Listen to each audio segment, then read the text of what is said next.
with the infinite feedback loop there.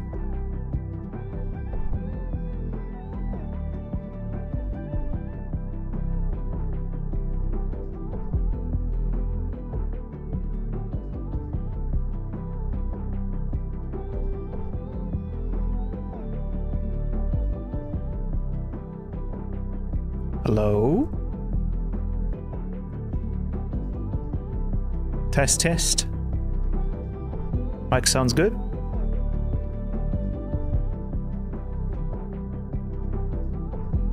Hello, Busty, Ona, Frost, Michael, Xingo, Hankray.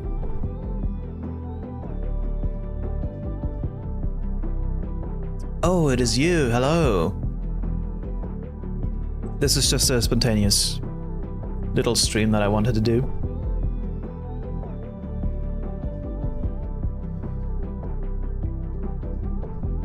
How am I doing? I'm doing good. I finished a project that we'll be releasing soon, which is fun, and I think it's going to be an exciting thing to put out. So I'm doing good. It's that one, yeah. Yes, that one. Sweet. Mic is good. There's not too much like reverb or anything like that.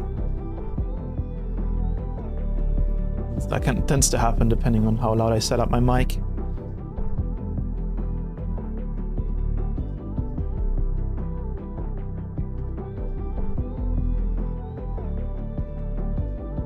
So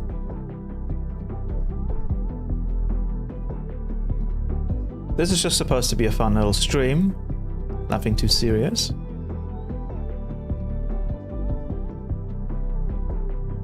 I wanted to do a stream on Phaseplant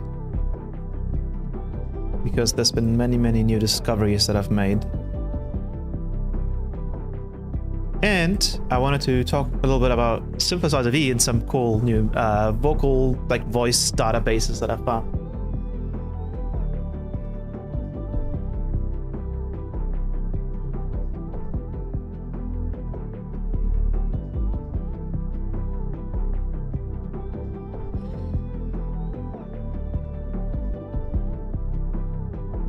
So I'm gonna post to the Patreon chat.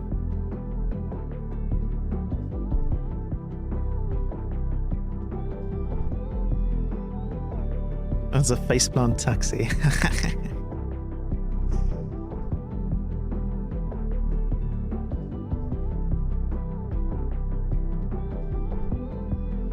No reverb, perfect. You forgot what it sounds like. That's good because it means you have a lot of reasons to re-listen, which is always a good thing.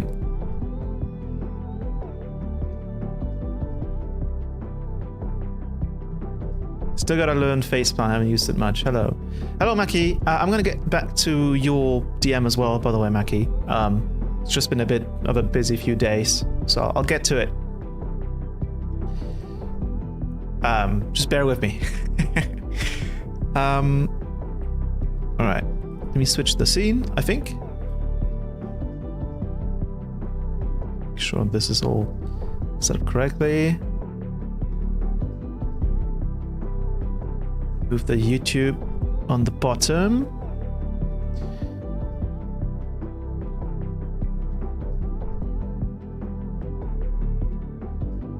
Okay.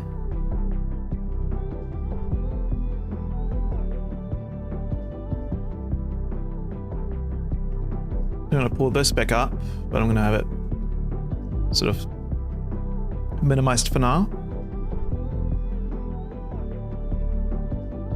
So I know it's a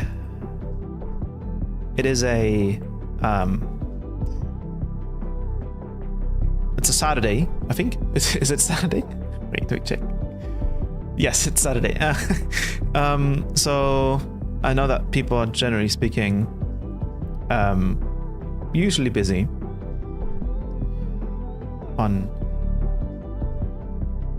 Saturdays. Actually, let me put the chat over here because it would be nice to just have it in there, I suppose. This looks like it's part of of Bitwig. I'm gonna go live chat.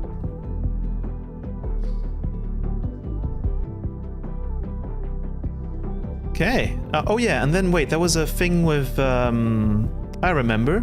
What was it? Mackie, you may remember it. Power Tools. There was a specific Windows shortcut where you can make it always on top. You might remember. We can't hear. You know what? The background music is the door. If I open this up.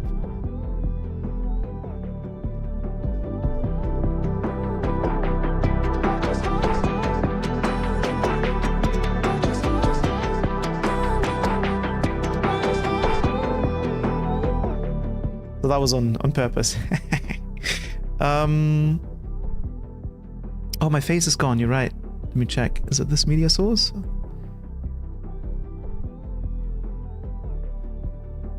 I mean, that one's fun. Can maybe do that one again. Let me move this up a little bit, I suppose. Or actually, let me see if I can move it. No, I can't move it over there. It's gonna, okay, I'm gonna put it on my side. I'm gonna have the chat in the video, I suppose. Since YouTube saves it anyways. Yeah, yes, Power Toys. I can't remember the shortcut. Ah, damn it.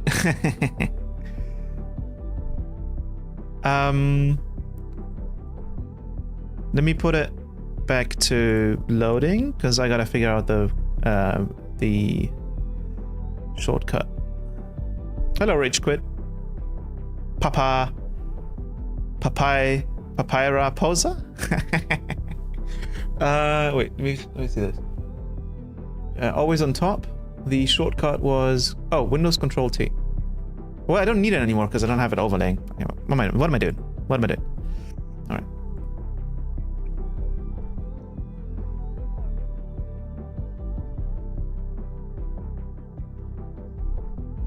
Oh no, it's all good. It does sound like background music, so it's fine. But yeah, this is just a spontaneous stream. I don't expect this one to go any crazy. Well, it'll go crazy in terms of sound design stuff, but it's really just, we're gonna be just hanging around on Phaseplant and discovering things that you probably haven't known before. Hello, is this Misfit? Is this the Misfit? The one I know, or is it a different Misfit? How do you animate your helmet in live stream? Oh, it's just a transparent loop, which, yes, there are apparent. I think it's WebP, no, WebM, or I think it's WebM, yeah, which have transparency, which is pretty cool. It's a very annoying to set up though. I'm glad I can actually be here for the stream, so I can learn your wizardry, because the alternative is watching every other stream. Oh yeah, well, live is always better. Ah, Hannes, hello. I'm doing good. How about you? Welcome. It's been a while.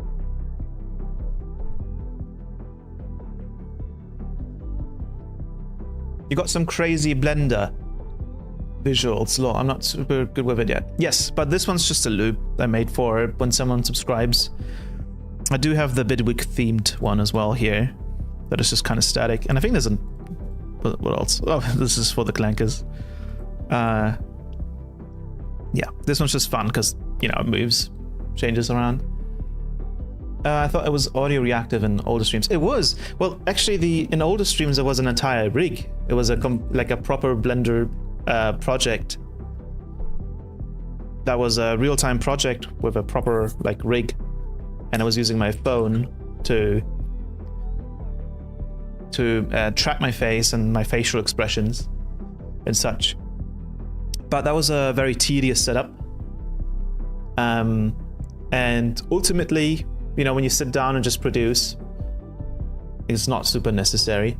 But I am planning on making some fun, maybe a little bit more fun and cartoony animations, idle animations. That would be really fun.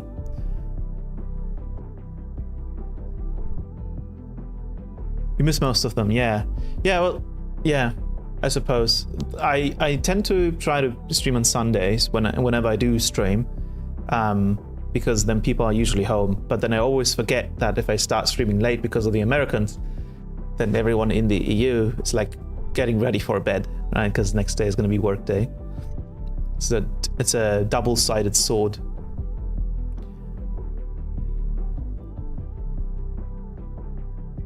And then Saturdays are a bit of a gamble because a lot of people just go out on Saturdays. So the viewership will be lower regardless. And then everyone's like, damn it. And now I have to watch the VOD. Did you see Virturai is pondering moving to Bitwig? Lol, I think you're starting a movement. Well, that would be cool. I mean, I think they would probably love the grid. They can do so much more there. For someone like them, I think it would be a great space. I actually haven't really like used the grid yet even. I'm just happy being able to create like 200 to 300 track projects and it just runs as good as it did, you know, when I started it, as smooth and as fast. It's like, and then it also has some nice features, but it also has some things about it that are quite infuriating. And if any of you have tried this platform called was it Beat Battle? Beat Battle, yeah? That's it.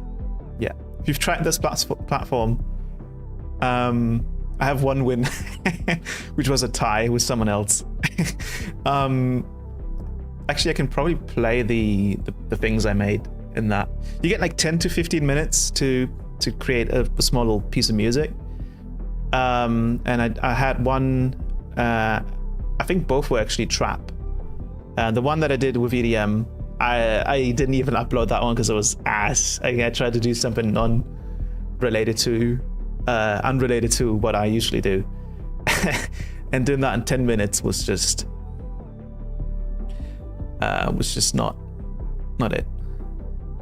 But you get like 10 to 15 minutes, and one thing I noticed is when you're trying to actually make something decent, you start to notice just how fast or slow the DAW is in terms of just getting stuff down. And I made these two things right here. And then you have to imagine you download a mini sample pack with a bunch of sounds from the website. And then the files are in OGG, like .ogg, which is like something I think that Minecraft used, or maybe even still uses. And Live 13, there are rumors they are fixing the major issues. I would doubt it. I hope so, but I kind of doubt it. Because they have no reason to, right? It doesn't matter for them. Like the type of producer you'll have on Ableton will maybe go max 100 or 200 tracks. And then they'll move on, or well, the average user won't even really surpass 100. But yeah, I mean, I'm hoping that the thing is people said that for Live, for the next version of Live to have these things fixed, they'd have to like rewrite the entire thing because it's like a fundamental issue. Where I actually think it might not be a fundamental problem. It might be the way they're structuring, creating their project file system, or the project file system that they have with the undos and redos, etc. I assume that they're maybe like writing to a file or something, and it's running on one core or something. It was actually not a Max for Life issue. Someone managed to completely remove Max for Life from their DAW, and it was still like that. Like it still behaved like that. That's why all the Max for Life people were very defensive. Apparently, it's a proper problem with Ableton. That's true. They don't really have the competition to innovate at the moment, but with Bitwig potentially taking off, maybe something will change eventually. Hopefully, yes. And well, with Bitwig, the team there actually got in contact with me only a few weeks after I started, like using and streaming Bitwig, and I've never had that happen with Ableton. And I was able to give them a bunch of feedback and feature requests, and I've never had that experience with Bitwig. So that's a kind of a positive for Bitwig as well, is that potentially you'll see real problems be fixed in there compared to Ableton, where people have been asking for the slowdowns to be fixed for years now, and it's never been fixed. But yeah, these are two things that I did, and mind you, basically the Beat Battle website, you download a small sample pack with like 10 sounds, and they're pretty shitty, low quality. And you have to make something out of it in 10 or 15 minutes. And then once the timer runs out, you have 2 minutes to upload it. And then the first time you'll do it is you'll notice, oh shit, I rendered out a WAV file or a WAV file, and you actually need an MP3 file, so you have to re-render it. And then actually the very, very first battle I did, I couldn't upload it in time, which kind of sucked. Well, these are two things I did. I still have the filters on.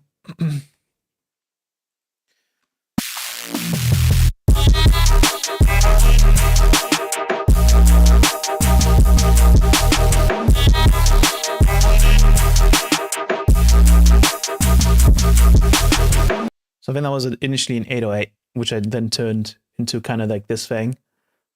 And so for 10 minutes, I think that's pretty good. But what I did notice is when I try to make things fast in Bitwig, there's a few quirks about the way this entire like system works with like selecting and moving and copying and cutting. That doesn't always fully work properly. And it drove me mad. I made another one here. I think we had, and again, like 10 or 15 minutes for this one. I think we had 15 minutes for that one. That's why we actually made a chord progression.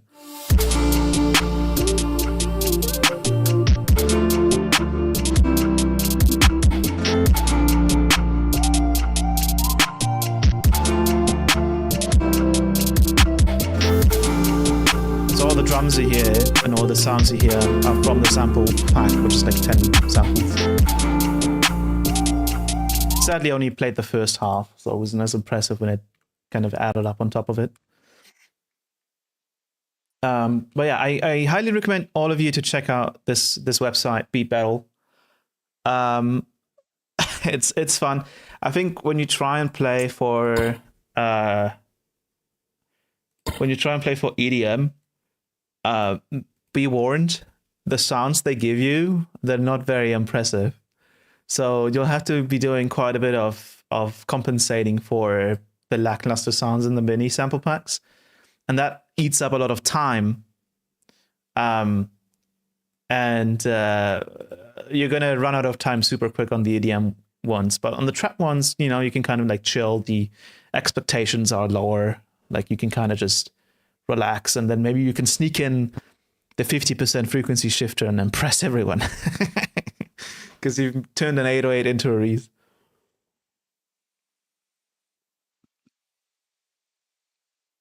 Classism, yeah, in music.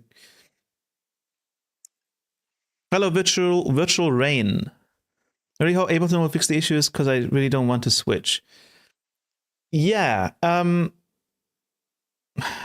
we all hope, because Ableton's still great. Like, I still enjoy Ableton. For me, what I really like about Bitwig, as well, that I've been using more recently, well, not really, but to some degree, is all of the extra things in here that you can like modulate things or parameters with.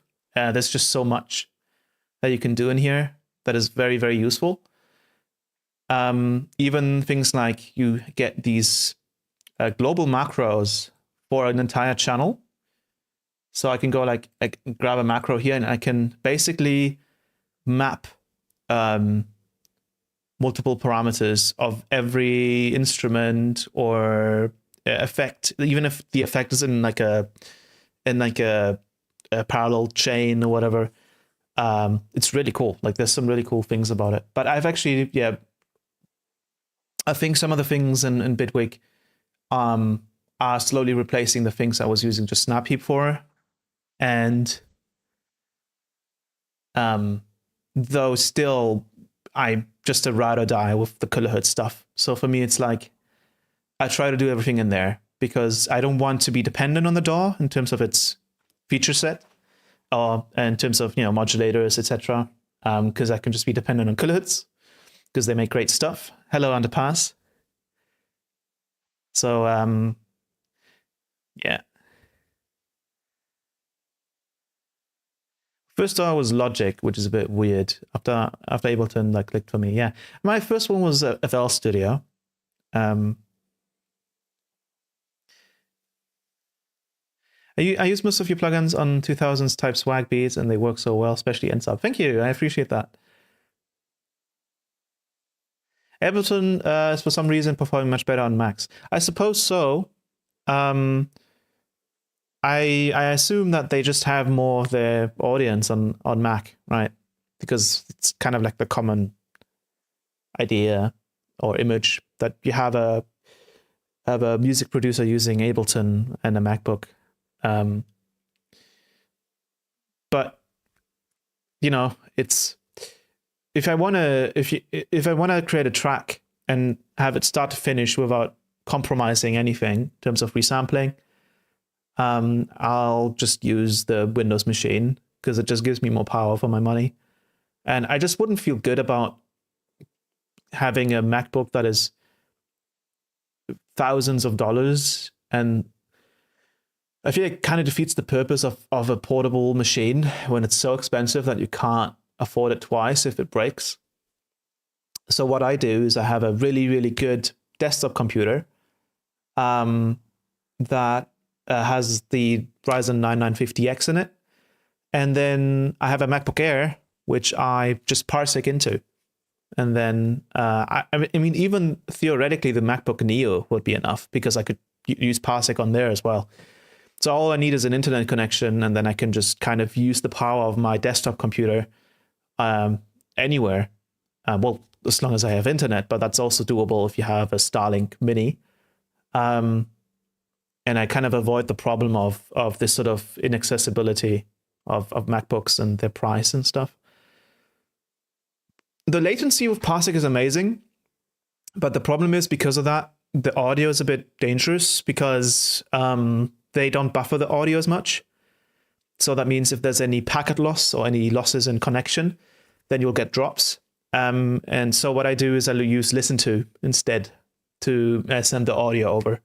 But Parsec also has two options. It has sort of the raw audio mode and an Opus compressed mode. Ace says, I never understood why everyone is using the MacBook Pro to produce. I guess it's more of an image. Yes, it's definitely is. I got myself a MacBook Pro back in 2017. It had a i7 CPU, like an Intel CPU, and it was ass. Like I installed Windows Boot Camp, or with Boot Camp on it, and it ran better on Windows than on native macOS.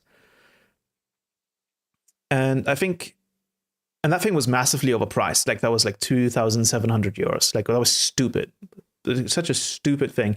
It felt nice to use, but it was such a stupid machine to use. And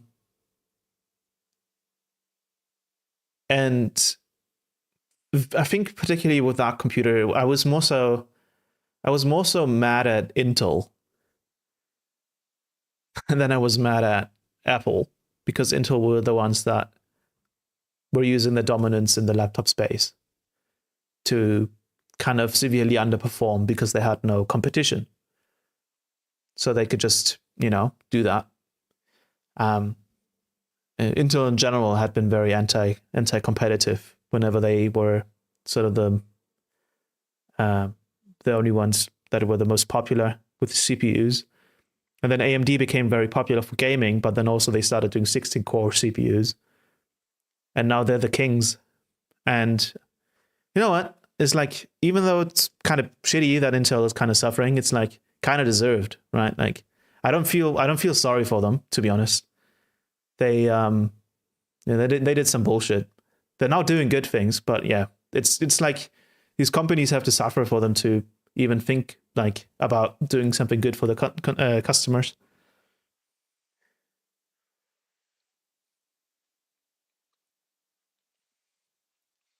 Yeah, the M series chips are great. And especially if you move all the computation to a different computer because you're just streaming into it. I mean, battery life is great, right? Because your MacBook Air is not actually producing, it's just sending you a video feed. And then your Windows machine is actually doing the work. And my CPU can sip 200 watts. So that's like more than the entire MacBook would at max capacity, which is pretty funny. So with Bitwig and Ableton, like, I have no issues with CPU. The problem is rather just like when you get a bigger project, it just slows down in Ableton, right? And it doesn't happen in Bitwig. And that's the most important when you want to finish music, is you don't want the thing that you're using or the tools that you're using, the software that you're using to slow down towards the finish line. It's like if you paint a picture and with every stroke that you do, the closer you get to finishing the image, the longer you have to wait for the strokes to finish. It makes no sense, right? My dad uses a MacBook Pro to produce. It's honestly seemed pretty powerful, but maybe I just don't have a good reference to go off. Well, the new M series MacBooks are good. Like, those are really good. I do agree with that. And they're very power efficient, which is great too. It's just, if you also want all of the other things that are important to production, which is like RAM and memory.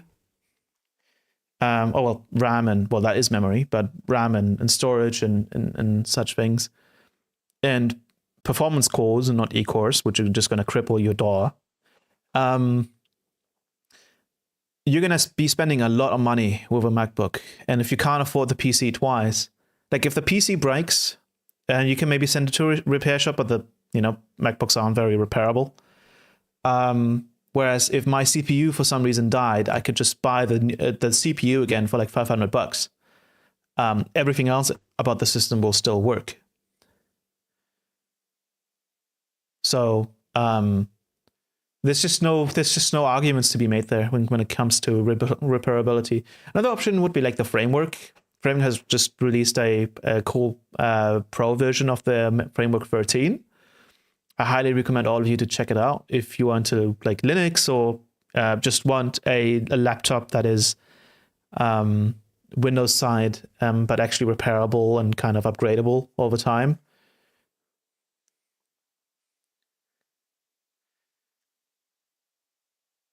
He used to jump scare us by flipping up the phone helmet. Yeah, I remember that. With no noise and all.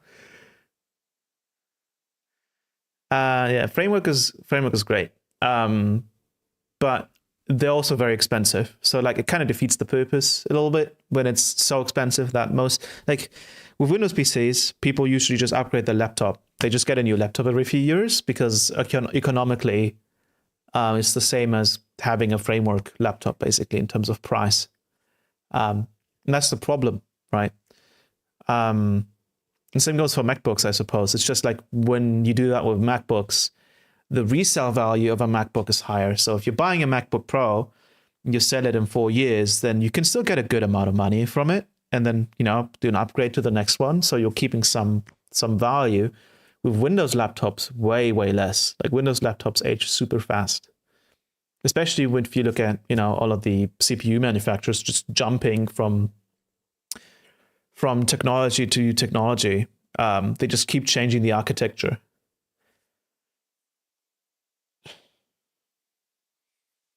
Yeah, I've heard good things about Panther Lake.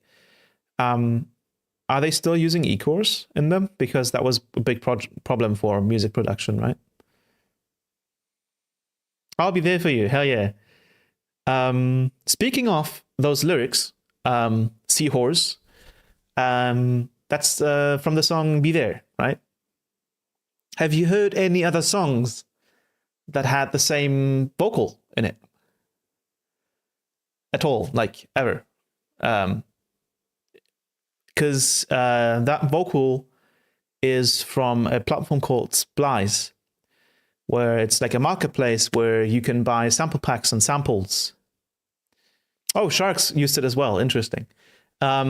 So artists, generally speaking, they will go on Splice and then they will sort of buy a vocal sample, a phrase or a hook from a singer.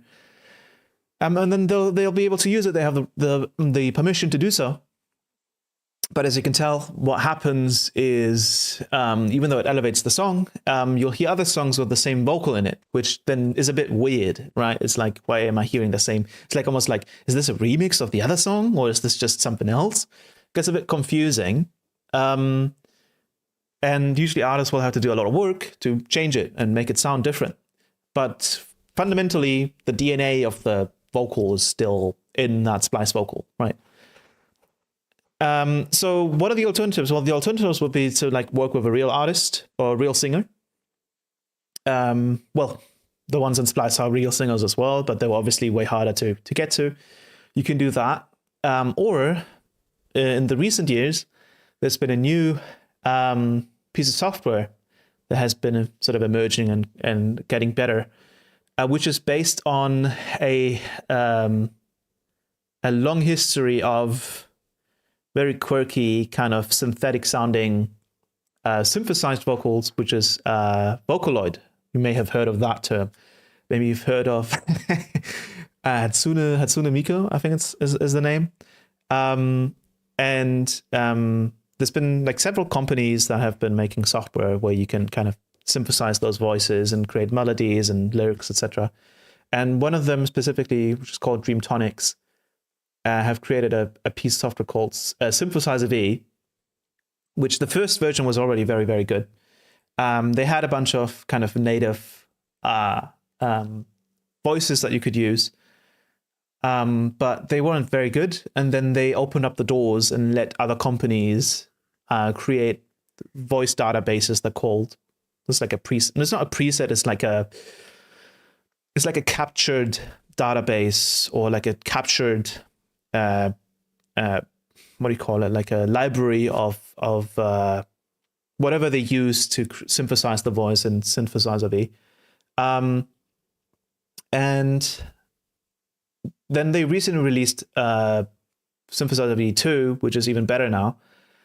But more importantly is that the company Dreamtonics hasn't really made, like native vocals that vocal banks that were very good, very usable for EDM or pop. So it wasn't really a replacement to Splice, basically, is what I'm saying. But it's slowly catching up. And I've actually found another company that has made some cool voice databases, which is called Audiology.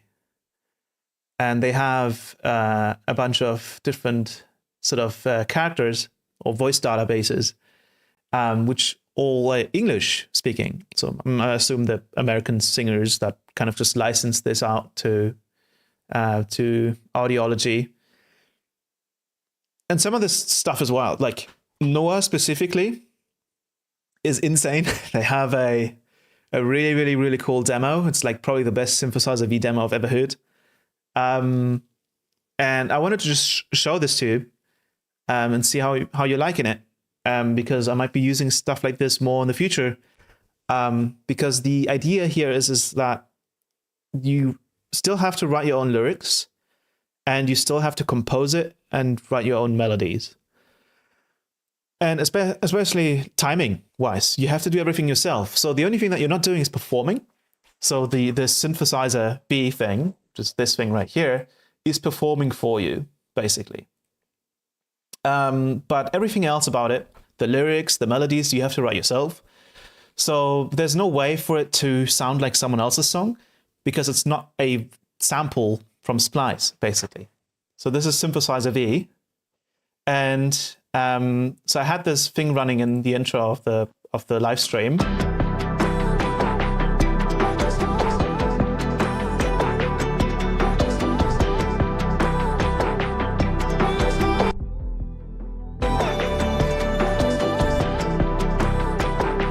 And then I wrote some lyrics, which you can kind of read up here.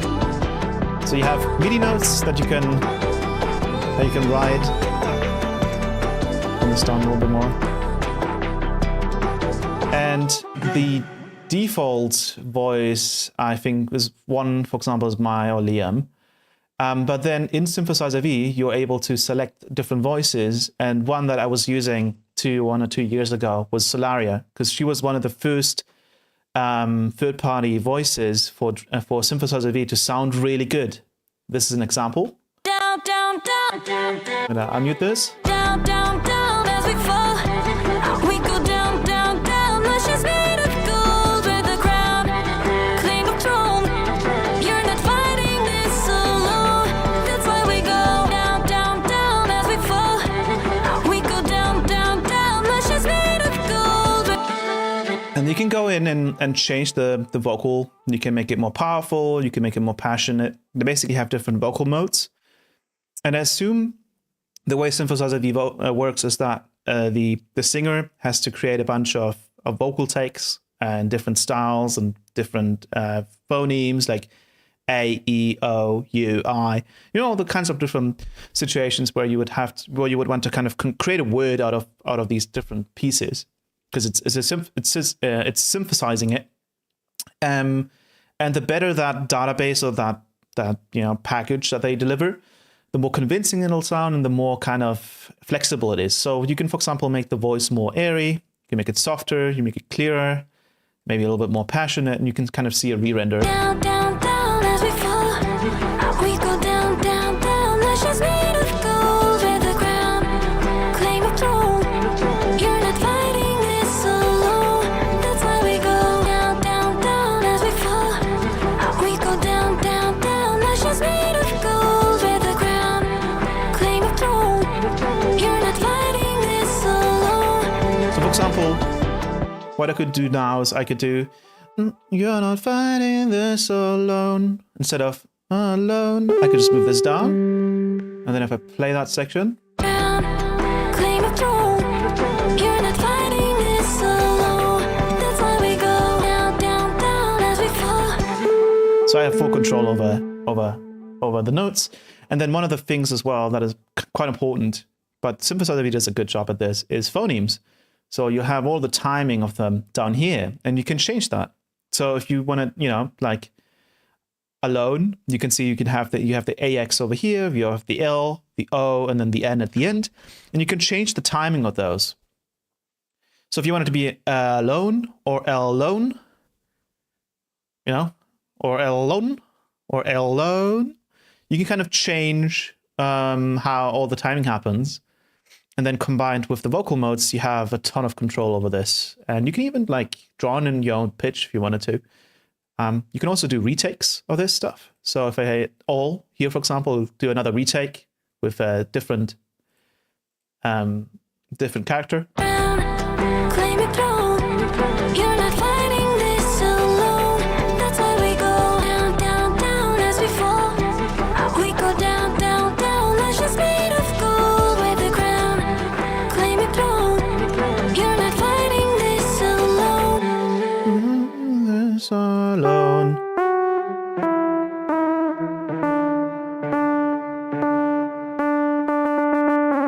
I have autotune on this, so I'm never quite sure which one it is.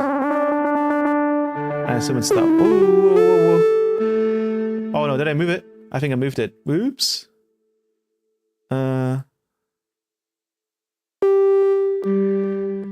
I just wanted to move.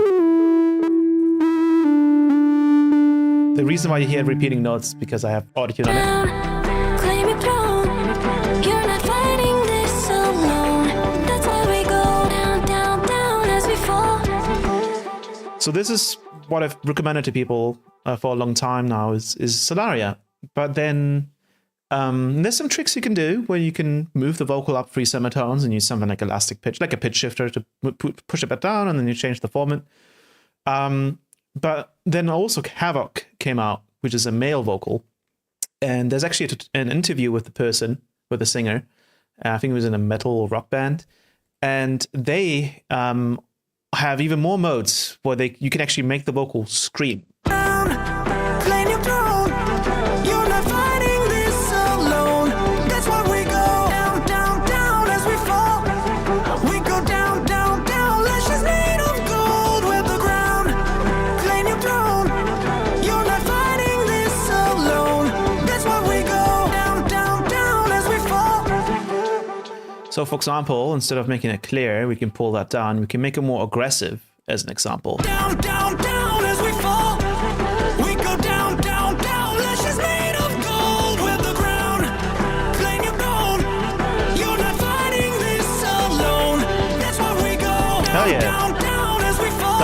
crescendos. We go down, down, down. This is made of gold with the ground. If you want to go even more aggressive, you can make him scream. Down, down, down as we fall. We go down, down, down. This is made of gold with the ground. Claim your throne. You're not fighting this alone. So there's a ton of nuance to this as well. So those are the ones I was mainly using. But then I found, I think I got an email from Dreamtonics where they announced that they released Oriel, which is quite American. So if you upload this one up, I actually like it a lot. I think this is one of the first from Dreamtonics that I'm finding is actually usable and potentially even better than Solaria for this use case. So as an example, we'll just have it on a little bit of powerful and a little bit of resonance. Down, down, down as we fall. We go down, down, down. Lashes made of gold. We're the ground. Claim your throne. You're not. I'm gonna go ahead and reset the phonemes on this one because I think I kind of messed that one up. So turn the phonemes. Down, down, down as we fall. We go down, down, down. Lashes made of gold. We're the ground. Claim your throne. You're not fighting this alone. That's why we down, down, down as we fall. We go down, down, down. Lashes made of gold. We're the ground. Claim your throne.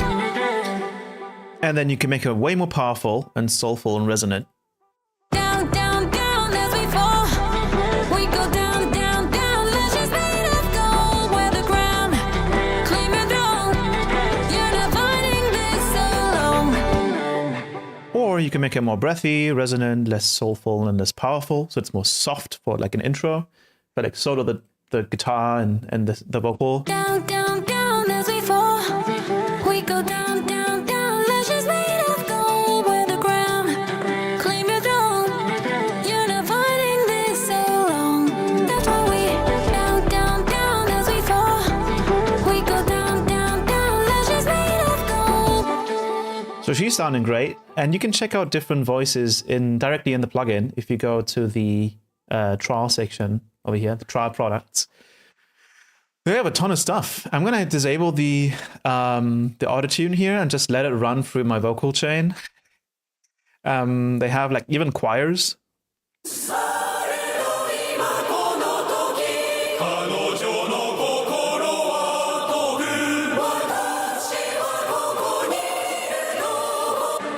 pretty wild. And then they have a bunch of other vocals. A lot of like Japanese kind of anime style vocals as well. 好きってばっかり言わせて無理ってばっかり言われてちょっと待って好きってばっかり言わせて無理ってばっかり言われてちょっと待ってよ愛しいの So, and there's, I think, one in particular that is very, very popular. I forgot the name. Is one with red hair. I think, it's Kasane Teto, I think is the name. あなたがくれた季節は眩しいほどきらめいただ Ignore that like lower octave voice. But basically, you can see how there's different companies behind these different voice databases. So some of them are from Dreamtonics directly. Some of them are from Eclipse Sounds, and they make great stuff. Eclipse Sounds also made Solaria, and they make some great stuff. But then I've also found the new ones, or I think they've been out for a bit now. But it's particularly Henry, June, and Noah. These three are from Audiology, and these are wild. They're crazy. I've not bought them yet. I think I still have 6 days left, but I'm definitely considering getting like a bundle because these vocals are nuts. Do mind the last bit of the lyrics here of the melody is grayed out because you can only have 40 notes max. So the idea there, I think, is that you don't like resample everything, kind of abuse the system. Kazane Teto anime voice, hashtag 29. Down, down, down, down, down as we fall.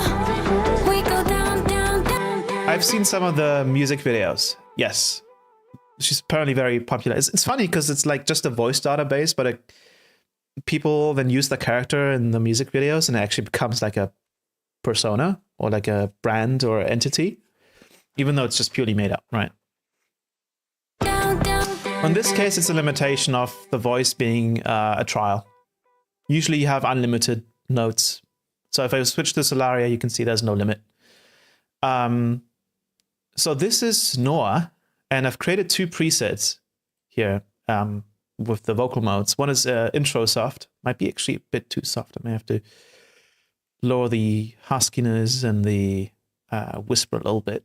So I'm just going to play the guitar and the vocal, and then I'm going to switch it from the soft mode to the energy mode, which is the other one. So you just so you can see the range of this vocal. Down, down, down as we fall.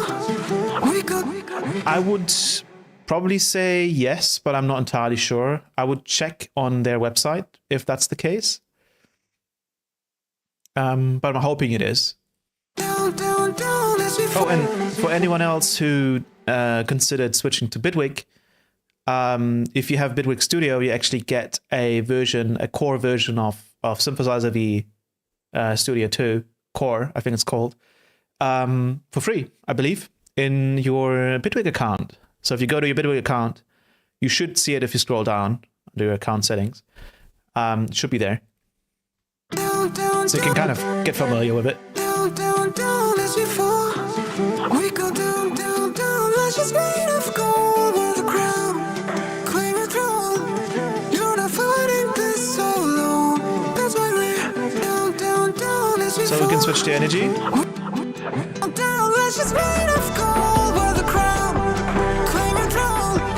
You're not fighting this alone. That's why we're down, down, down as we fall. We go down, down, down. Lashes made of gold with a crown. Claim your throne. You're not fighting this alone. That's why we're down, down, down. So that's the energetic mode. And we can go a little bit more crazy with this. We can maybe give it a bit more whisper, a bit more vivid. Let's make it a little bit smoother, a bit more powerful, a little bit of nasaliness, more huskiness, a little bit of glow, less clarity and more attack. So we make it really intense. Down, down, down as we fall. We go down, down, down. Lashes made of gold with a crown. Claim your throne. You're not fighting this alone. That's why we're down, down, down as we fall. So a great vocal range there as well. You can make it very nasal and sounds a bit weird when you do that. Down, down, down as we fall. We go down, down, down. Lashes made of gold. That's a bit much. Or you can make it more smooth. I'm not sure what twangy is supposed to be. You've got waltz as well. So if you pull down these guys, you've got moody, which kind of softens the voice again. Down, down, down as we fall. We go down, down, down. Lashes made of gold with a crown. Claim your throne. You're not fighting this alone. That's why we're down, down, down as we fall. We go down, down, down. Lashes made of gold with a crown. Claim your throne. You're not fighting this alone. So you've got a ton of options here. Like you can see just how much you can change the vocal mode of this particular model. And this is a third-party one. So compared to Oriel, which only had, I think, 4 modes. Down, down, down as we fall. We go down, down, down. Lashes made of gold with a crown. You have quite a bit more. You also have a unison option, which I'm not going to enable because it's going to mess with the autotune. But it sounds pretty convincing if we disable it. Just here for a second. Down, down, down. Make it 7, change the spacing a little bit. Down, down, down as we fall. We go down, down, down. Lashes made of gold. But you can hear, like, we're missing the tuning. That's one of the things I miss about Synthesizer V is sort of a Melodyne style. Also, like, pitch correction in here. That is a bit more broad, and you can do, like, maybe change the note transitions and stuff. Yeah, like with Evoke would be pretty sick as well. And then there's another one, which is June, Nocturne. And this one sounds particularly nice as well. It sounds a bit more sort of higher format.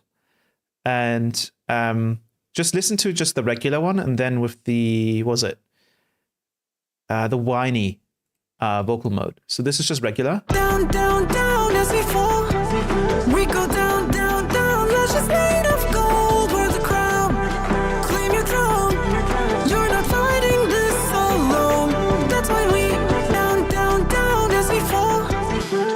you turn up whiny, turns it into this. I think did it render? Yeah, it did. Okay. Down, down, down as we fall. We go down, down, down. Lashes made of gold with a crown. Claim your throne. You're not fighting this alone. That's why we down, down, down as we fall. We go down, down, down. Bring in some Lashes hush. made of gold with a crown. Claim your throne. You're not fighting this alone. That's why we down, down, down as we fall. We go down, down, down. Lashes made of gold with a crown. Claim your throne. You're not fighting this alone. That's why we down, down as we fall. We go down, down, down. Lashes made of gold with a crown. Claim your throne. You're not fighting this alone. Again, so much range in this. I'm not even sure what chest does over here. We'll do light. You also have soft, of course, so that would be more of an intro again. We solo that. Down, down, down as we fall. We go down, down, down. Lashes made of gold with a crown. Claim your throne. You're not fighting this alone. That's why we down, down, down as we fall. And then you bring We it go back down, up. down, down. Lashes made of gold with a crown. Claim your throne. Yeah, I could listen to this forever as well. Yeah, Naska, have you got any release coming? Yes, there may be something dropping next month, but that's all I can say for now. Down, down, down as we fall. We go down, down, down. Lashes made of I'll get into the guitar in a bit because it's going to be a perfect way to move into Phaseplant for the rest of the stream. down, down, down as we fall. And then lastly, there is Anri, which is, I think, by far the most complex one in terms of how many emotes you have. This is just how many. So this is what she sounds like. Down, down, down as we fall. We go down, down, down. Lashes made of gold worth a crown. Claim your throne. You're not fighting this Goodbye, Happiness. alone. That's why we down, down, down as we fall. We go down, down, down. Lashes made of gold worth a crown. Claim your throne. Sounds really good. You have one really funny vocal mode in here called Princess. If you turn this one up, it kind of just turns up the format. It's very strange, makes it a bit softer as well. Down, down, down as we fall. We go down, down, down. Lashes made of gold worth a crown. Claim your throne. You're not fighting this alone. That's why we down, down, down as we fall. Yeah, a bit too much for me. But then you can also make this sound very powerful if you turn up heartfelt, serious, you turn up power again, and then turn up edge and vivid. And then the vocal becomes a lot more energetic. Down, down, down as we fall. We go down, down, down. Lashes made of gold worth a crown. Claim your throne.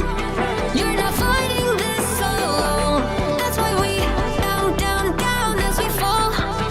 We go down, down, down. Lashes made of gold. Thank you for answering. I'm not up to date on your stuff because of my work, but I'm looking into joining Patreon again to support. Thank you so much. I appreciate that. And no worries. I've been pretty busy as well. Have you bought all these voices? Because I see one database around 75 euros, so you have like 400 euros in voices here. Or am I missing something? Yes, I've not bought any of these, so I'm still contemplating which one I'm going to get. Thank you so much, Pladian. Yeah, I mean, that's the thing, right, Ace? It's like, it sounds really good. And obviously, if you were to work with a real vocalist, you'd have way more range, you would have way more things you could do.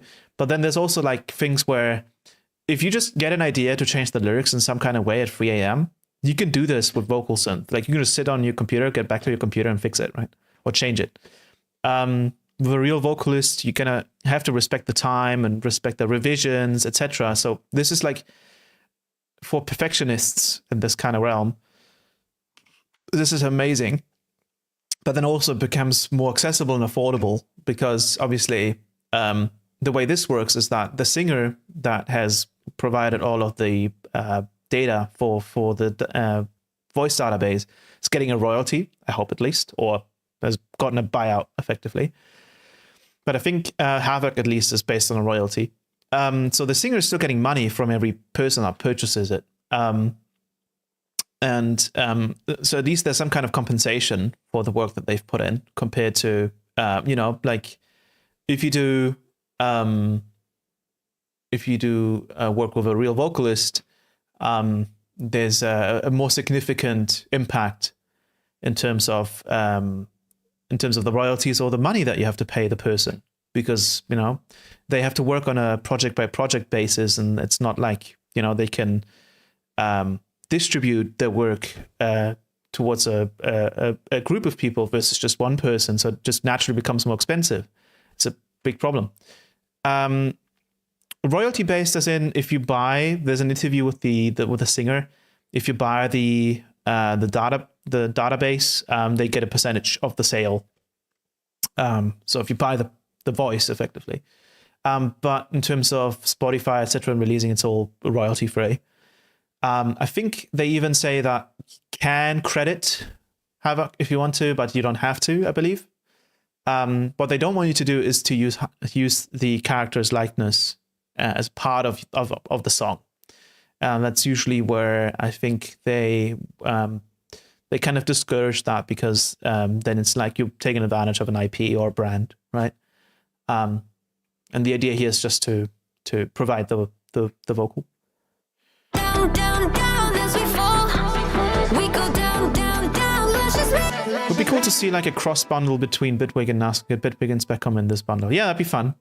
I'm just hoping to maybe, like, you know, talk to them at some point about adding a spectral compressor to their native spectral bundle.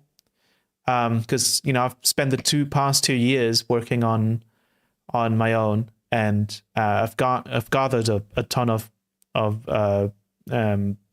knowledge and real world usage and practices of it. It's like you can just provide all the parameters and the bases, but that doesn't automatically make it, you know, the best out of the bundle. You want to kind of have someone on board that knows how to streamline the effect and make it work for most situations. down, down, down as we fall. You can also make her sound quite soft as well, so we can have a little bit less vivid, a little bit of whisper, a little bit of flow, maybe a little bit of mellow, less seriousness, even though we can keep some of it. I think it sounds quite nice, calm. And you also have a sleepy parameter, which is pretty funny, less heartfeltness. And again, we can solo the voice and the guitar. Down, down, down as we fall. We go down, down, down. Lashes made of gold, wear the crown. Claim your throne. You're not fighting this alone. That's why we down, down, down as we fall. We go down, down, down. Lashes made of gold, wear the crown. Claim your throne. You're not fighting this alone. So yeah, just a big shout out to Synthesizer V before we head into Phaseplant. I think this is a great piece of software, and especially Audiology is doing some awesome stuff. I think their vocals are insane. You should all check out the demo on YouTube for Noah, the trap hip hop one. It's kind of nuts. I think if I played it on this stream, it would probably get like, I would assume it would maybe get like content ID or something. So I want to kind of avoid that. But yeah, Noah's crazy. And Oriel is actually really good as well. And this is one from Dreamtonic, so they're kind of starting to learn how to make databases that work for the sort of Western side of things, because they're a Japanese company. Down, down, down as we fall. We go down, down, down. Lashes made of gold, wear the crown. Claim your throne. You're not fighting this alone. That's why we down, down, down as we fall. We go down, down, down. Lashes made of gold, wear the crown. Claim your throne. You're not fighting this alone. That's why we down, down, down, down. VC3 version of Specom in the works. Yes, I'm still waiting for the developer of Plug Data to fix 2 minor problems, and then I can get into exporting them as VST3s. But yeah, that was just something I've been messing around with, and I'm very excited to start using. These are the voice databases. because the method with Vocalflex and Solaria works. The problem there is that Vocalflex is quite a drastic transformer. It causes some other problems that aren't really easy to navigate or control, because it kind of hallucinates a little bit. It's a bit unstable in terms of like the results that you get aren't always the same. So because of that, compared to Synthesizer V, where the results are always the same and you can fine tune things, it's great to have different vocals that have a wider range of character, because then you don't need Vocalflex, and you have like very, very fine control over everything. Like one example that I like to do in Synthie is I like to just grab the entire thing, and then let's say we move it up 5 semitones. This will be off key now, or at least to some degree. But then afterwards, we can take something like elastic pitch. You can pitch it back down 5 semitones, but without any form and preservation. So we get a form and shift down. Down, down, down as we fall. We go down, down, down. Let's just let it go by the ground. Claim your throne. You're not fighting this alone. That's why we down, down, down as we fall. We go down, down, down. Let's just let it go. Now you could do that, or you could just go in here and change the formant directly in.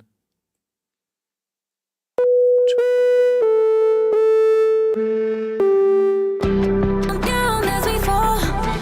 Or you could just change it directly in here by turning on the gender, I suppose. Down, down, down as we fall. We go down, down, down. Let's just let it go by the ground. Claim your throne. You're not fighting this alone. That's another option, but I find this one to sound a little bit weird, so that's why I like the elastic pitch one a bit more. Sounds a bit more natural. But yeah, that's about it with Synthie. I highly recommend everyone to check it out, because all of the trials are like a week long, and you could just use it and try it out and mess around with it. Oh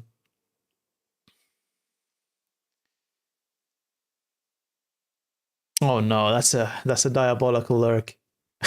Right. Enough of that. What I actually wanted the stream to be about was Phaseplant, right? So I think we spent how much time? We spent the first hour talking about Synthie.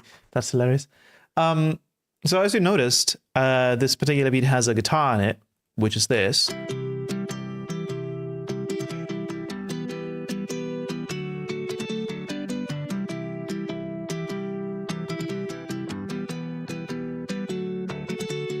It's kind of like a strummed chord.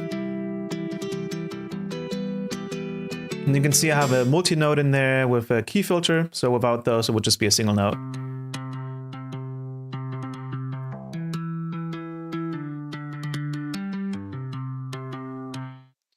And this thing in particular is using filter table as a trick. I think, wait, this is saying, oh yeah, okay.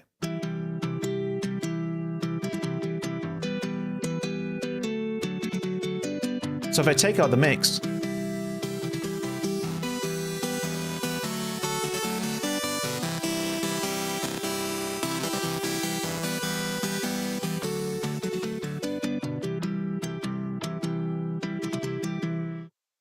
so the way this works is I grabbed a single note from Contact, which I have this contract library called Picked Nylon.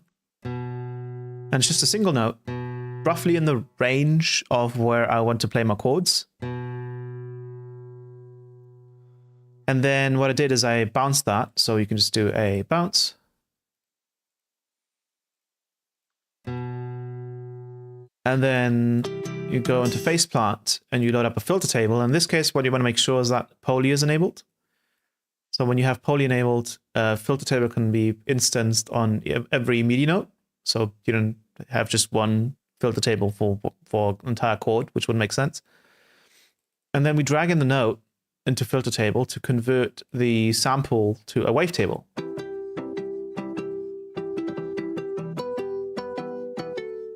And you can kind of already hear it working. I'm going to switch it to correlate. I'm going to change the length of this to be a little bit shorter.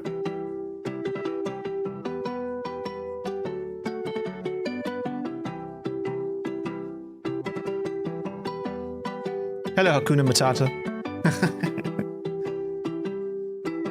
And now we have kind of sampled the guitar and you are using it in Phaseplant. But there's a few tricks up my sleeve that I'm using here. One of the things that I do is I delay the start of the envelope that cycles through the wavetable. So you can see by delaying that, we create a moment in time where it's static.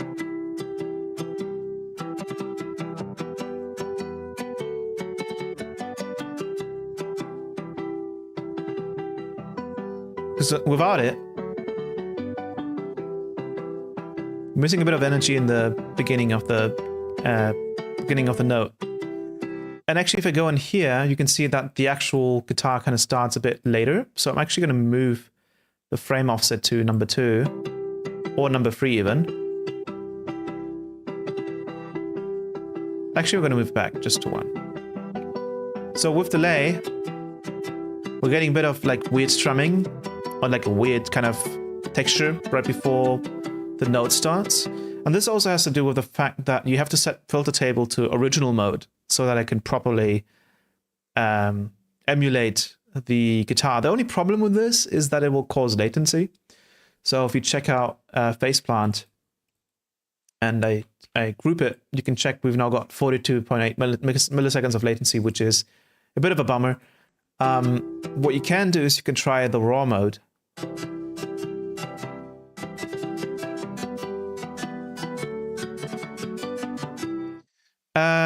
How are you right now? Sorry for my English. I loved your Phaseplant ideas for my Fubens. What's Fubens? Also, I'm doing good. How about you? So the problem with the raw mode is that it exhibits some kind of weird distortion in the top end. So one way you can kind of address that a little bit is by just filtering it out a little bit. And then we'll pull back the delay because there's no latency introduced now.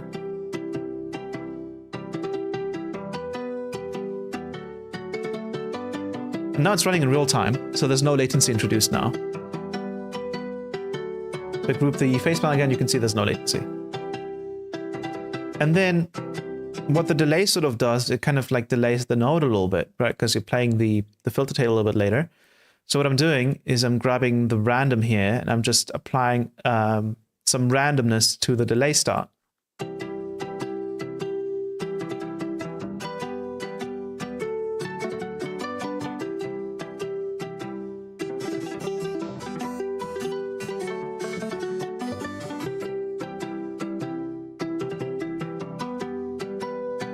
And original mode sounds like this.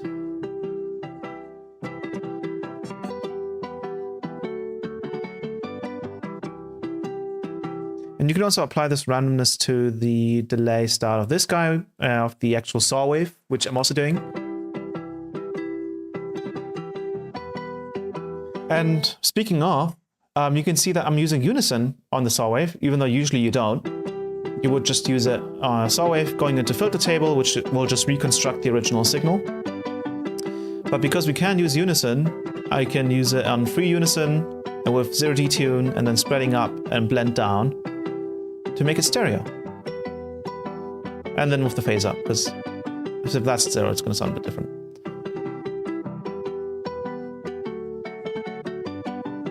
I'm going to try it back on raw mode.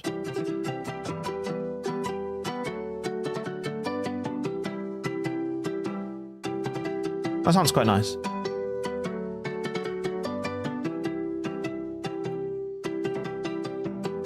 If I had to get good sound design or color-based music, what daily routine would you recommend? How should I go about learning it? Well, Phaseplant is probably the best playground to do that because this isn't just from a practice standpoint. This is as a standpoint from actually using it as a platform for the foreseeable future. A lot about learning synthesis or learning sims in the earlier stage is actually also learning the UI and the interface. And in that case, usually I would actually recommend Serum over Phaseplant, because Serum has a fixed architecture, is a bit easier to digest. What would be even easier than Serum would probably be Vital, especially if you look at Serum 2 now, where Phaseplant can feel a little bit intimidating. But then again, with Phaseplant, you can keep it as simple as you want it to be, right? So you can start off with a blank slate, you only load up a wavetable and a filter, and you play around with that until you're comfortable.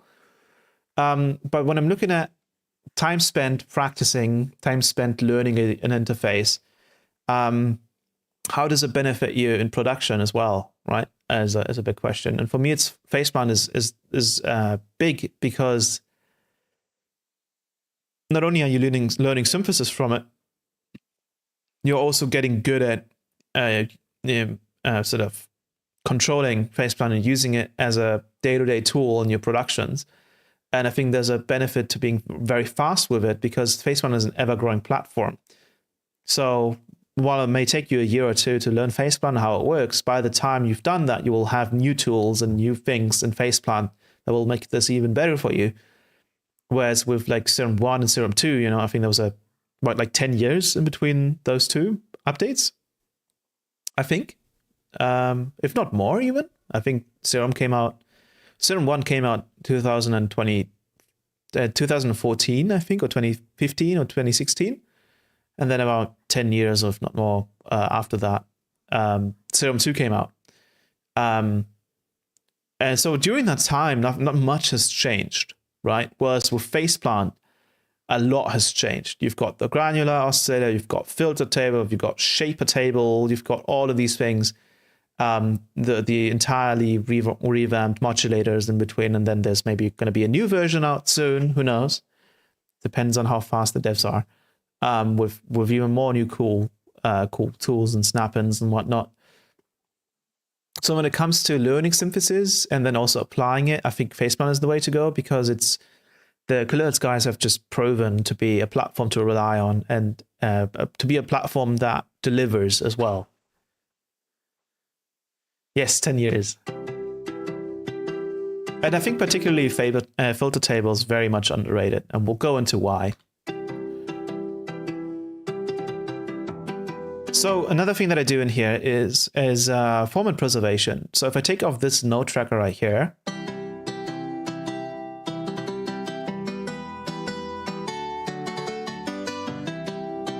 you can kind of hear how some notes that are very high in the register get a bit squeaky. Some of the very high register notes get a bit squeaky and a bit sort of fake sounding.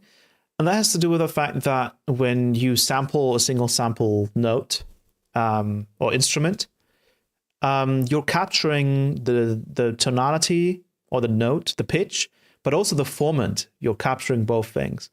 So then when you start pitching it around up and down by, say a very classical method of like sampling, or even as a wavetable, because you can then at least stretch it. The problem there is that when you're pitching it around, the formant of the note stays the same rather than shifting with the register, which is just how naturally, like not normal instruments usually work.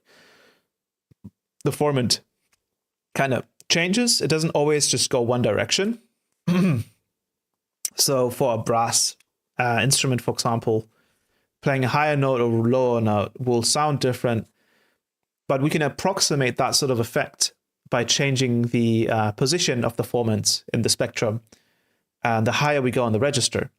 So what I'm doing here is I have this note tracker that has roughly includes, like with the root and range here, I'm including all of the notes of the chord progression effectively. And then I'm sending that to a remap to create a sloped remap of that range for each note. And that is then applying as a negative cutoff to the pitch of the filter table that is usually otherwise normally key tracked by a MIDI note. Hello, Kanan. Oh, that's nice. Thank you. So if I take this out,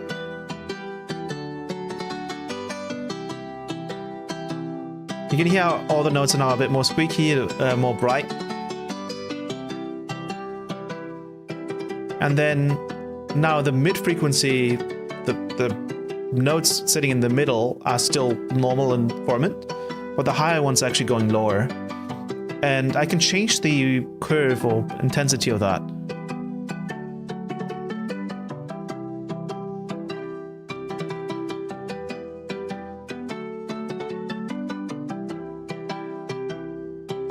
So for example, if I were to go here, I can say, oh, all of you notes over here, please go, you know, the most extreme lowest.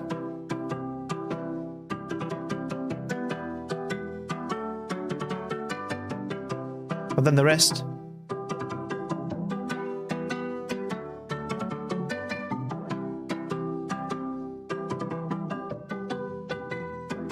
It's a very strange effect where only parts of the notes are changing in formant.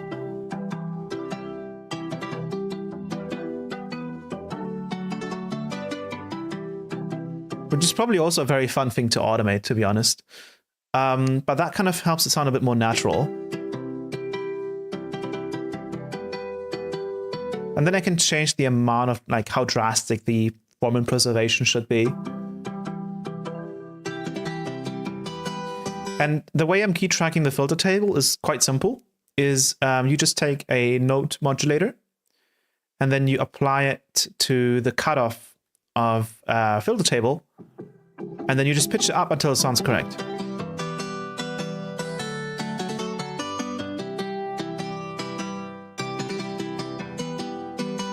And then I take the other one that is doing the correction of the formant.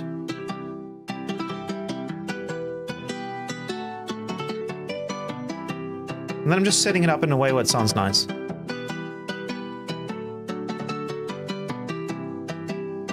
That's all there is to it. So now if I go in here and just start playing other notes.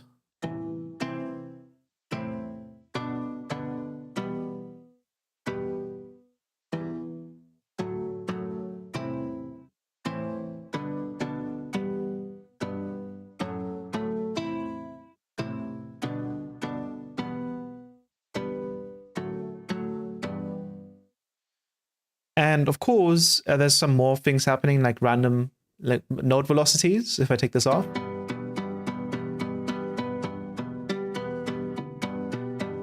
Some notes will be more aggressive, some will be quieter.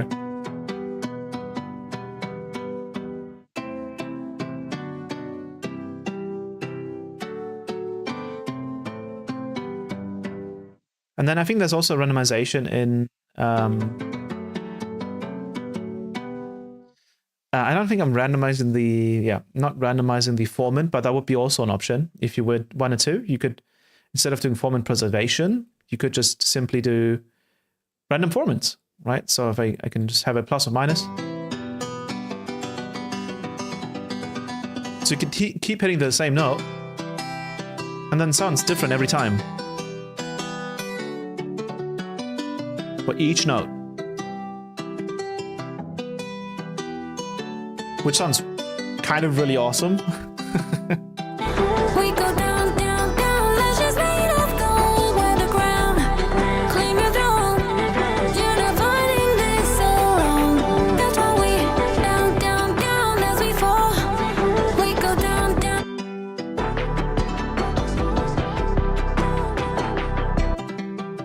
So, and here's another cool thing you can do, is if I duplicate this filter table, we can actually now switch the instrument. So if I wanted to, I could go to, let's go with melodics. Let's go one-shots. I have the synth one-shots. Let's go with that one. I'll just drag it in. And then I'll put it to correlate.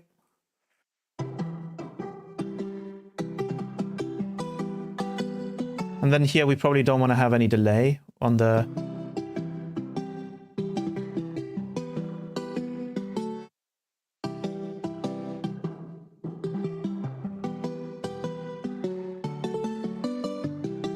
And this one sounds a bit weird. Because I think it needs to be...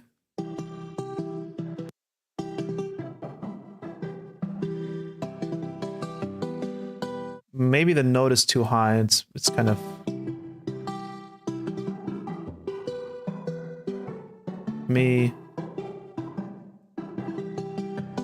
Yeah, it might be that the note is too high, so I'm going to bring it back in.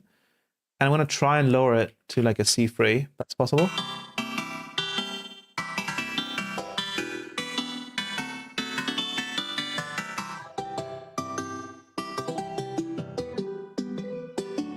It's a bit better. Let's put it to original.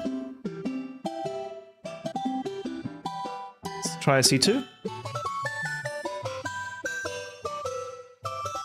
That's better. Let's put it to correlate.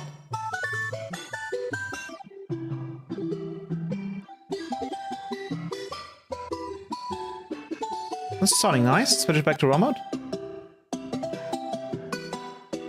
Add some attack.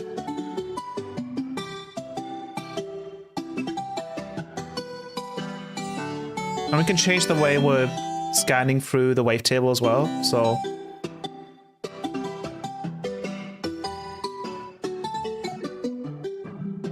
usually in this case, I would use something like minimum, more like original.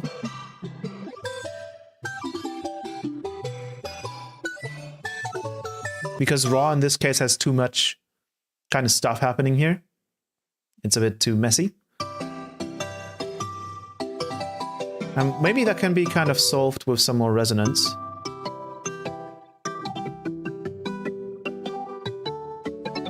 It sounds pretty cool as well. But original.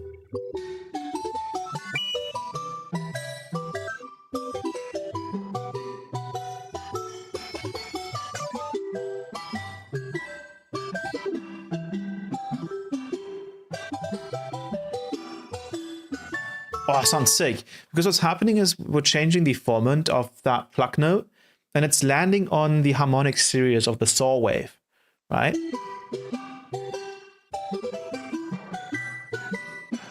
And that's what's making it really cool. It still sounds related at all times. And we can change this to a square wave so we don't even have any even harmonics. So we went back to the guitar.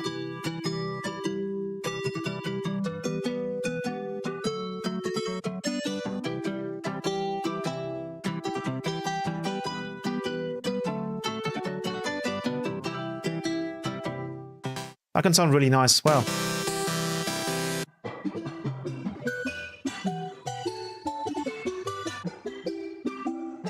I'm sure there's also ways you could probably clean up this sample. I'm not sure if you can remove the noise floor. What we can do is we can do we can just delete the last frame and then do a crossfade between... Oh no, that doesn't work.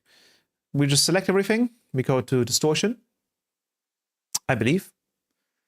Or actually, we do it differently. We draw in a line. So we'll just draw in a flat line like that. So that's silence. And then on the first frame, we mix it in 0%. And then on the last frame, we mix it in at 100%. So this is kind of like fading out the sample or the wavetable, right? Like that. You can kind of see it. So we can kind of clean up some of the noise. But what would actually be better is to bring in the sample again, set it to like C2, and then just use a shorter part of it, and then correlate it. And then as well, like turn on the decay.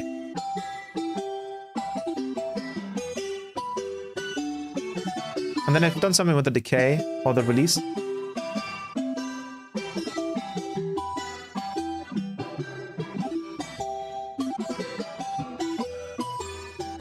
I think you can probably bring up one more. Let's do a C3 in this case. Correlate. And I suppose as well, we can first just delete this and then drag it in. So we start from silence. Do a C3 on correlate. bring it up until here, and then also turn on the mix. So then it kind of like fades out by itself.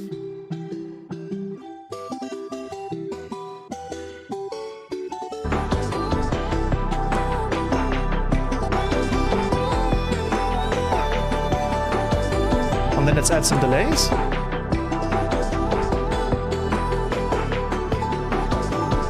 One thing I like about Bitwig is that we can make it a parallel chain, just mix in the total thing, which is really nice. This mix thing is awesome.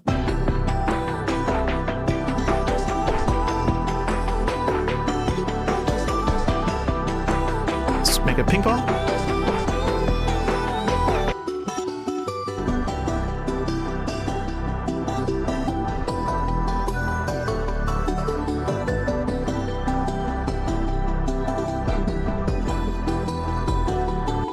Let's try the format preservation again.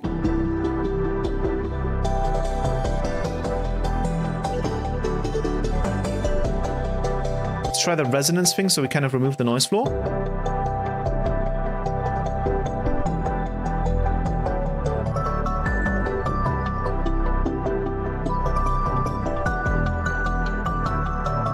How sick is this? It's resonating on the octave harmonics of the saw wave.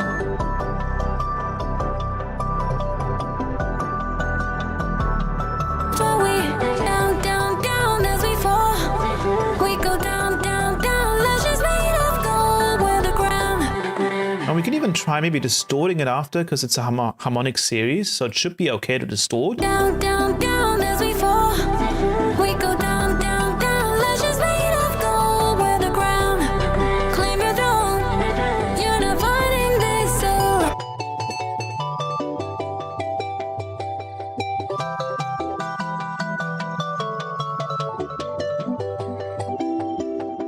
And then of course you can just load up some of the, you know, the factory presets like the electric guitar.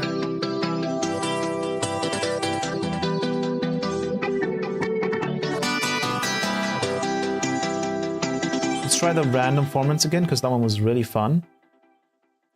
I'll put this back on.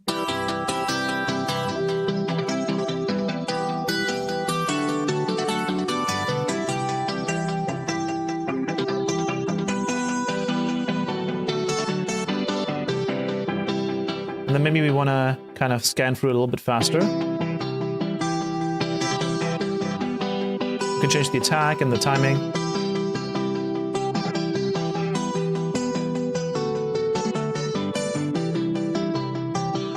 We have another electric guitar in here.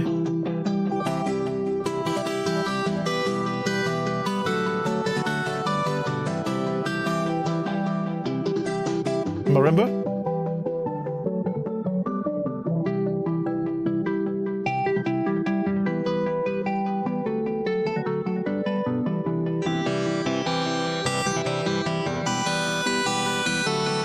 Is that a donation? Is that super chat? Is that a super chat donation?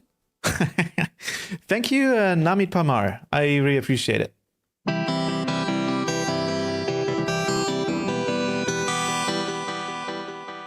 I didn't even know you could just do that. I thought I would have to like enable it or something.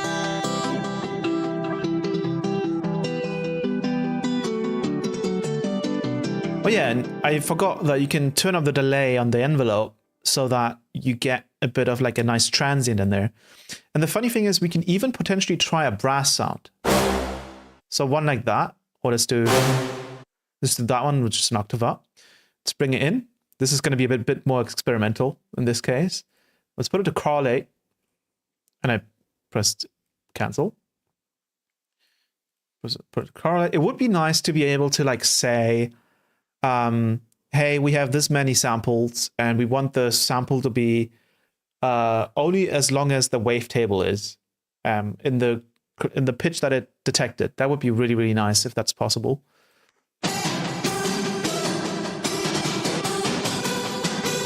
So see, now we're like kind of scanning a little bit too fast.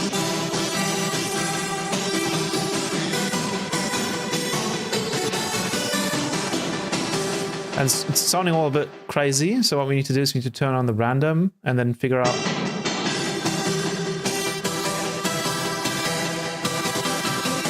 Turn up the attack as well.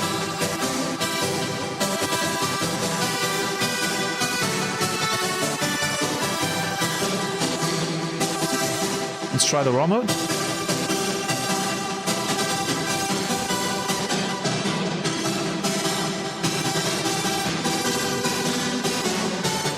It's probably too high. Like, we probably have to drop it an octave.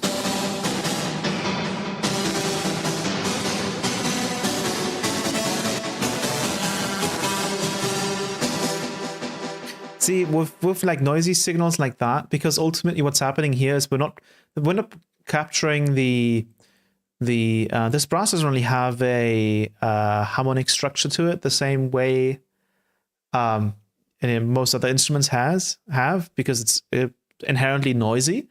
So one thing we can do to help with that is adding noise to our incoming signal.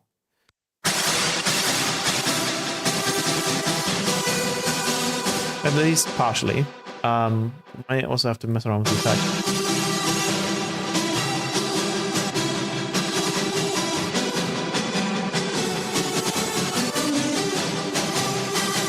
Oh, let's get rid of the distortion there.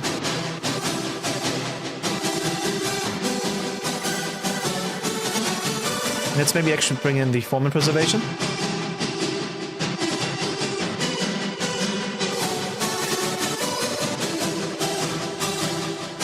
Let's lower the blending on the unison.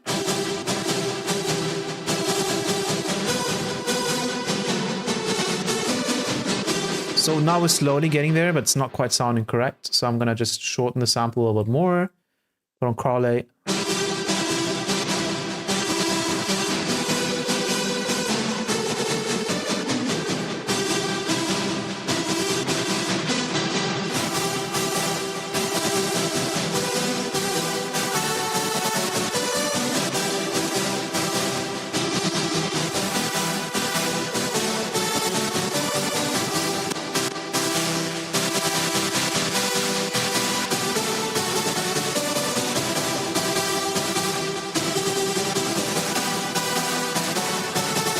I think it's sitting a bit better there. There's a bunch of processing on this, so I would have to like disable the multiband compression on this because it's probably adding a bit too much, and the delays.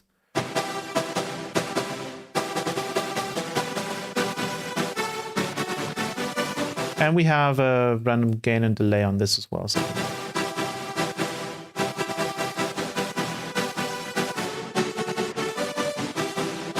But you can kind of hear it now.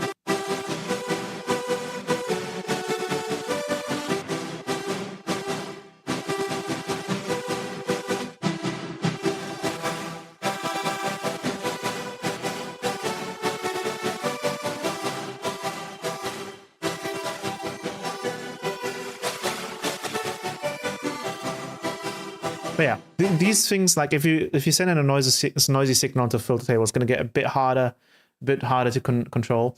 There's a trick where you can use the sort of noisy unison method, where you modulate the pitch of the saw wave instead of just layering noise. And when you do that,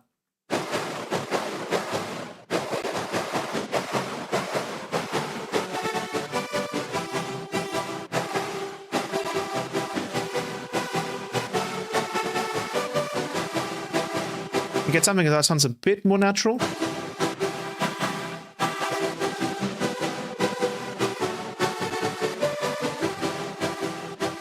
But yeah, this one's kind of tough to get right.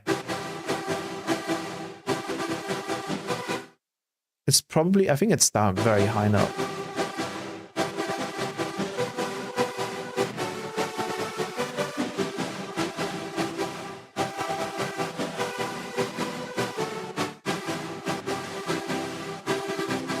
If I play a single note,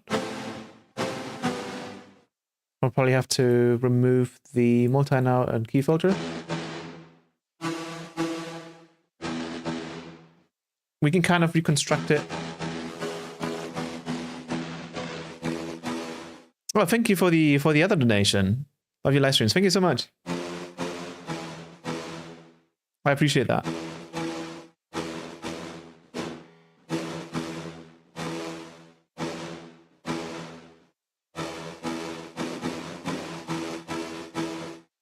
Switch it to this mode.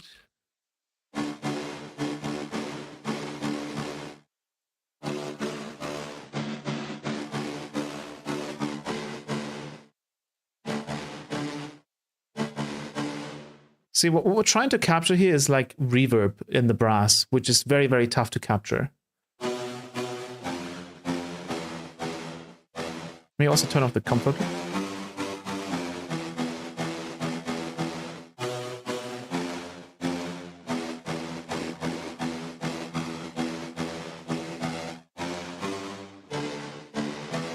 Turn off the phase randomness.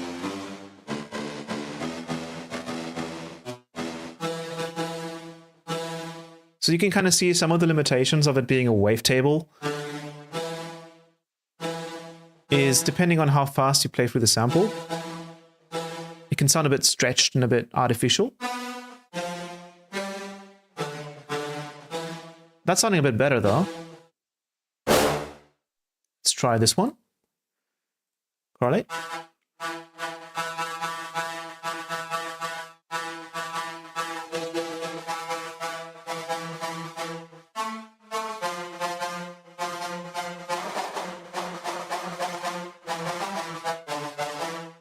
Oh, that sounds a bit more believable.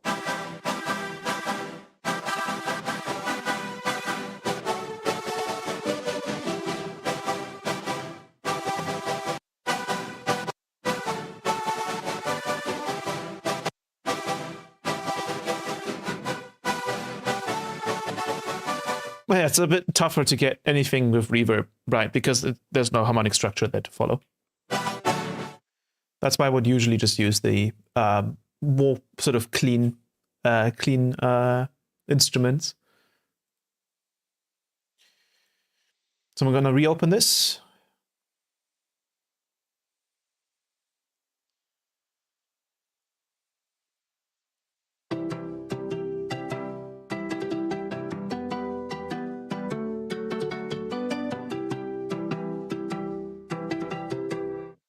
And then as well, I have this contact string library,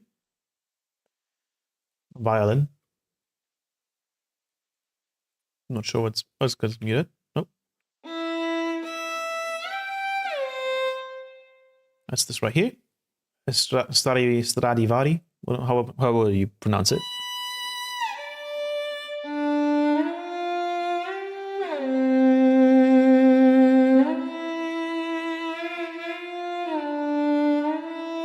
So I rendered out a single note. You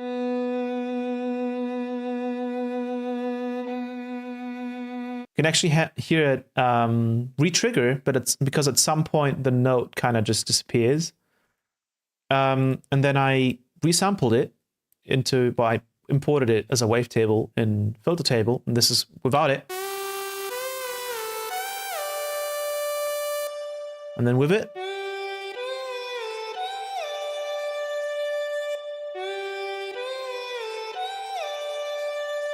You can actually kind of see how, because of the format preservation, almost stays in the same format, which is very interesting. This is without it.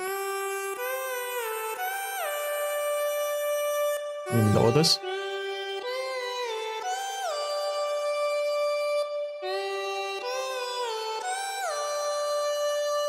So this is what would happen if you just sampled it, right, as a wavetable and just played it back. But then with the format preservation,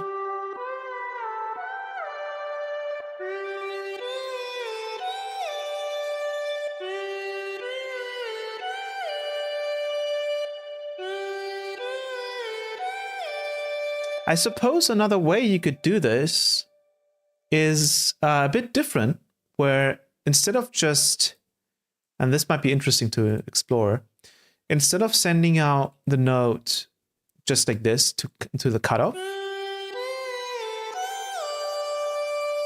instead of doing that, we actually built in the format preservation directly. So my idea would be to use a remap that we map this to. And I suppose we can make this unipolar. It should be okay to do that. And then just, you know, send the note tracker to the remap as a unipolar thing and send it to the cutoff at 100%.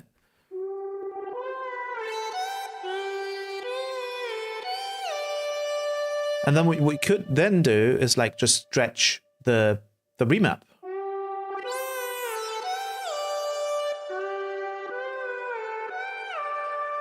Problem is the range is quite high, so what I would probably do is like lower the range to 60 notes.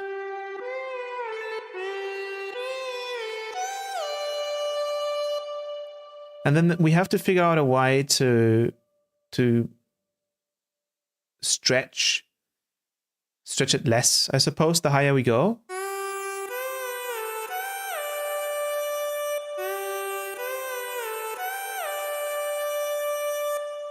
So now, right now, what we're doing is we're stretching more. But here we're saying, well, if you have a high note, that'll have a higher formant than the low note. So we actually need to inflate it, I think. Like we just need to inflate it, and then we need to compensate it by just pitching it down.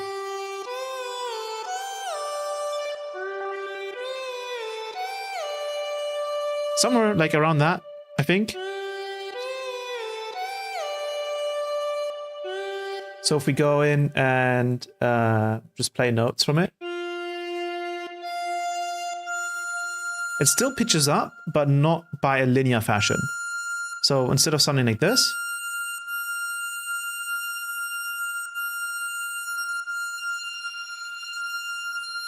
sounds like that.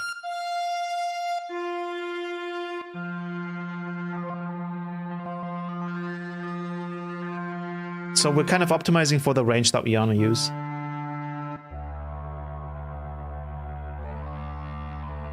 Oh, that sounds pretty sick. Turn that up.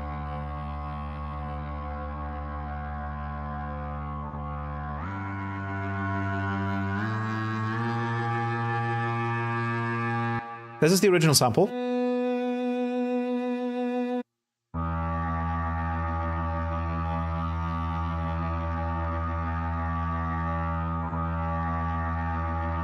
Let's mess around with the...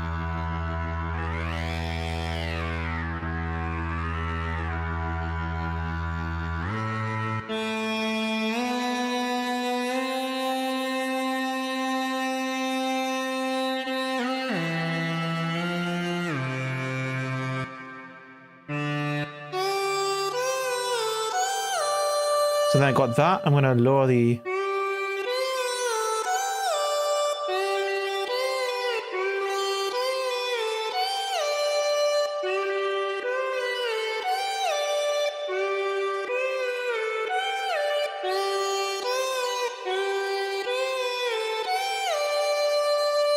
So kind of like that, right? We compress it and then also scale it. And then we don't really need a secondary formant preserver.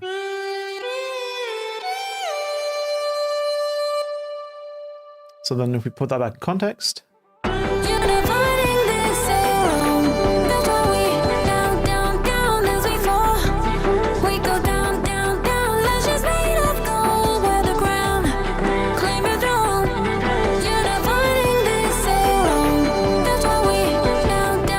And then we can just go by feel. So we can maybe lower this a little bit. Hello, doggo.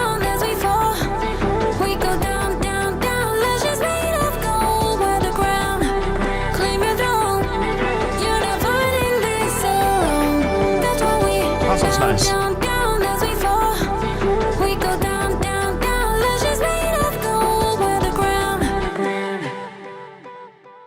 Then I've got this Reese layer,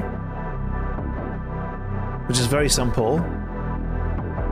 We've got a saw wave Reese there, but then we've got this pad that is built from a resample from these.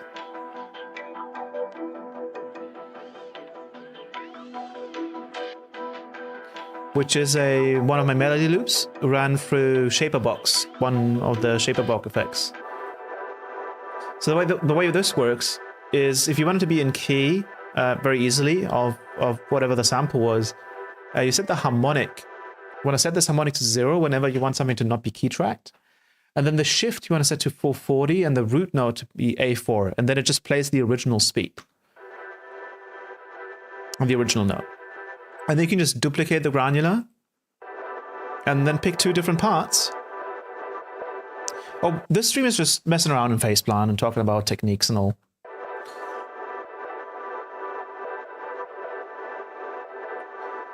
So one granular is giving us this, and then the other one is giving us this. And we can do another one where we just find...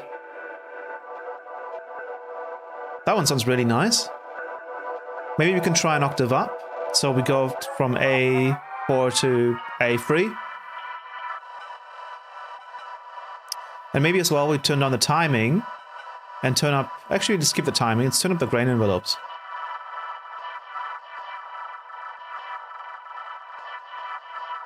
Quite a bit.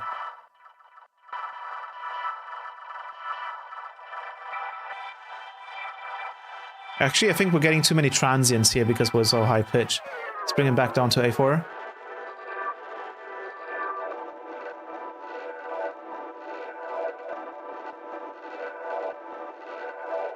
I also have the warm start enabled, so it kind of plays a bunch of notes or voices right when the note hits. If I disable that, you can tell it kind of takes some time to... Hello, Saturn. So I think I'm actually going to keep it to a low grain envelope. And then we're going to put it back to A3. And we're just going to try and find a nice...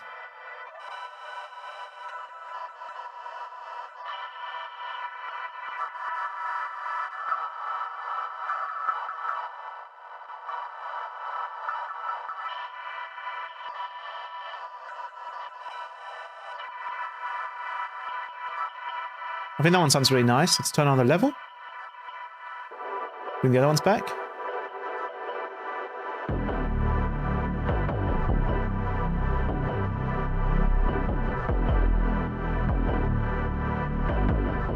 Yes, I'm just waiting for the dev to finish up some bugs. That's it.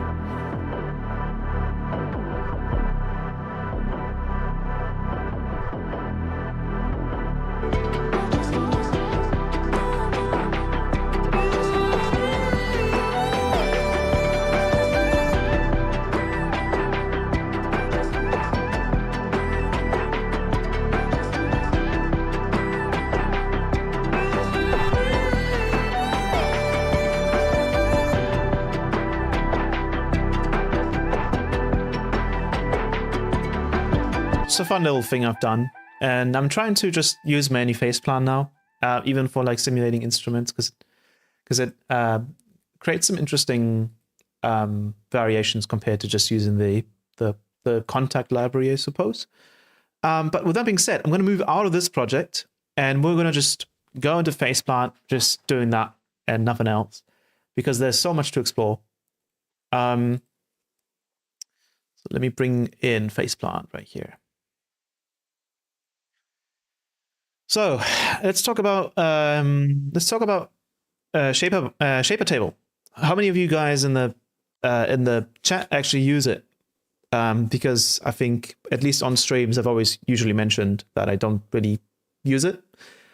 And I've actually started to use it more in recent times.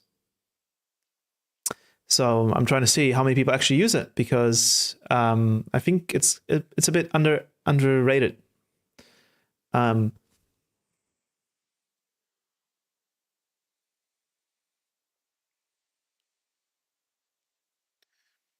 do use a lot. I haven't used it or fit table, but that's probably going to change. Nice. Hello, Xino. I just don't like the weird cubic curve in place of an exponential. Not so often, because I don't really know how to get the most out of it. Sweet. Then this live stream is for you, I suppose.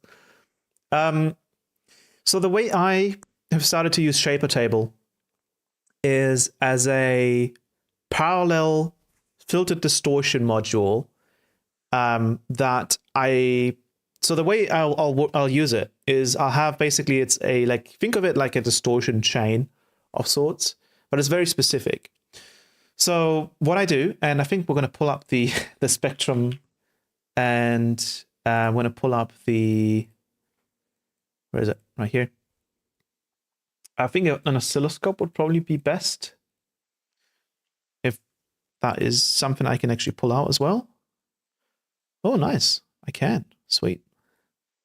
Okie dokie. And then I'll have to move this guy over here. And then move this. Yeah. Phaseplant is a very wide plugin, so I have to like... Wide, not white. I have to figure out where to place everything. I think I'll place that there, and I'll place this guy here. Cool. So I'm going to save this project here real quick. Actually, I don't really need to. It's not necessary. Close this guy, and let's get some notes in. And I have it on it. Give me that.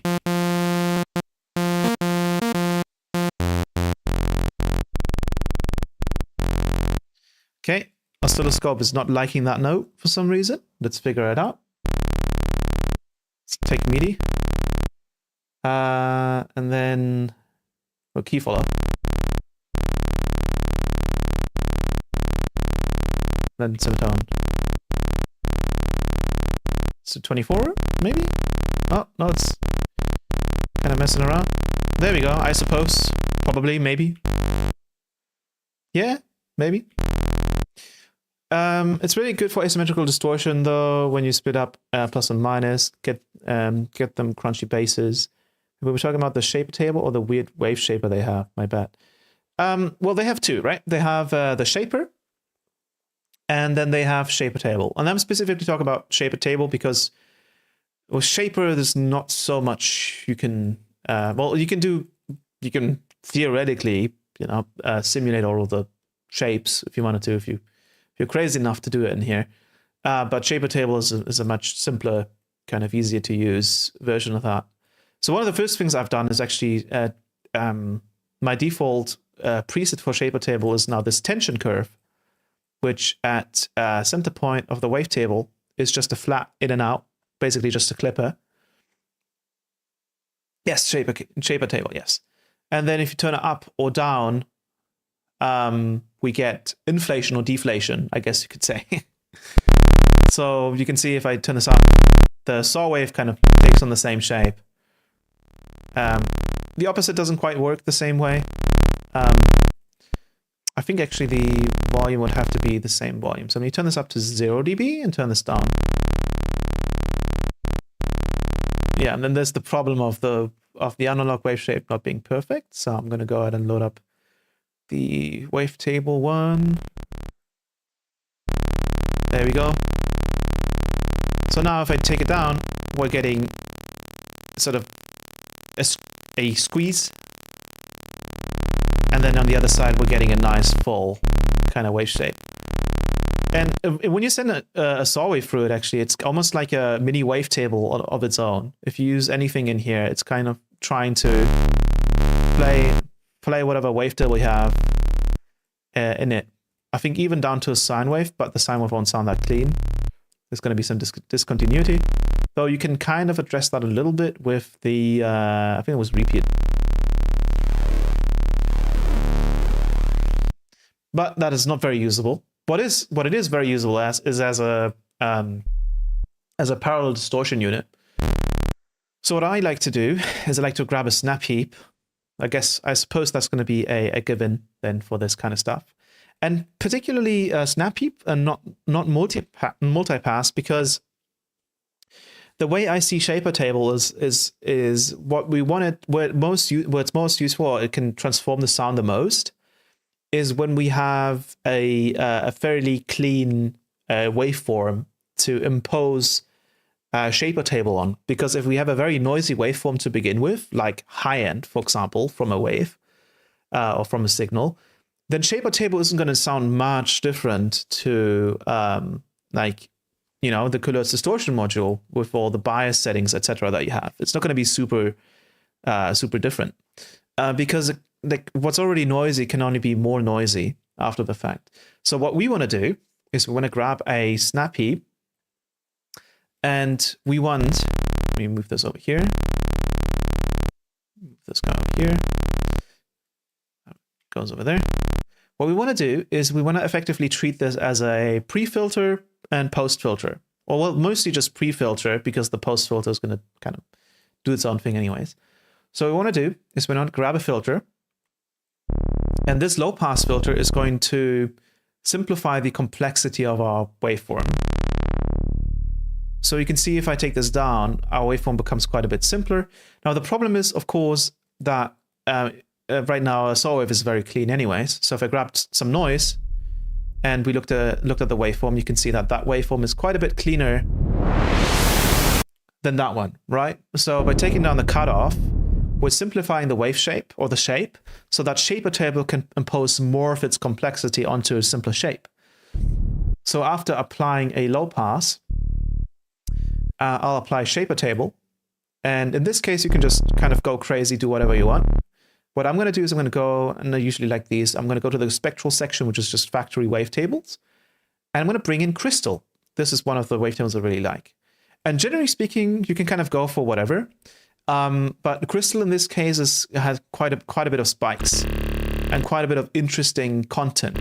And you can hear how by low passing this, we're almost imposing the same waveform onto our sound. Now this is just a saw wave, so if we were to grab something more complex, let's do, for example, let's do a complex wavetable right here. Something more complex, right? Like this. You can see that if I bring in the cutoff all the way up and I disable shaper table,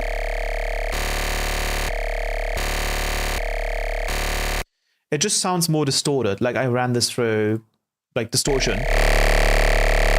Actually, it sounds a bit more complex than that, which is nice. Maybe it's some like sine distortion. Somewhere around that realm, right?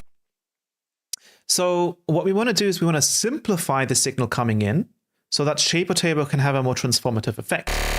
So what we want to do is roll off the high end.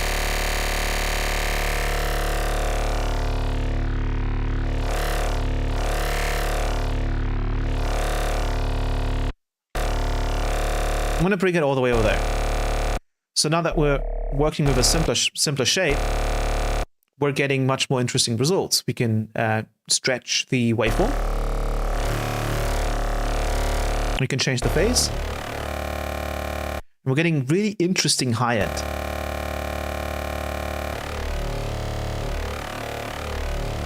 You can theoretically even automate that. But then what we can also do is we can change the bias and bring it close to the flat zone there, where the end of the waveform is. And then we can change the phase.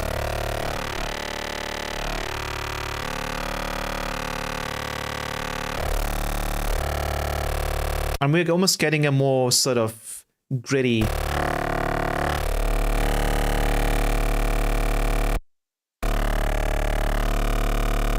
kind of ring mod style result there. And that will be even more accentuated when you turn the low cut, the high cut even further down.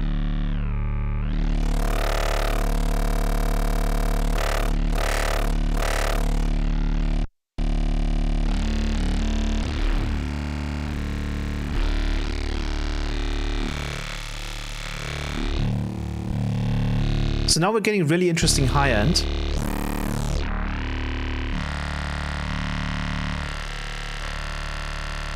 Let's bring up the cutoff a little bit.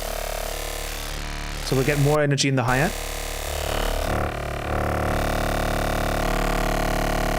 I like the high end of that one, for example. And then what we want to do is we want to, after that, add a filter and make it a high pass in this case. You could also use the mids of this if you wanted to. But the idea is that we get the entire signal, kind of filter it in ways we want to, and most importantly, we want to kind of keep the low end. And then we want to have a high pass filter that we can control with a macro. And then we want to duplicate that high pass filter onto the second lane and switch it to a low pass. And then we make it parallel. So what's happening now is we have our original dry signal with just the low end content. And then we have our distorted signal with a band crossover for the high frequencies. And we can bring that in.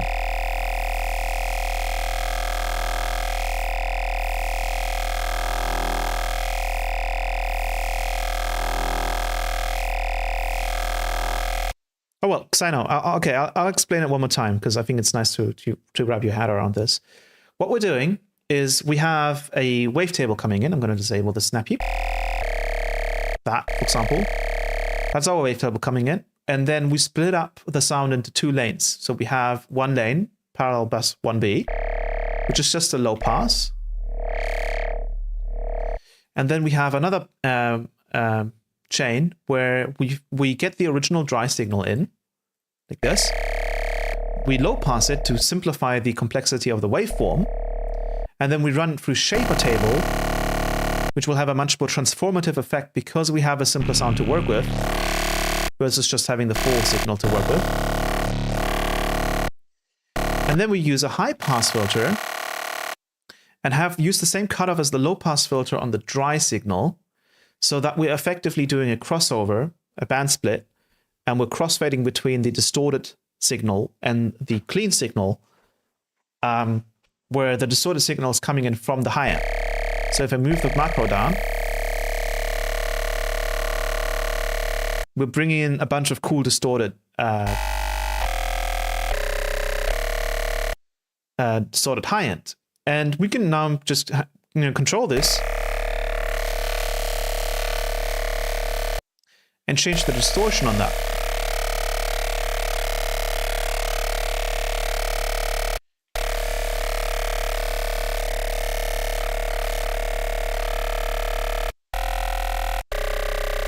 And the thing is, you can use this not only on bass sounds. You can kind of hear the difference here as well. The kind of sound we're getting out of this. So really nice and crunchy.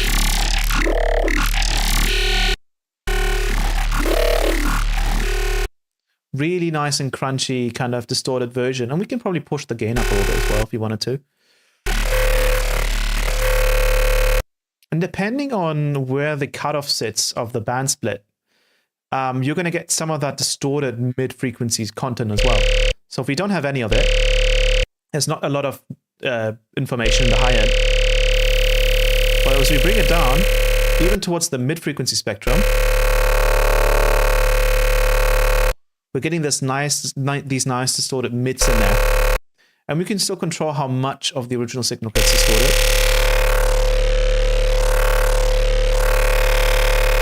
And of course, the wavetable.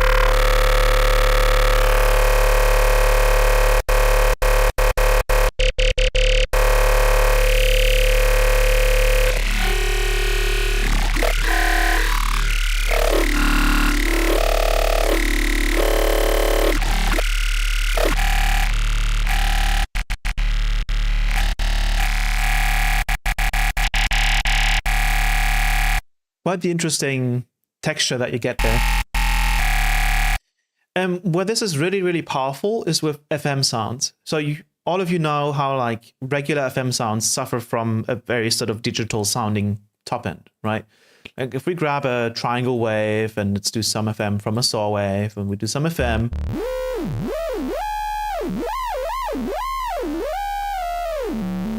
Let's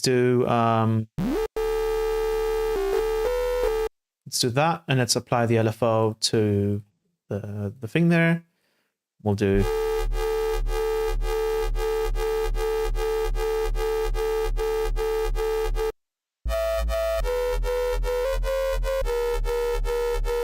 right. So you can tell that the top end doesn't sound very interesting. But then if we bring in the distortion,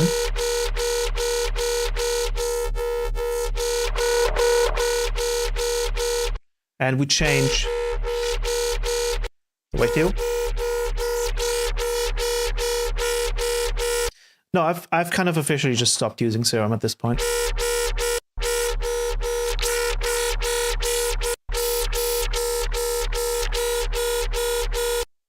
We're getting much more interesting high end compared to that. Let's bring down the gain again here a little bit, and let's bring up the general volume.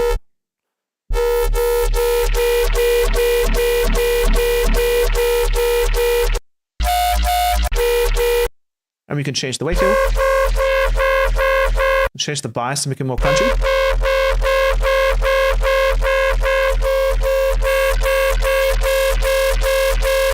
That sounds pretty good.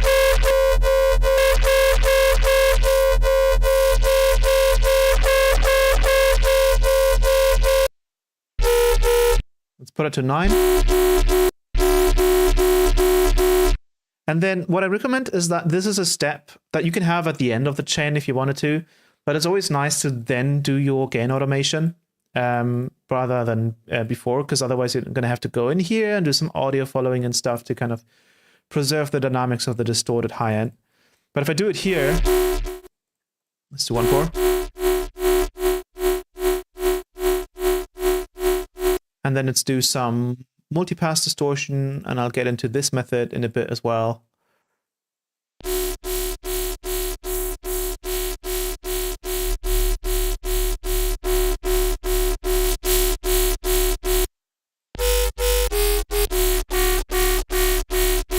We're getting much more interesting high end.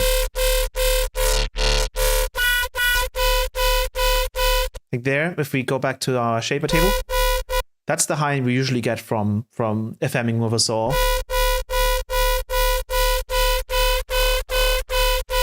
And now we're getting much more interesting. Much more interesting top end. And depending on the cutoff,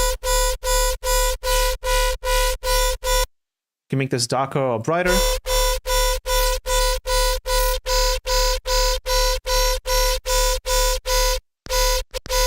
Still a bit scratchy there. Sometimes you can also bring it in after the fact, which can sound quite nice.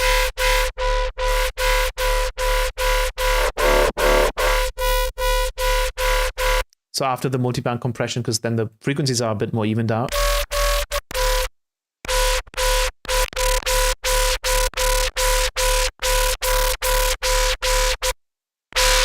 And I would usually advise not going for super crazy, like distorted wavetables or like noisy wavetables. Rather go with something that has a bit more interesting shapes to it. This one sounds quite nice.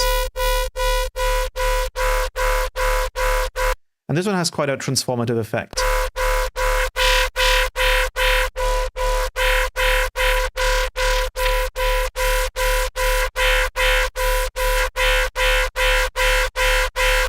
One more thing I'm going to bring in here is another cool filter table trick I've been doing. I've been experimenting with this, with making my own filters in filter table. And one of the filters I've done in here is called NBHP.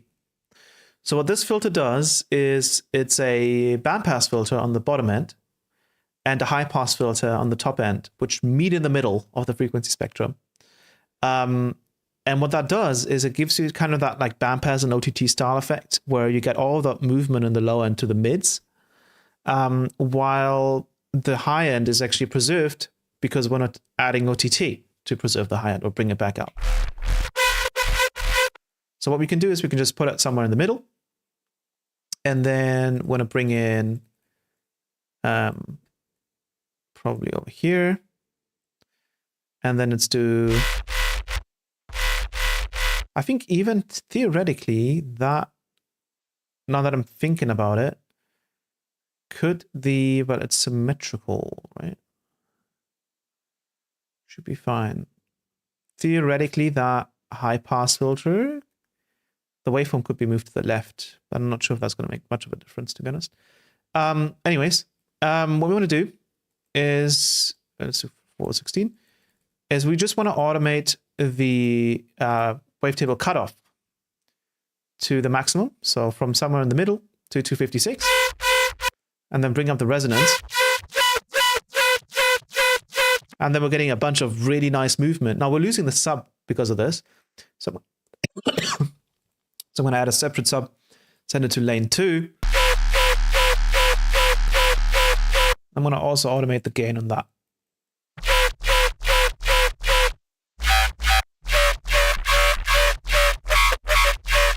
Let's bring down the FM a little bit so we can hear some more harmonics.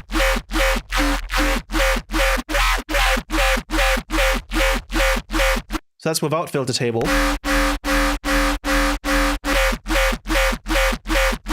That's with it. And this is without the shaper table.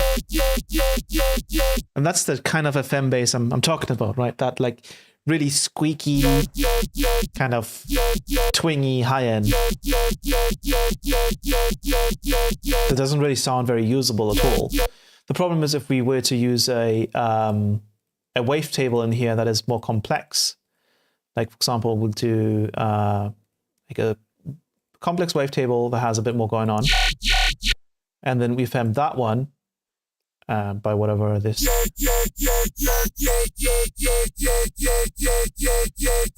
What are we, 108? And then we apply the same. It doesn't really improve the situation.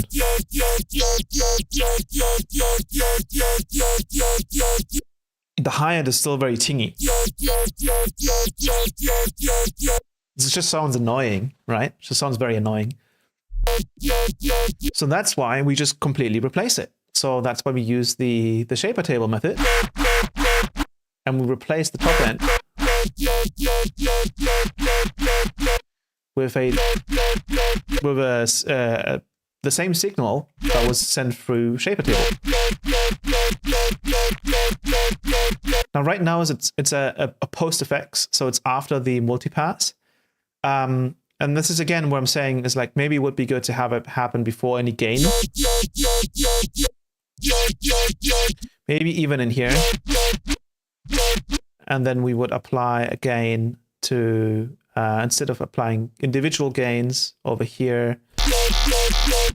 And I think we have one here. We just move this one after the shaper table. And then we can go back in here. And we get much more interesting high end.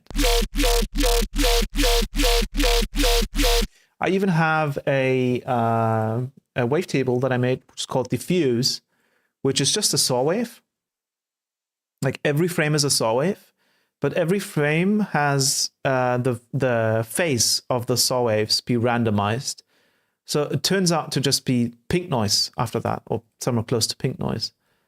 And what this kind of turns anything into with shaper table is into noise. So if we just reset everything about it, just turns the top end into a sort of noise pattern. And it sounds pretty nice. Like we can put it over there, get some crunch in, and then we can crossfade this.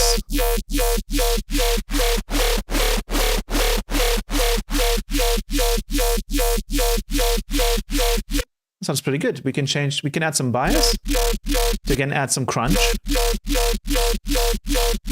We change the drive, change the phase.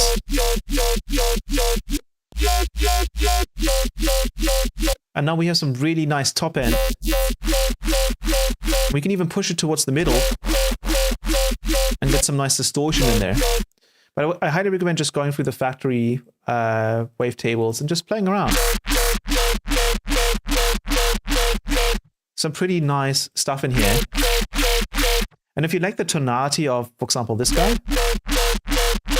but you want it to be more top-end heavy, you could turn up the filter and generate more upper harmonics. But another option, I believe, would be to go into the shaper editor and going to automatic EQ.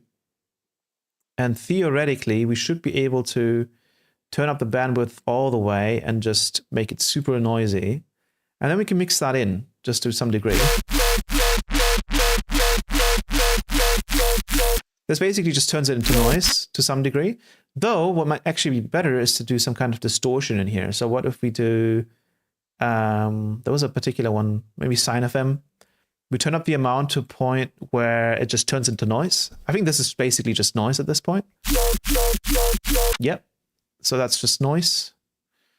And then we just turn on the mix. Bring it in slightly.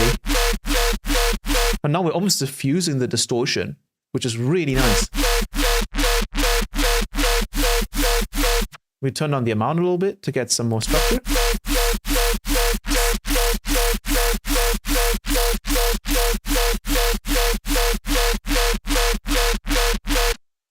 There we go. So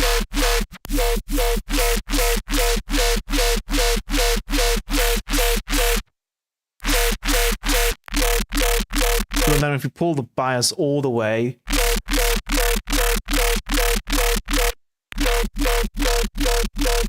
get a really nice top end that almost sounds like it's coming from a saw wave.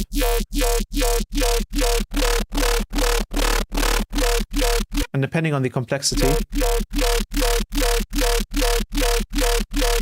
One of the other reasons why you want to low pass the incoming sound into Shaper Table is because Shaper Table just naturally, out of the fact that it's a distortion unit, will create upper harmonics.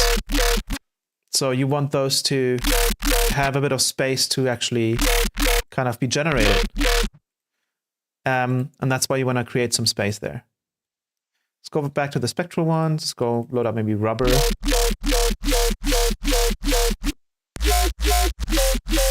That one sounds really nice. I also made another version of NBHP that is called NBHP Res, where I'm also layering a peak filter on top of the bandpass so you can have some resonance in there.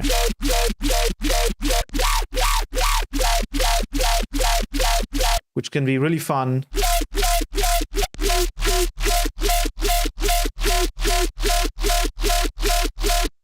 For resonating certain harmonics, and then if it goes into Shaper Table, it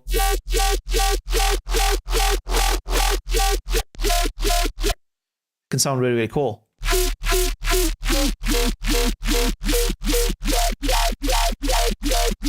So you have both of those options.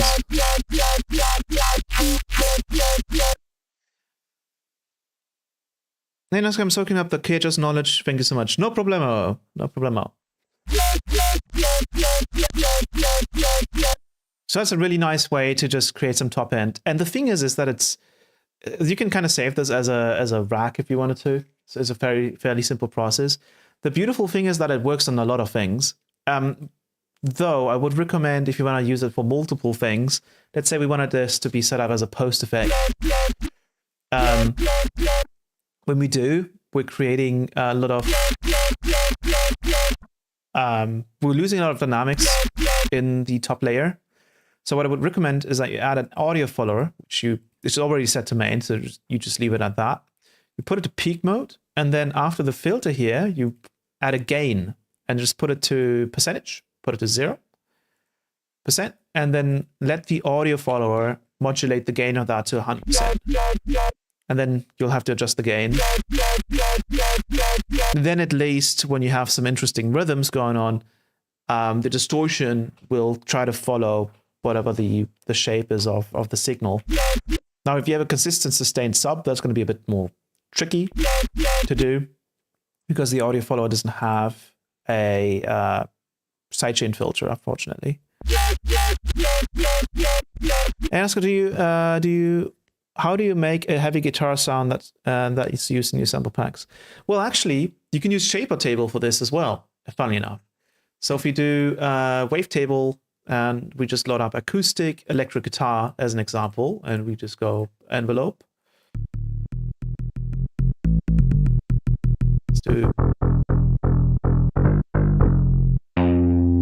Let's add an arpeggiator in here. That's a bit too fast.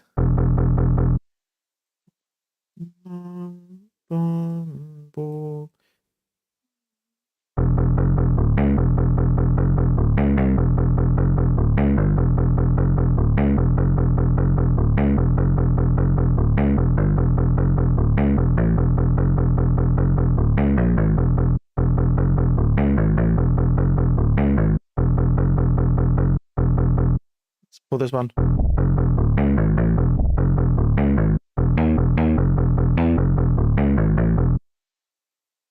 So that one.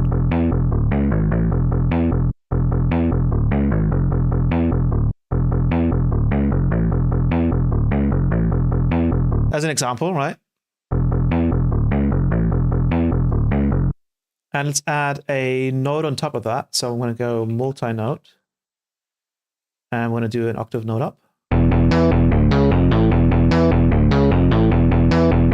So you can hear how what I'm saying, right? Is like the electric guitar sounds kind of fake, because it's just playing it. The format is going with it. So that's why we're going to replace it with an analog and filter table, acoustic, electric guitar. Again, we're going to do the remap trick. So we're just going to send that in there and make it a plus and a plus. Cut off all the way down.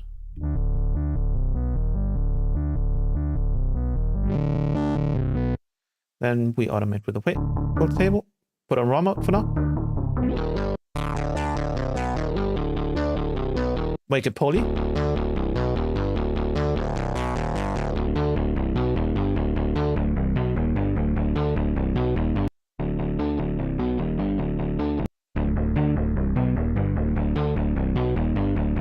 And then let's go ahead and stretch it.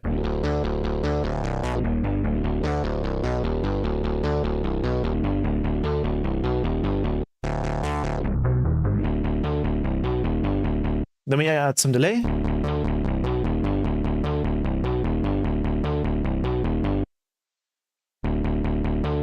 Let's make this one 13.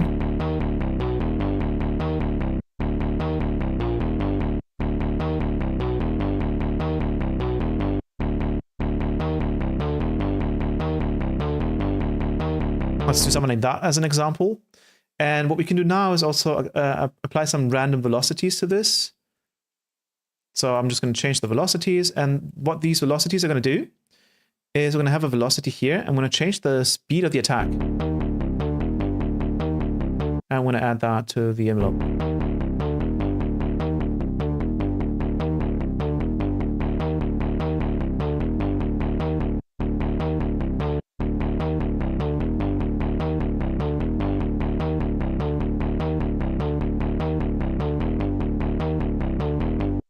Maybe we'll change the envelope of this.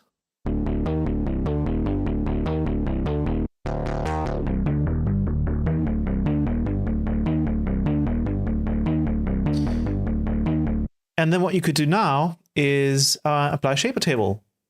Let's go with spectral again, maybe crystal.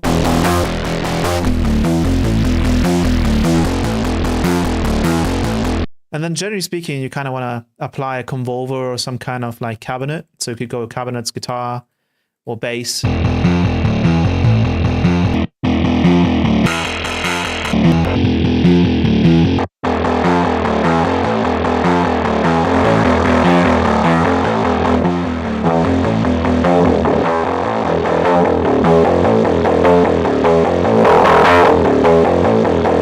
But these are kind of static.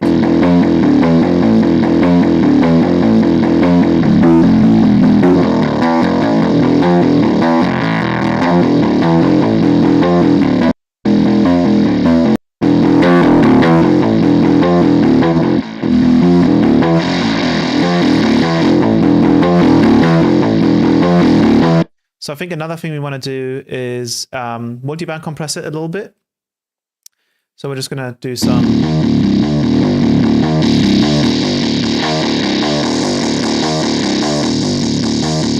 mixing some of the cabinets.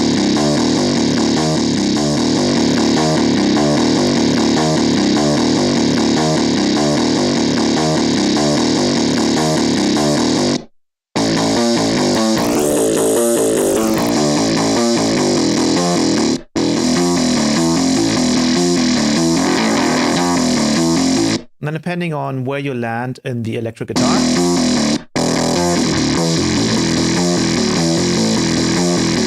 turn on some unison with no detune and just spreading up and phase.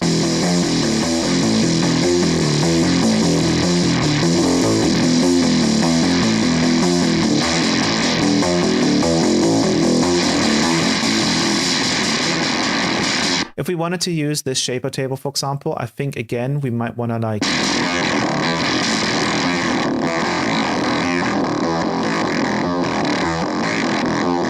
simplify the shape there as well. And we could theoretically do the same parallel trick where we have a filter, we have the shaper table, and then we have another filter that we control the crossover of. So we're creating a band split after the fact, after shaper table has kind of completely destroyed the sound.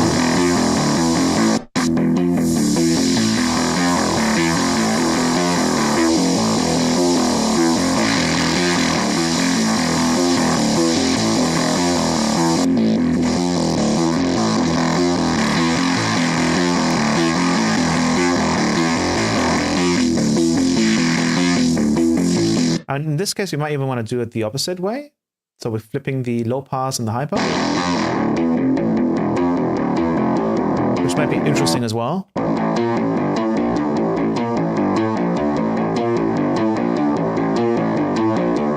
So we're getting some interesting results that way as well. But I think I actually just like going with these.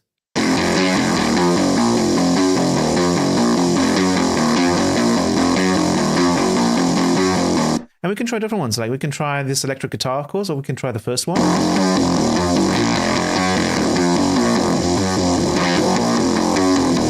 The thing is, the way I did the guitars in for the sample packs on the Patreon was with Contact's Native Instruments guitar. What's it called? Guitarig. That thing does crash though. Like it crashed a lot of times for me on Ableton, so that's why I stopped using it.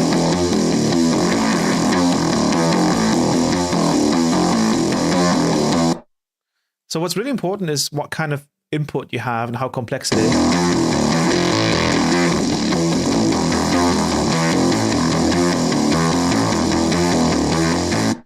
And then also how hard do you drive it into shape a table? And what is the cabinet that you're using?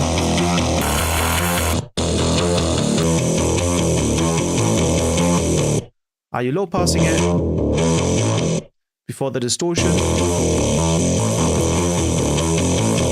You could, EQ it before the distortion to emphasize, say, the lower notes. So we could do. Be careful though, right?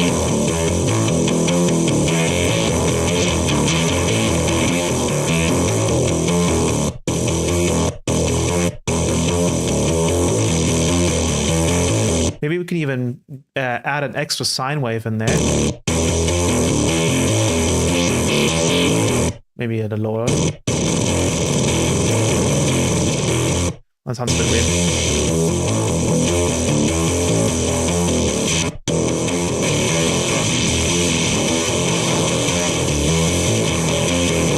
We can mix it in.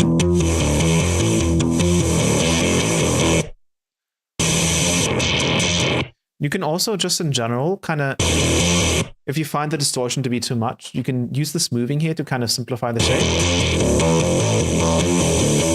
But I usually find this to be less useful because I only want like parts of the shape to be less smooth.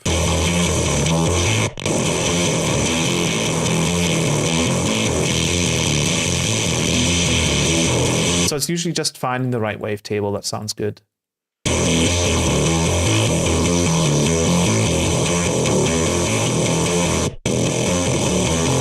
Let's try original again.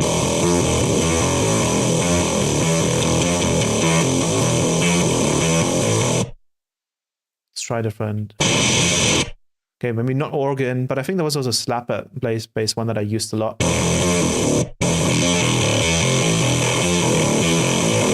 But yeah, you would usually want to go through Guitarig. Simulating it in Phaseplant is a bit more of a trial and error thing. Unless you sit down for an evening at some point and kind of create a nice chain and you just save it as a snap heap. Let's get rid of the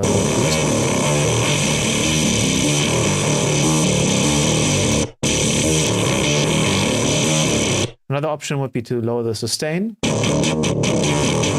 and then automate the decay with the velocity.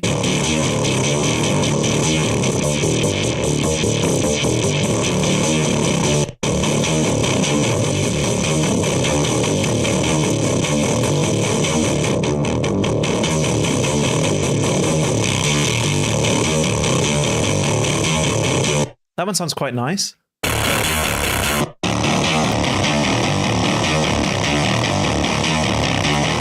And again, we could always try and add some diffusion to this. We can actually stack shape a table as well. I could go in and add diffuse.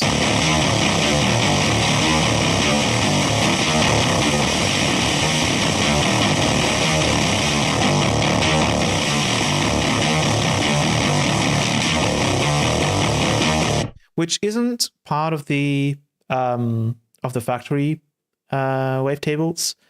But you could probably go into like the noisy section here and find something maybe similar. Noise spectrum, perhaps.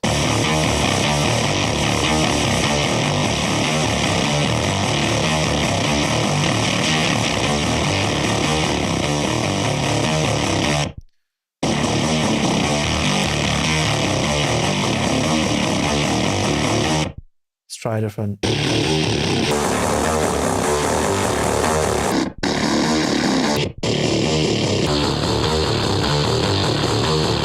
We could also try having the convolver before. The problem there is that the distortion adds so much like noise to this that it's not really worth it. And you're removing a lot of low end with it. So like the distortion doesn't really like when there's no low end. It's just going to turn into kind of a mess.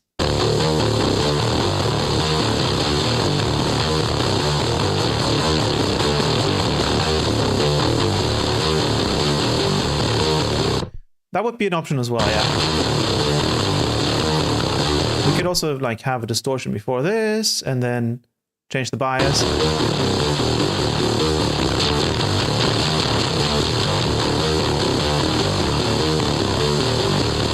But generally speaking, this is kind of like up to you. Guitaric definitely has some nice presets in it and some nice amp emulations, etc. But if the thing just wouldn't crash, that would be really nice. And usually sometimes it's also nice to just have 4 bands of multiband compression. So one can be really high. Then maybe we'll push in.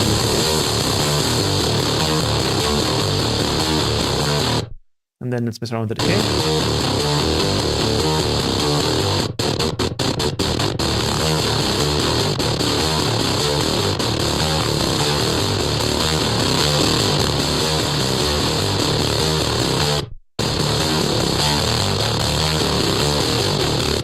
Let's also add some release to this, and then let's switch it back to the nylon guitar. I think it was the electric one.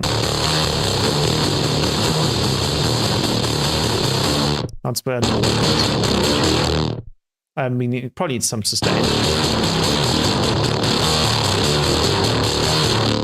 Yeah, this is a lot of distortion right now.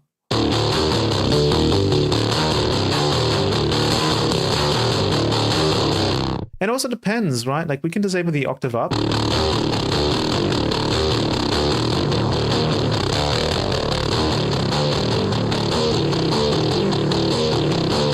We can simplify the guitar a little bit spectrally with the resonance.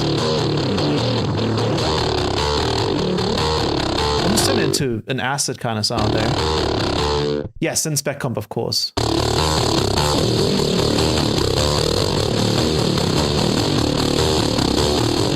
Maybe even Disperser could do some interesting things.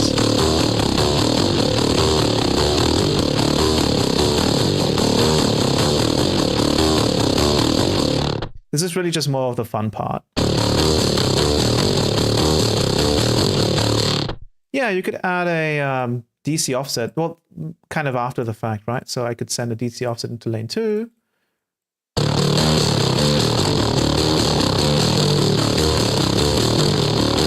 We have to raise the gain here as well. So it's almost making the thing disappear, which actually there's a nice shaper table preset in here as well that does this. They have, where is it? I think it's in the distortion ones. You have one called Disappearance, which kind of cuts off the bottom end of the center crossing.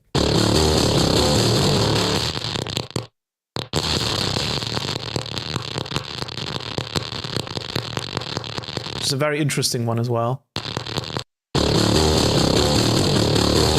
Let's give it to one shaper table now.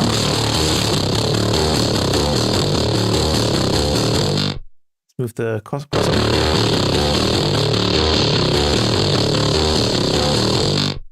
And then let's try the electric. So the shaper table is very aggressive though.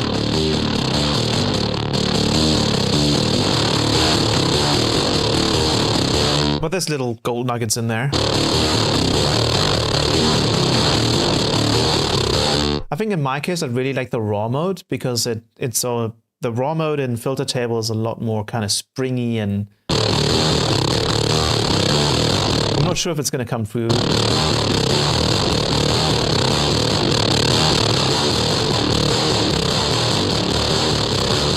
Let's turn off the random phase.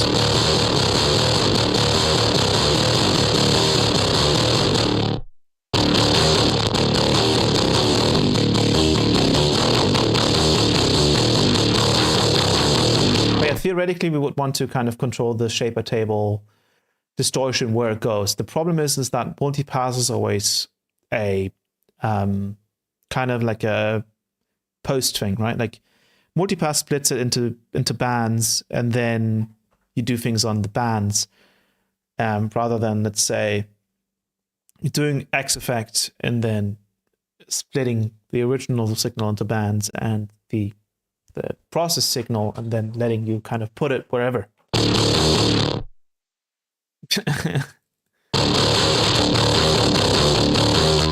But generally speaking, adding octaves is quite a nice thing. So we could do a plus 12, plus 24.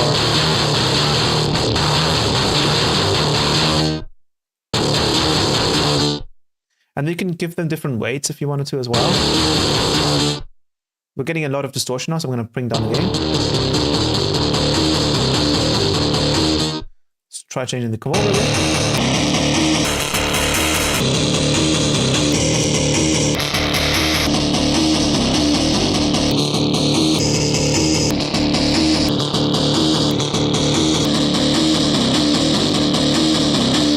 Theoretically, instead of convolver, you could use Filter Table. I'm not sure if they have any cabinet style things in here though. But you could go into probably chaotic or formants, and maybe they'll have some interesting things in here. Turn on the resonance.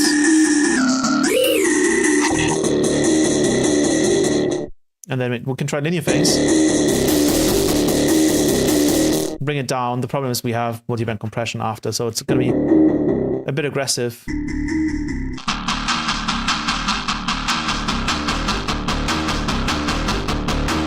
But generally speaking, I don't like the amount of change that cabinets introduce. It's nice to kind of emulate them with Filter Table. And then be able to mix them in. That sounds pretty mean right there.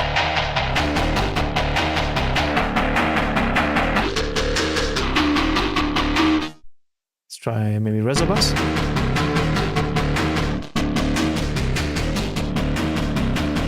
It would be nice if one could like sample all of the cabinets as wavetables in here. If that's possible, I think so. So you could even have one wavetable containing all of the cabinets, but that's maybe a bit more difficult because they have different delays. So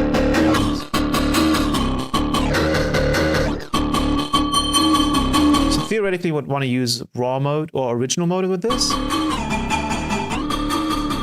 because that lets you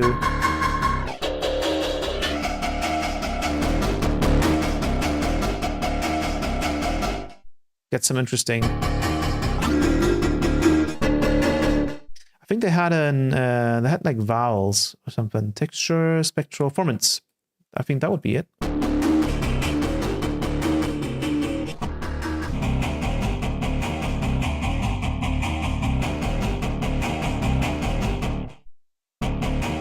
Oh, that sounds pretty nice. It's a bit much there though.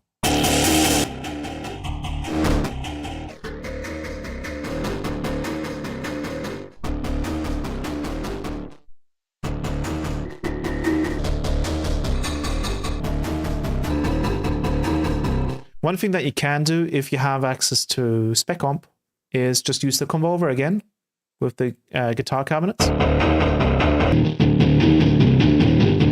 And then just use spec comp after and kind of pull back the spectrum into a more sort of normal region. And I did use spec comp on all of the guitar loops, the heavy guitar ones, riff ones, because, you know,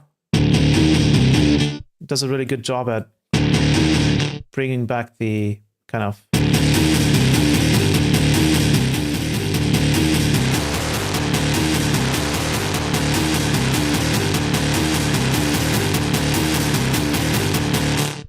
lower that down a little bit.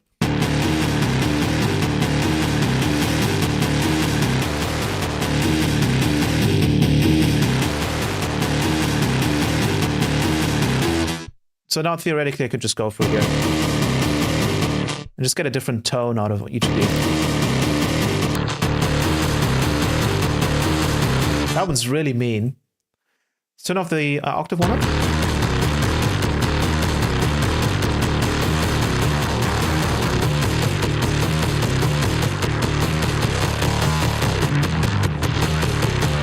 Bring up the sustain. And let's do just a single note.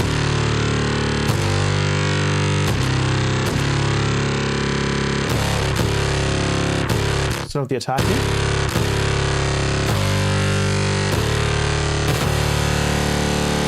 Let's try a 7th as well, maybe. 19. There's a power chord, right? 24, that would be 31.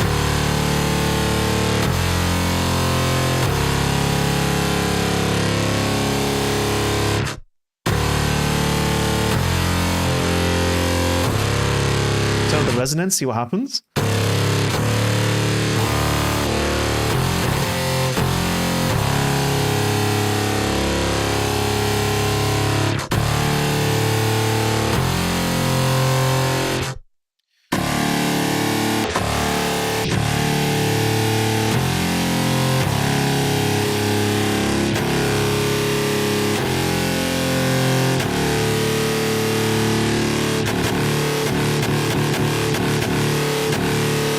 And then maybe add some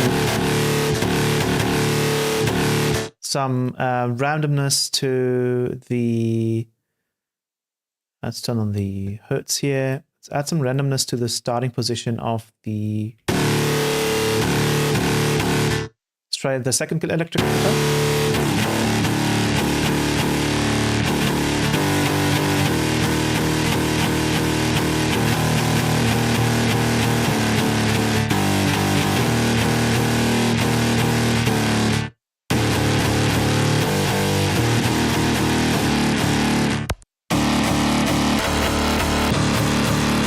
So we could do like a ba-bum, bum, ba-bum. See if we can do that one. We'll need a triplet.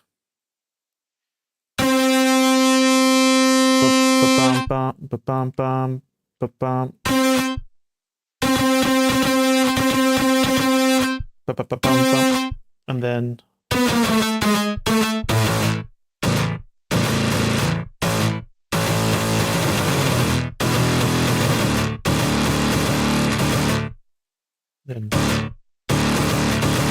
let's do D Phrygian dominant, or yeah, that would be G harmonic minor, I believe.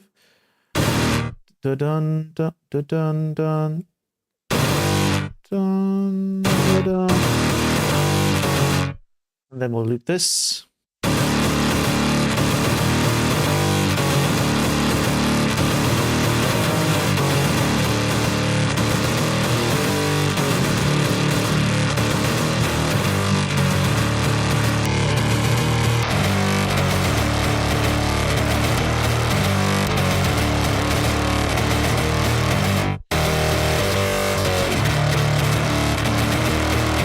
And theoretically, we want some variation in the phases and stuff.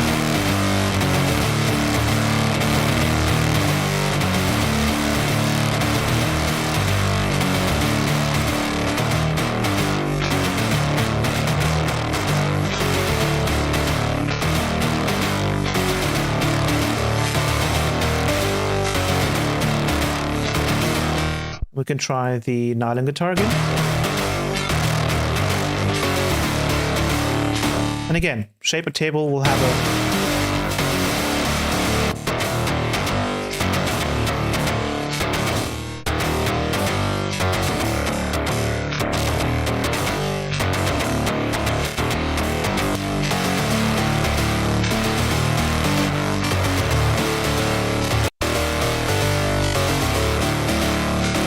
So you can tell, like, the original phase mode is a lot cleaner.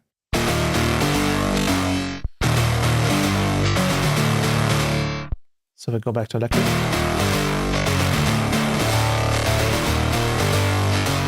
So I like the raw mode because it sounds more distorted.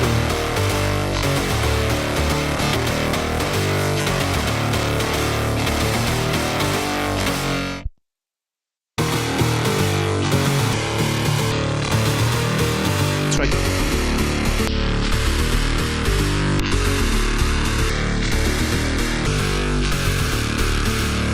Theoretically, you could use the bass convolver for the low end, and then you could use the guitar convolver for the mids and highs.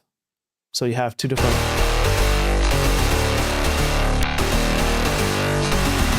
And you can do a crossfade at some point.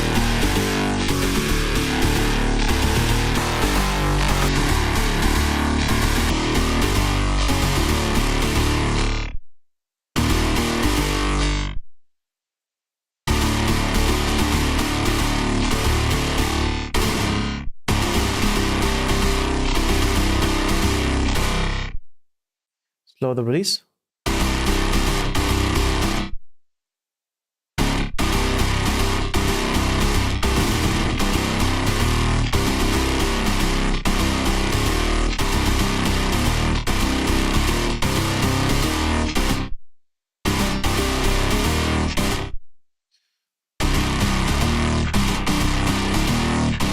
And I'm probably going to turn up the release on the spec comp as well.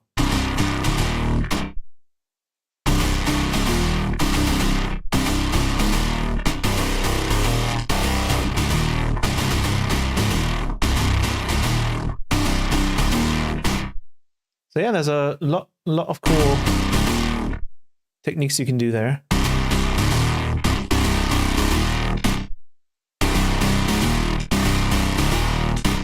And then of course you can use it as a single lead guitar. So if you turn off poly and turn on legato,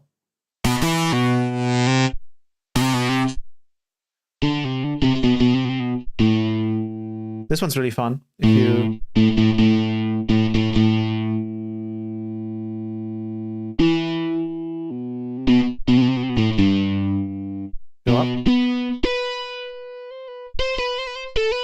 But for the lead guitar, I would actually recommend you do something like this, where you take the LFO and make it really slow.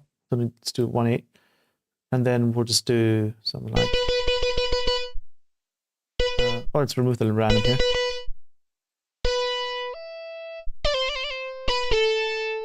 Then turn up the sustain.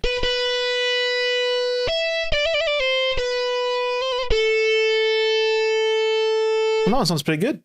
Right, so we're doing this one. But then maybe here we want to use the modulation. And then maybe less. This is a bit much.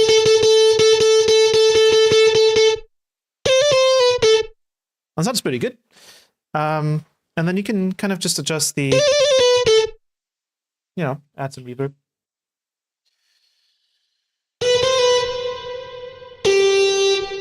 And another great part is maybe let's do some note tracking on the filter.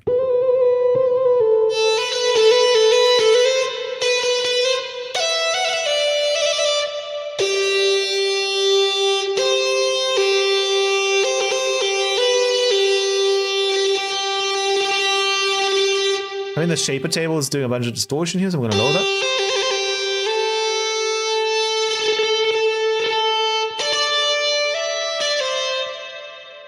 Maybe we'll turn up the smoothing a little bit.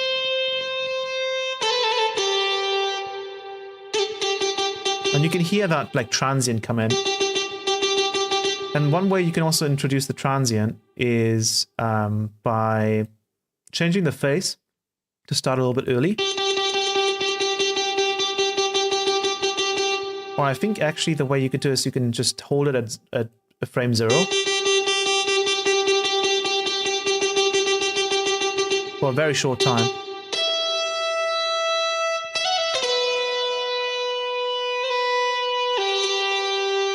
Then it will eventually loop, right?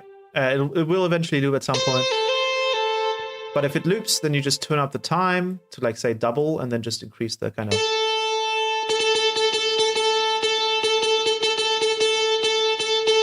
can add a point here and there. You can also open this up and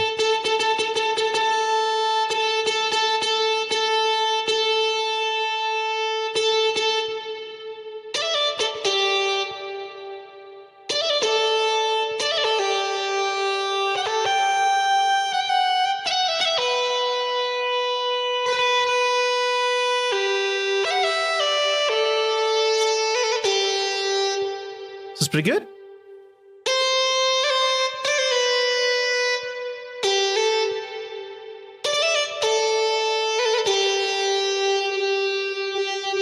The distortion is barely like anything here.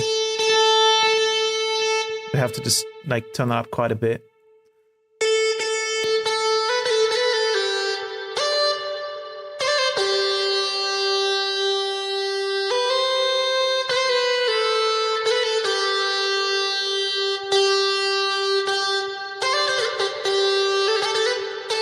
And you're hearing the kind of like the kind of like guitar-esque kind of sounds when you let go of the note. I think it happens less so with the original mode and more so with the raw mode.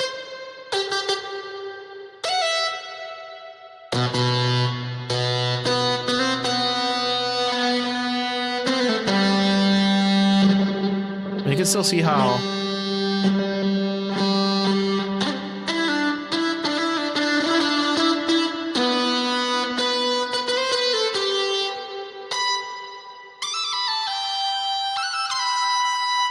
there it's almost just like a saw or like a square wave. But you can still see that the upper harmonics have a bit more of a structure there. So I think it's still... That might also just be the come over. Probably to some degree.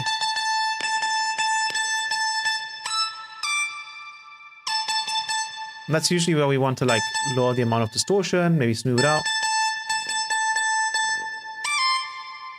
And this is still a nylon guitar, this isn't even an electric guitar.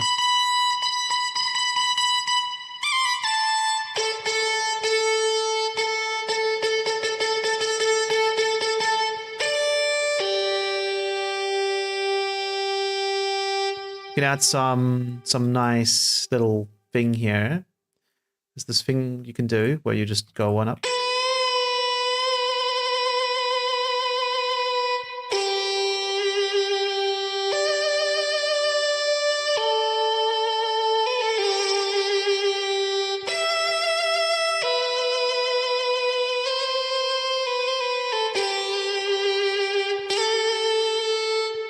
Yeah. Oh yeah, and you could just bring this in like after time. So we could just do a tag and some delay, wait a few milliseconds before you bring this in.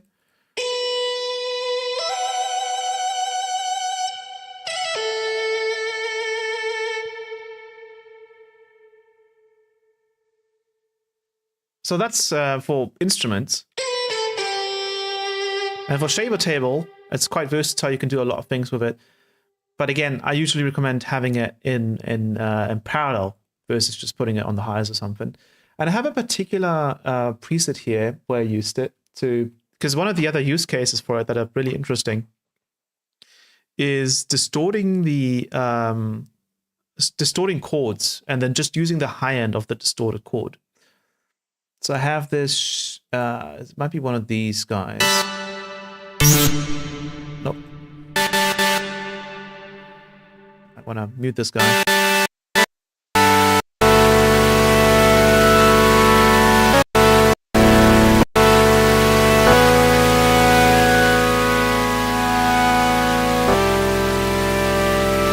So if I turn off the macro, we're just getting a supersaw chord.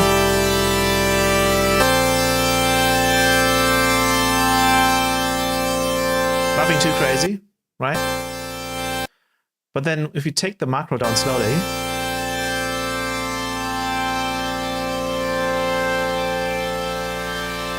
we're introducing all this distortion to the top end.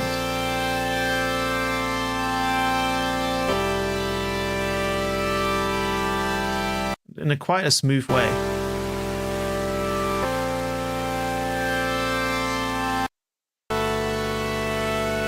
And this is the diffuse wavetable, but you can use other wavetables.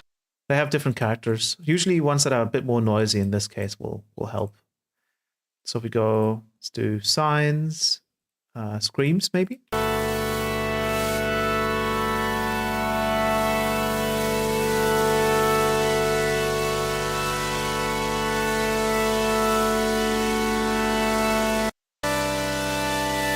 And then once you bring the crossover closer to the mids,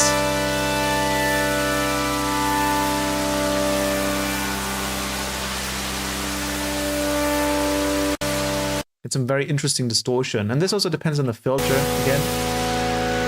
Bring the filter down.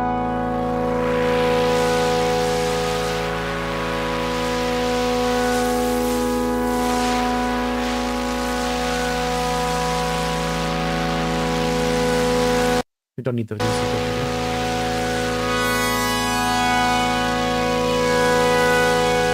I think that sounds like a very interesting top.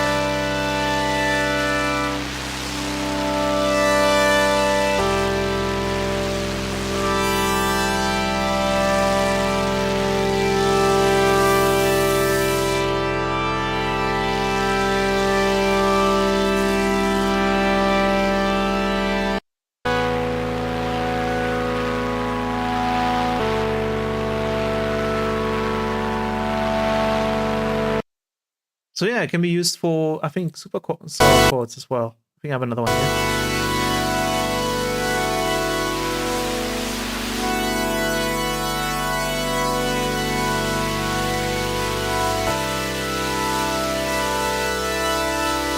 This is quite similar to the other one.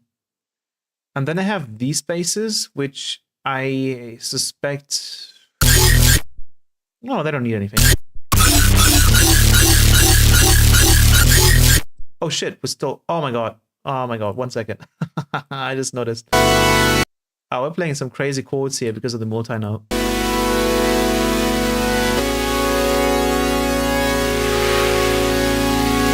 So that's the actual sound there, not the other one.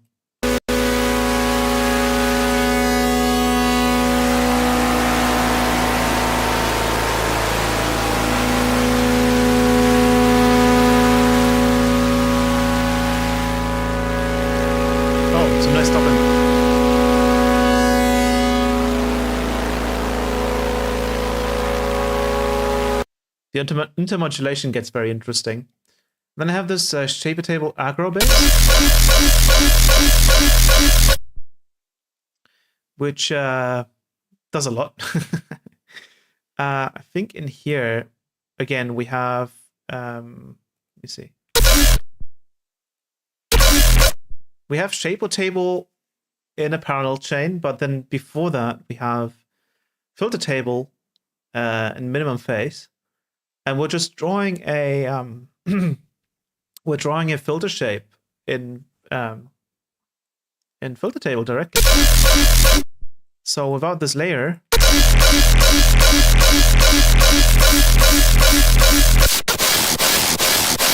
getting all of this nice top end.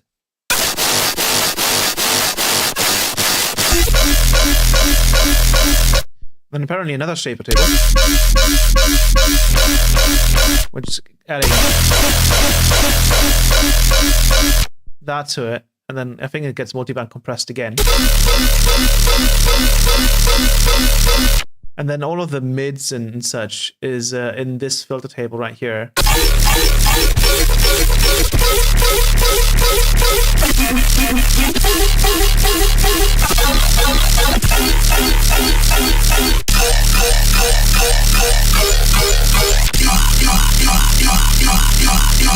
But because we have the shaper tables doing all the distortion, and it's mostly on the high end, I think here as well, we're just mixing it in parallel. The mid frequencies are kind of getting preserved. So the mids are clean, but the top end is always energetic.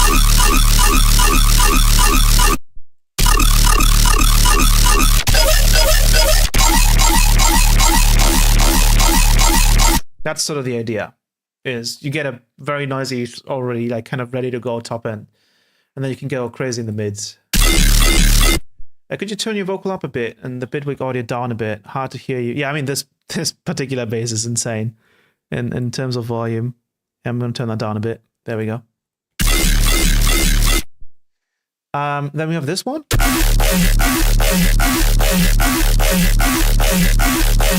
Jesus Christ. Again, another shaper table here, mixed at 36%.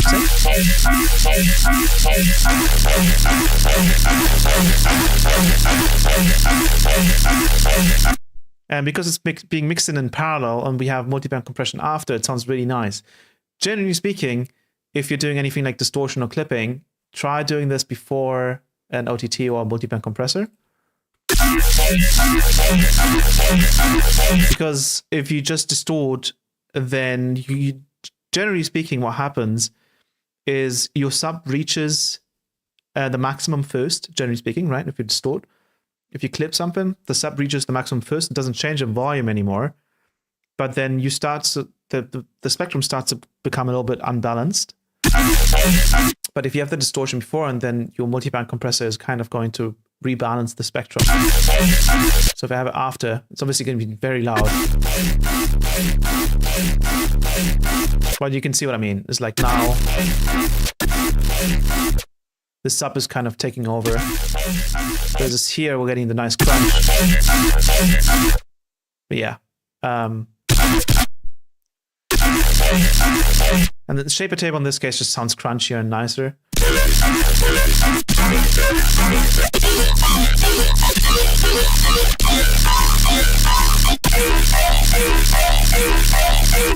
And the trick with this filter table here is just a square wave going into filter table, which is just naturally going to result in odd harmonic sounds, or squarified sounds.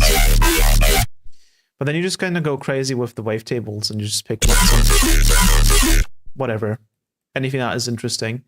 And generally speaking, these wavetables might be a bit bright. So what you can do is you can apply a tilt. So all you have to do is open this up, go effects, tilt, and then you can just tilt this down until the lines are somewhat kind of in the middle.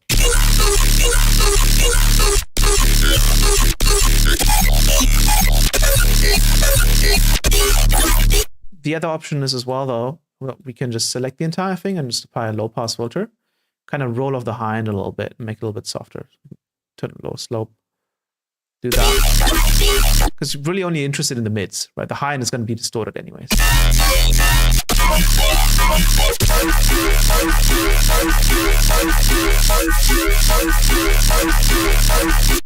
Yeah, that's crazy. It's very loud as well. Let me turn it off.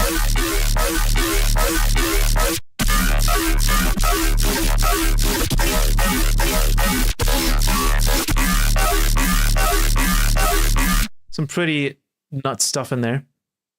Imagine this as a fake out in a terror tune, and then we get some heavy guns. Yeah! You can create your own little kind of cabinet filter with filter table, maybe. We just do some kind of draw it in here. Where's the drawing? Oops, sorry. A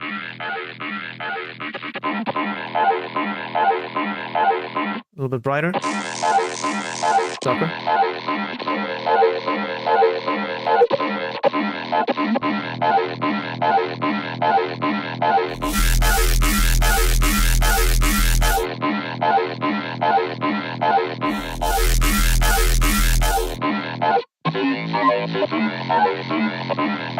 Yeah, that works as well. Yeah, and then with the mono.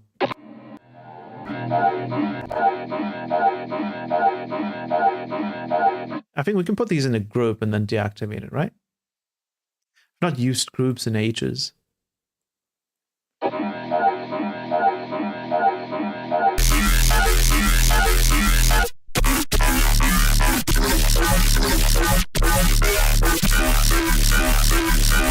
Yeah, there's tons of fun stuff in there.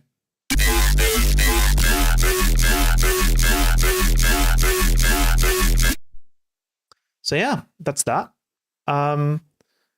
Regarding shape, I have one more preset that I saved from a recent tune that I've done. And all of the new things and techniques that I have here are from 2026. or labeled 2026. So one of them is the just a second, find it.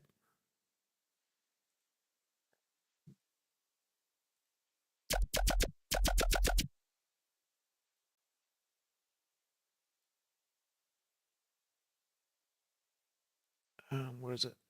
Here we go. It's the bro step something. This one.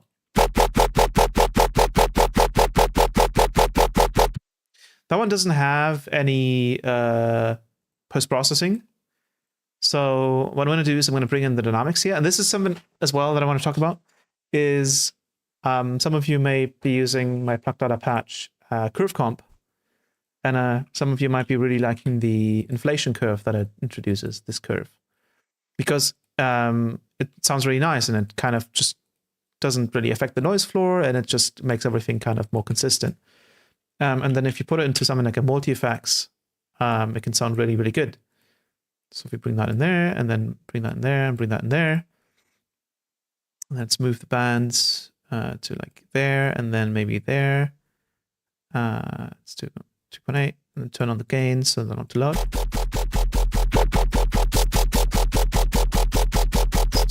There. So without it, and then with it, that's free of the curve comps right there.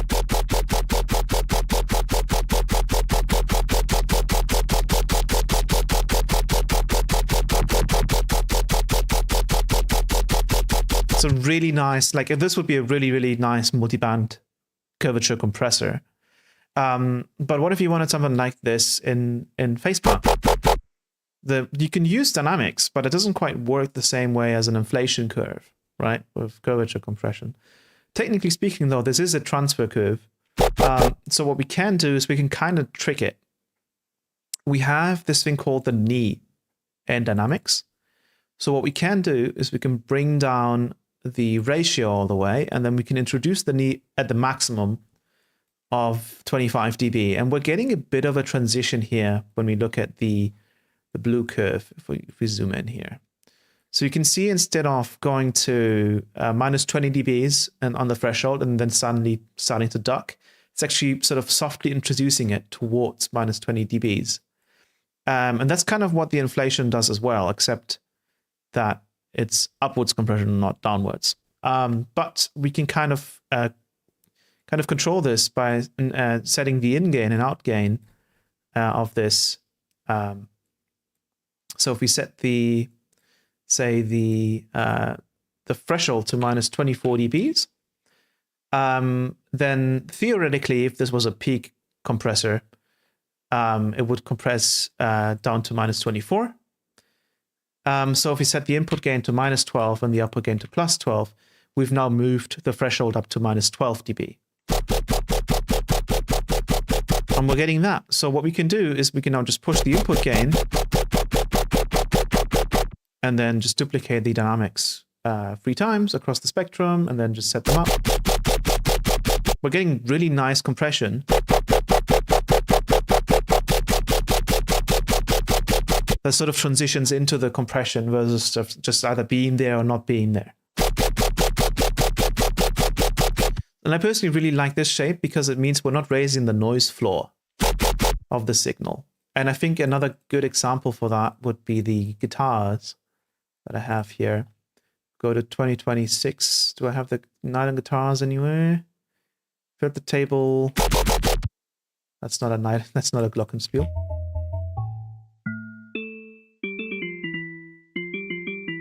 There is.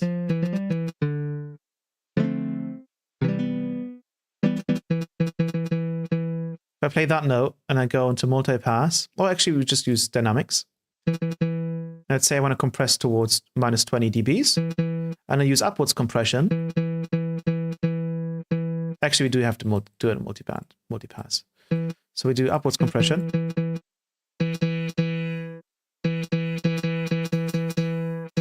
You can hear, especially on the high one,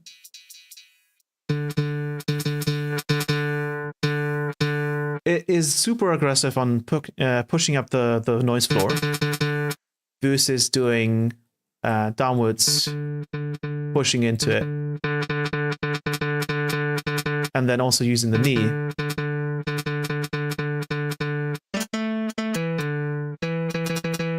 Sounds quite a bit nicer doing that.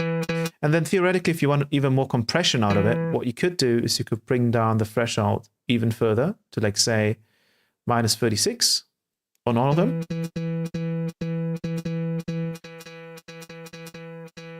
And then you can start raising the out gain.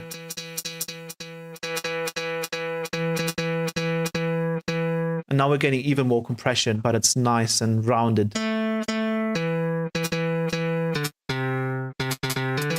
I've been using that kind of compression a lot recently, and it just sounds a lot nicer than just doing the sort of brute force upwards compression. Doesn't attack the noise floor as much. So that's what I'm doing in here as well.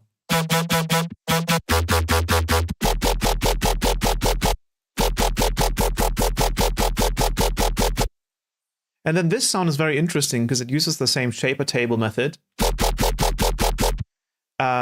And it is also just an FM sound. So what this is we have a triangle that goes through, and the sub down here. It goes through a comp filter and a filter table doing the movement. So nothing special, a little bit of flanger there. Then we add the FM. Which, funny enough, if you take down the level of the carrier oscillator. Oh, well, not in this case. Actually, the harmonic, I think it was. You just get the soul wave. So there you can kind of see the impact of doing the FM on the shape. Ulrich says, do you remember how you created the lead and synth parts in the drop of Where I Belong? You tried to copy it, but couldn't get it right. I think that was my voice distorted and kind of used as that, I believe. Unless you're talking about like the chord progression, like the chord stack, then that was done in like Serum and such, with granular as well. So what's interesting here is that we're introducing the FM layer, but then as well we can introduce a separate bending with this sine wave layer right here. And this one doesn't affect the FM layer, but affects the original wavetable or the original oscillator. So when we bring that in,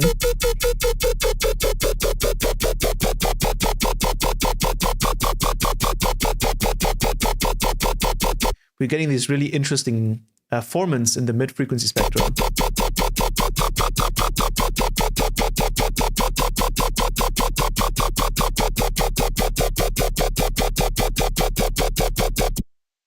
Hello, Hyper. But again, we're left with this really annoying top end that we know of from FMing. The very kind of zippery, digital sounding top end. So that's where shaper table comes in again. We low pass the signal, apply shaper table, and then high pass it. And in this case as well, I'm using the main signal again to follow the general volume. And we get that.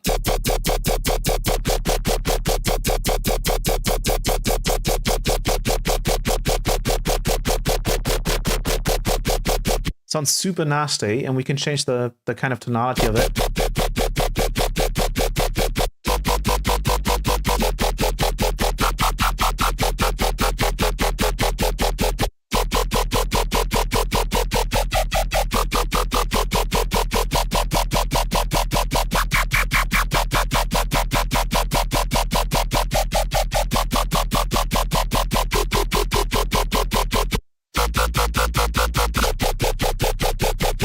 I think this is a really fun kind of broad step bass that is just a bit more sort of carefully engineered. I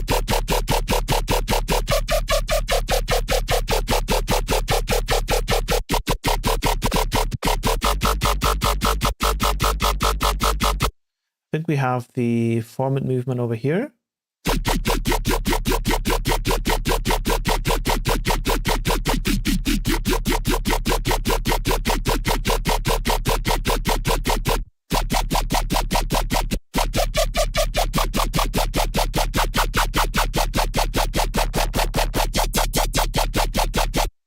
So yeah, give Shapertable a go.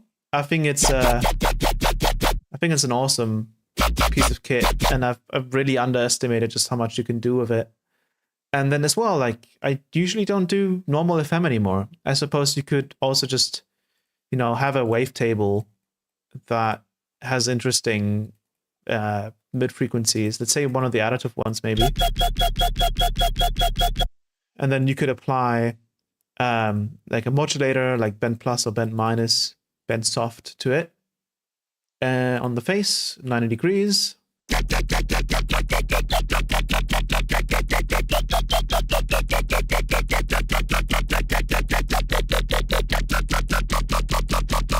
And get some interesting.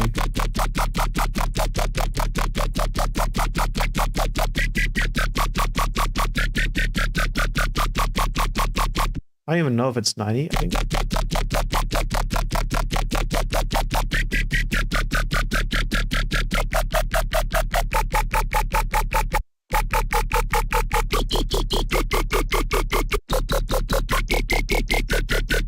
Now the spectrum will be a lot simpler though compared to the FM one.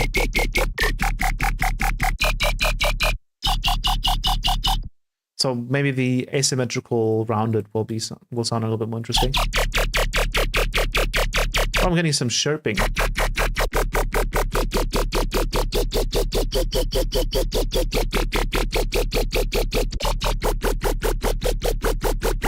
Well, sounds like a bubble.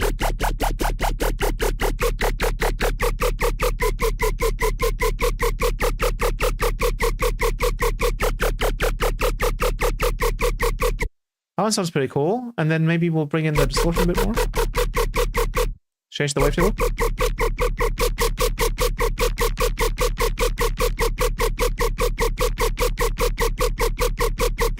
Yeah.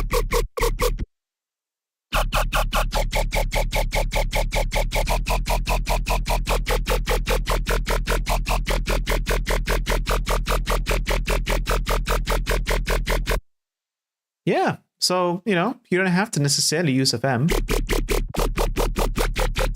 If you have a wavetable that already has some interesting tonality to it,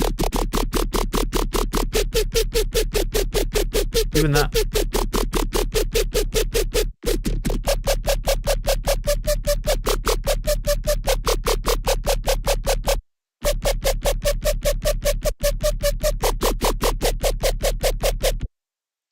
Really just comes down to the core cooking recipes for this kind of stuff. I have an ARP in here.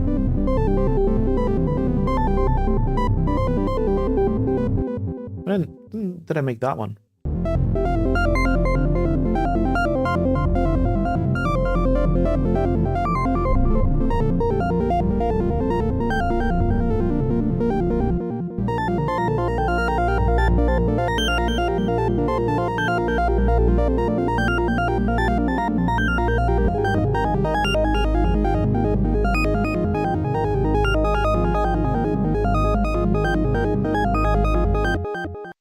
Oh yeah, this one's fun as well. This is using the sampler.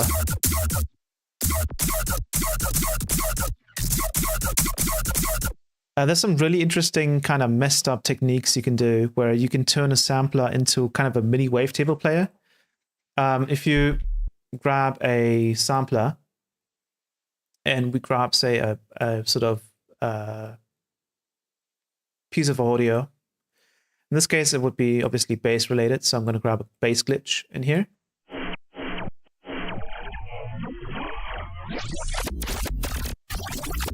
What we can do is just make it loop and turn the offset all the way up so it starts straight in the loop. And then we change the length to be almost close to all the way down.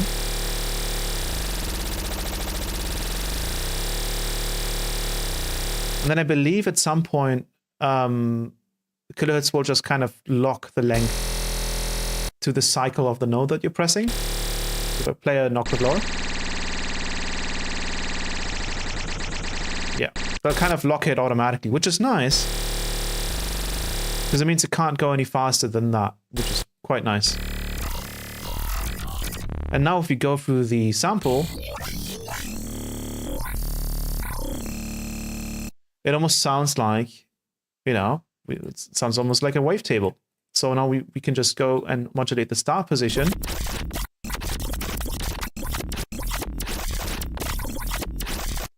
And the fun part about this is that you can bring in little glitches and stutters.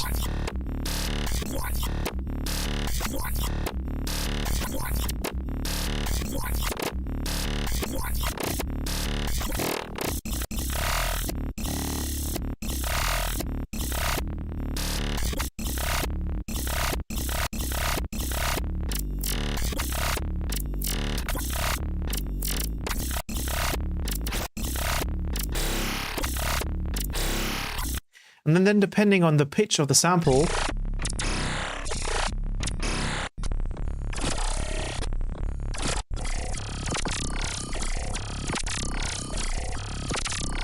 you get some pretty cool results.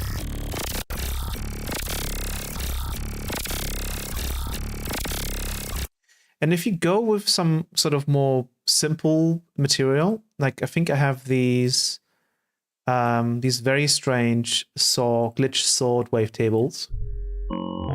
Oops, we need to like lock all of the parameters here.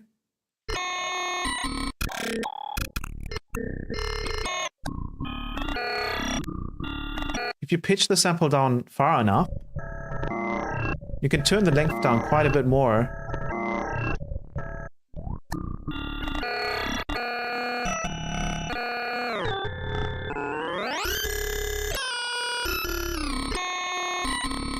Or you're getting overtones just by the layering.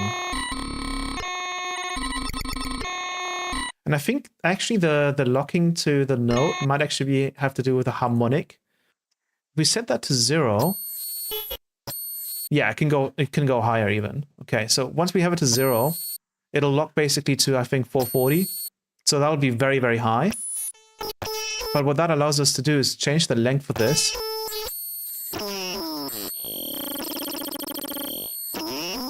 Quite more dramatically.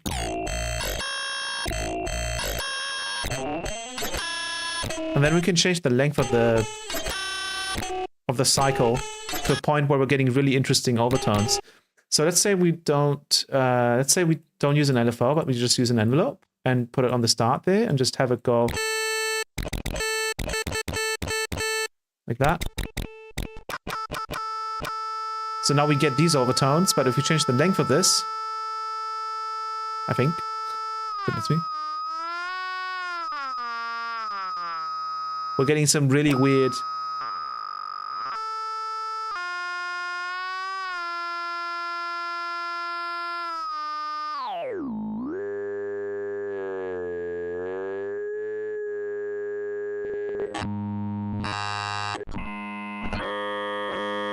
See that one?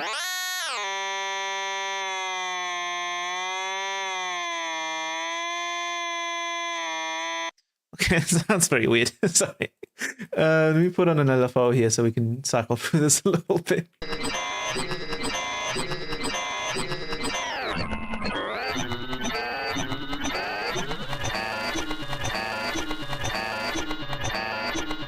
I think the crossfade is probably better suited at like 10%.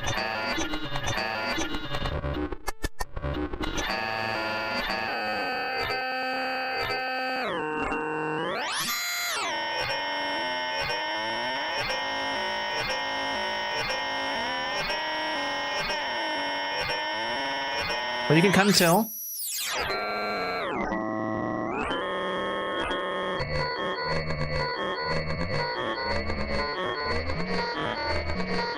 We're getting some really strange overtones depending on what you do with this.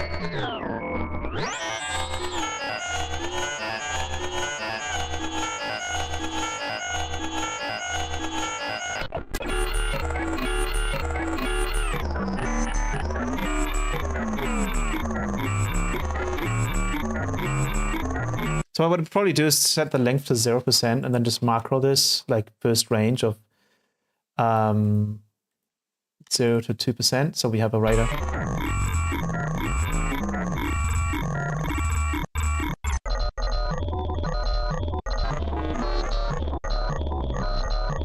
Set up the crossfade a bit more.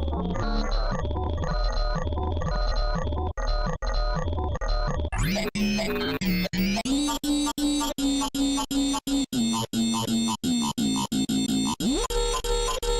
now we're getting some FM artifacts. Hello, Keo.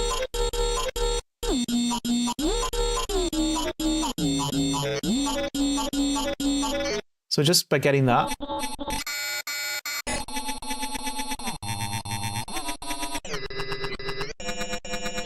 we're getting many, many weird sounds. And this almost goes into some kind of like granular kind of synthesis stuff.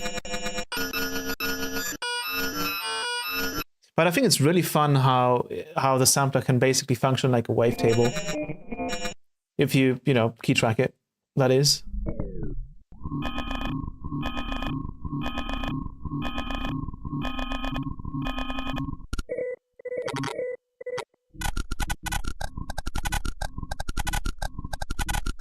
Audio method, yeah. Like that, probably with some disperser.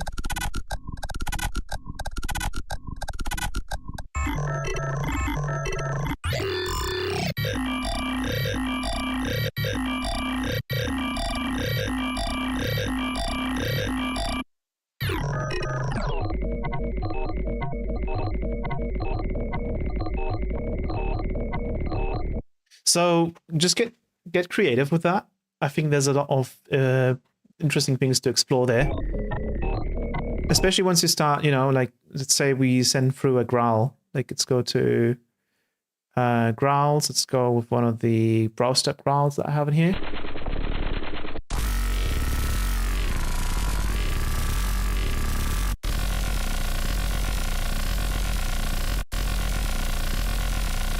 Let's take a little bit more.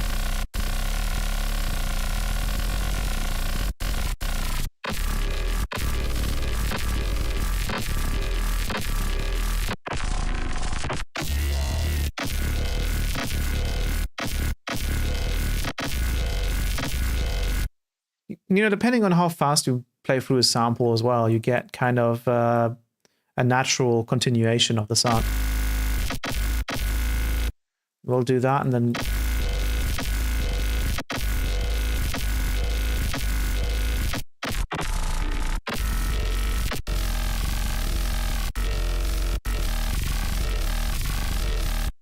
throw the macro here.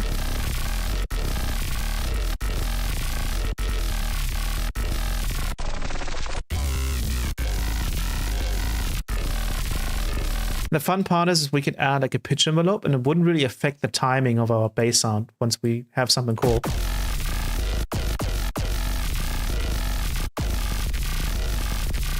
All of these right now sound a bit weird.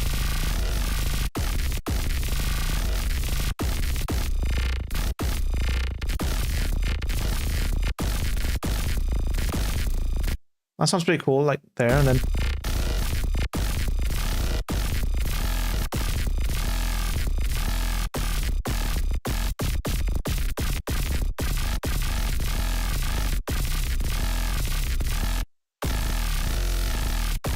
we'll try a different growl over here.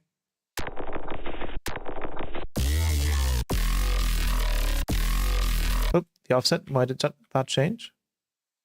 Excuse me? What did it do? Wait.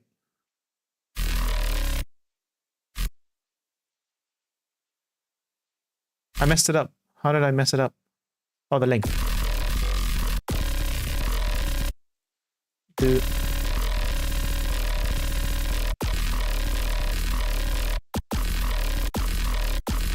That sounds pretty cool.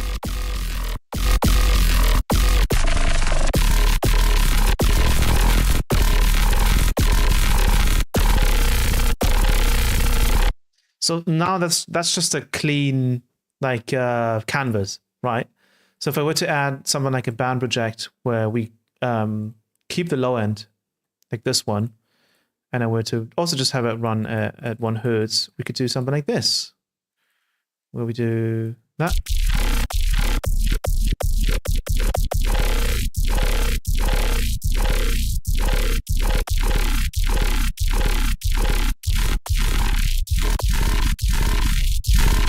Let's maybe also apply some dynamics processing to this.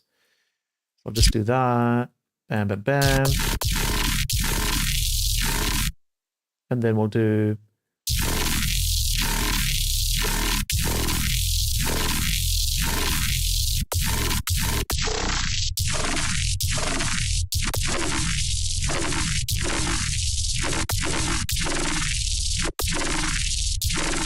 It's a bit broken right now.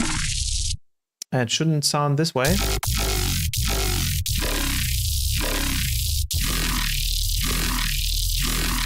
But you see the potential, right? Like,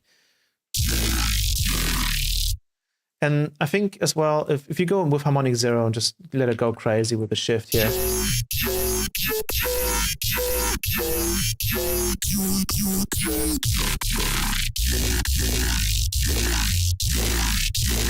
You can get some absolutely like insane stuff in there.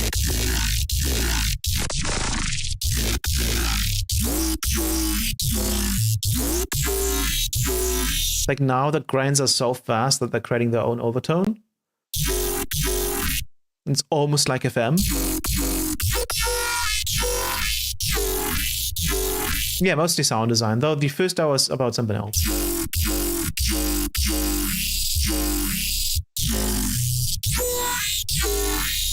And then what you could do is, if you want the sound to sound a bit more sort of categorized, we can maybe load up a wavetable that has a window shape, either like this one or one of the wavetable ones here, the wavetable special 9, and we can apply that to the level.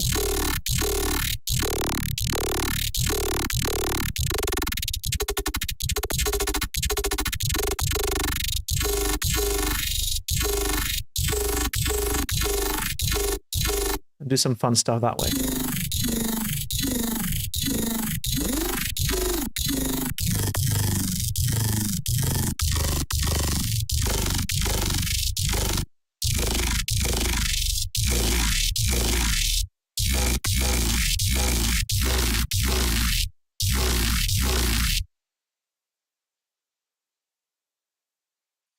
Didn't know the splitting EQ in the filter table was something possible. Yeah, there's so much you can do in it. We will even do some LFO on the semi-set. Oh yeah, it's unaffected because of the shift, so let's put that to 0.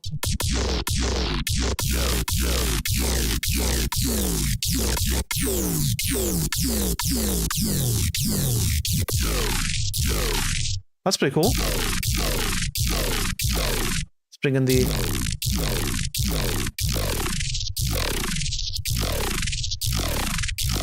Oops.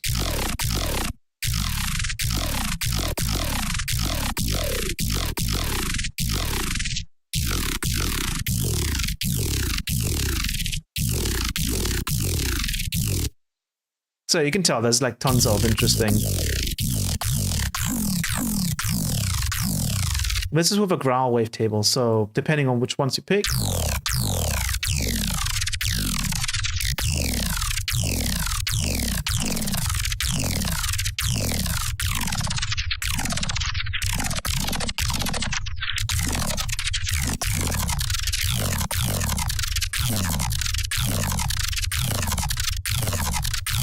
Let's make a unipolar.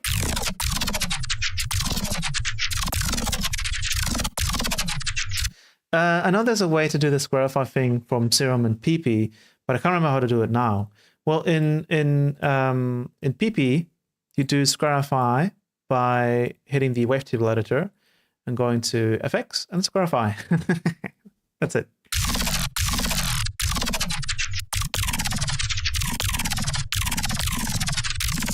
Yeah, there's many cool.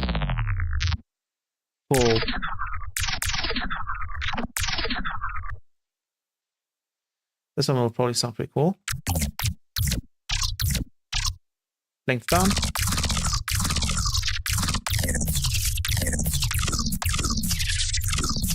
And then, of course, that's all determined by, you know, the LFO shape. How we scan through this.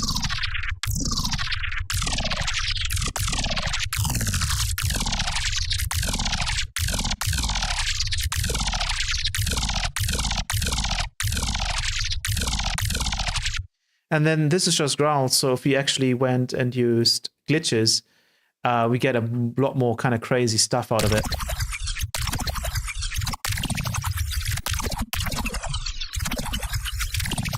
Another fun fact is if you set the harmonic to 0 and start using shift, you can actually go negative shift. So what happens is it starts playing the sample the other way around.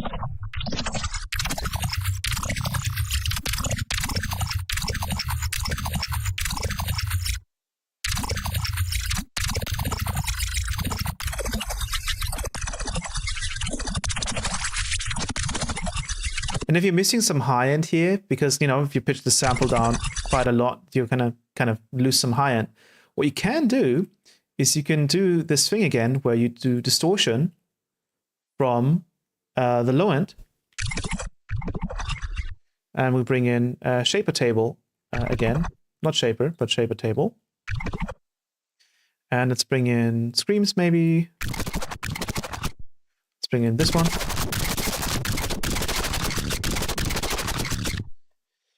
Let's bring in the high pass filter with a macro and the low pass on the other way.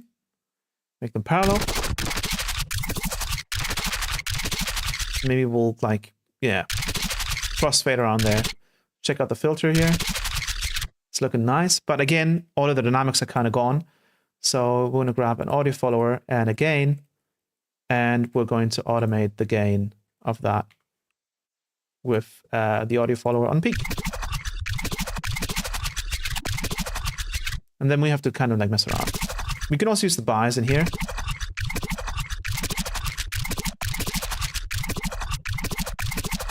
And then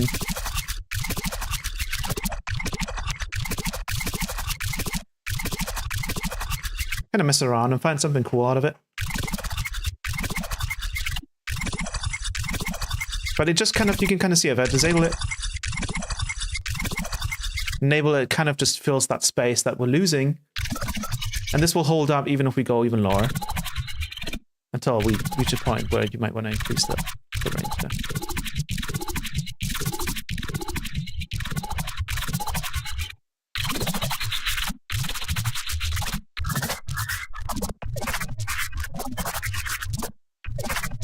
Well, this was going kind of crazy.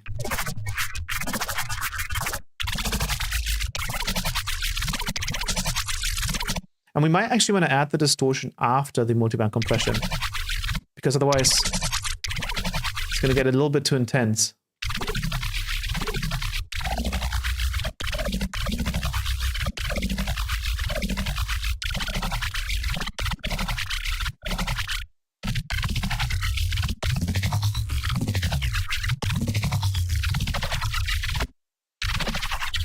So yeah, that's a tonal.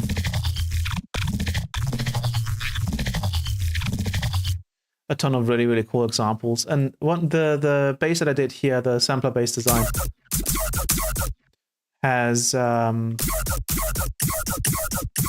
this glitch sword, and then it's again on shift 440, so I can get interesting overtones by just changing the length of this.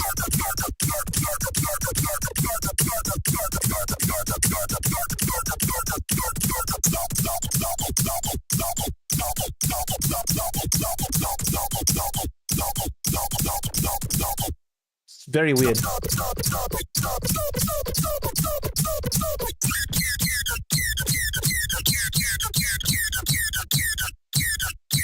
And then that has a low pass on it because I have another glitch that is has a high pass on it. So you're doing a band split of the two glitches. This one's taken on the high end, but this one's more conservative in terms of its settings.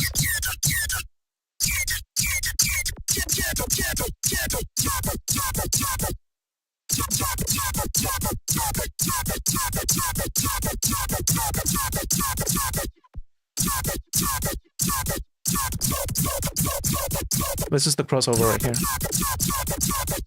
And I'm pretty sure, yeah, this uses also the same distortion technique. So if I go here and go back, disable the shaper table, yeah, all of that high end. It's not very interesting. Now it's nice and distorted.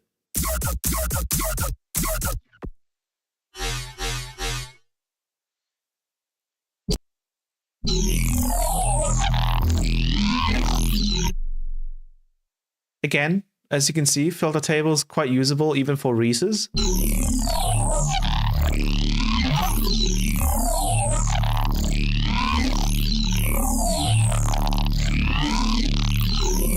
And I think some of these are not mixed in all the way, that this one 96%, 96%, 95%. This one's mixed out 100%. The idea there is to leave out some signal that can be picked up by the multiband compression over here.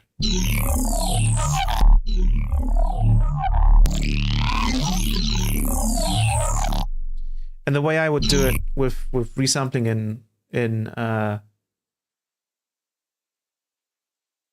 bass like that,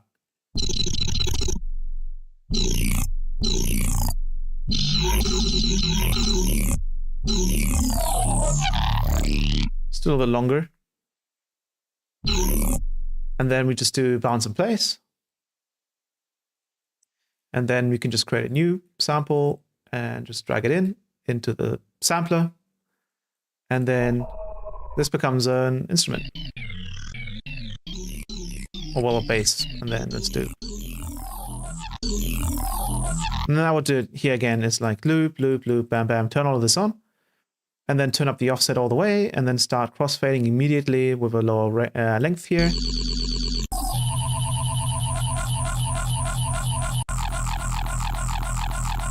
And then if we go legato,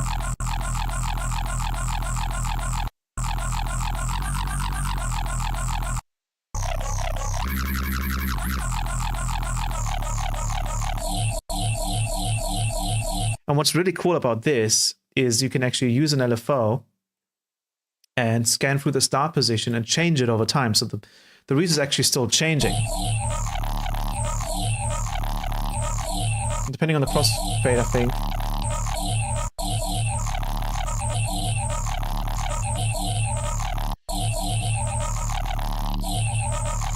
So you can get some really interesting Reeses this way.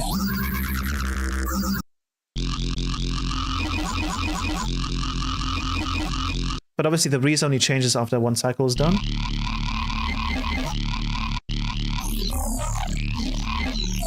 So we can kind of jump a little bit. But what you can do is, you know, when like you go really high with the notes.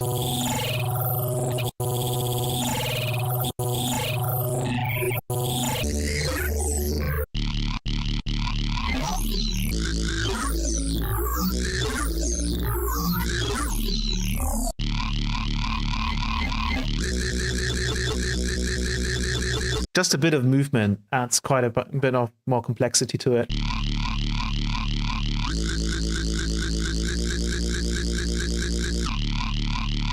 Again, the great part is we can use an envelope follower on this.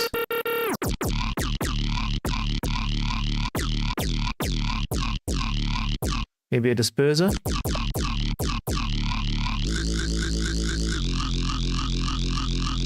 And again, maybe when I have a consistent high end, we'll do the shaper table thing.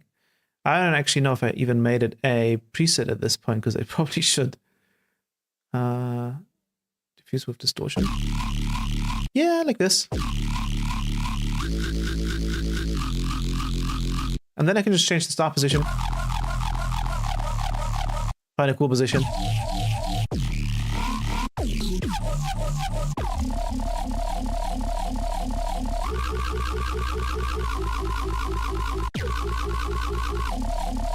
My top end stays consistent. Doesn't go all over the place. And then maybe we'll do some dynamics processing on this.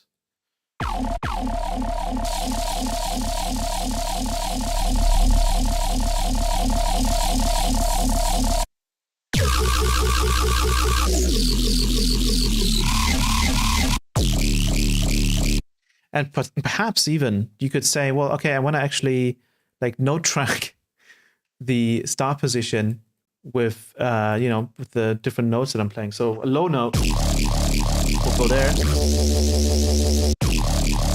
Then a high note will go somewhere else.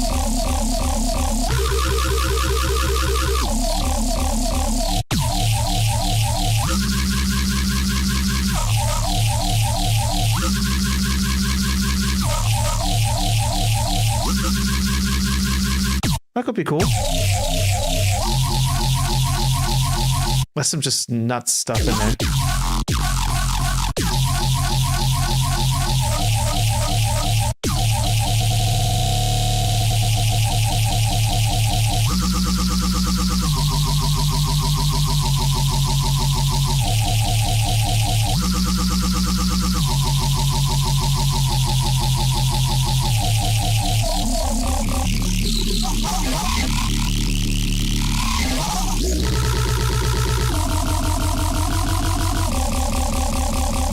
Some more crossfade. Actually, we can turn up the crossfade all the way because it's fine.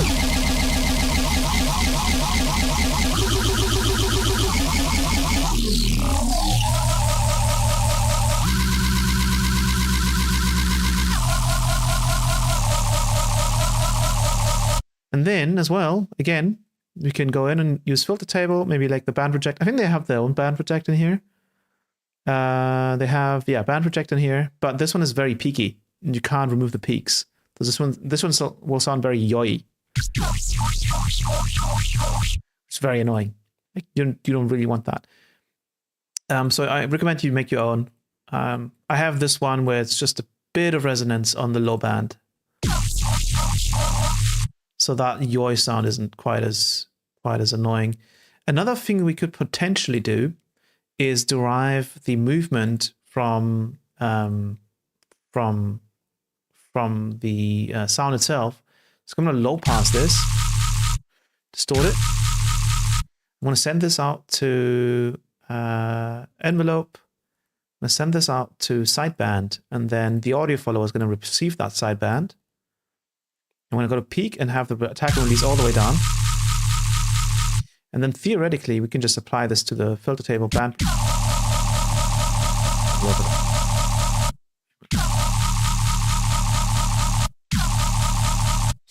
Put up the gain.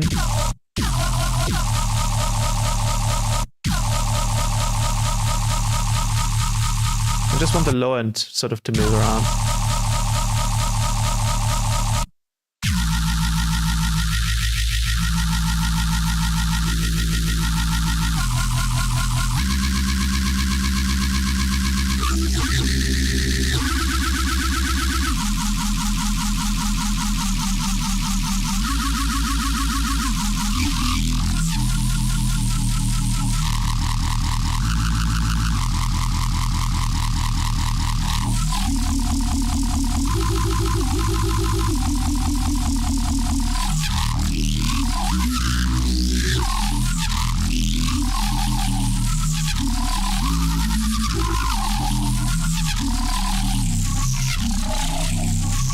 Yeah, the multi-sample thing sadly still isn't a thing in Phaseplant.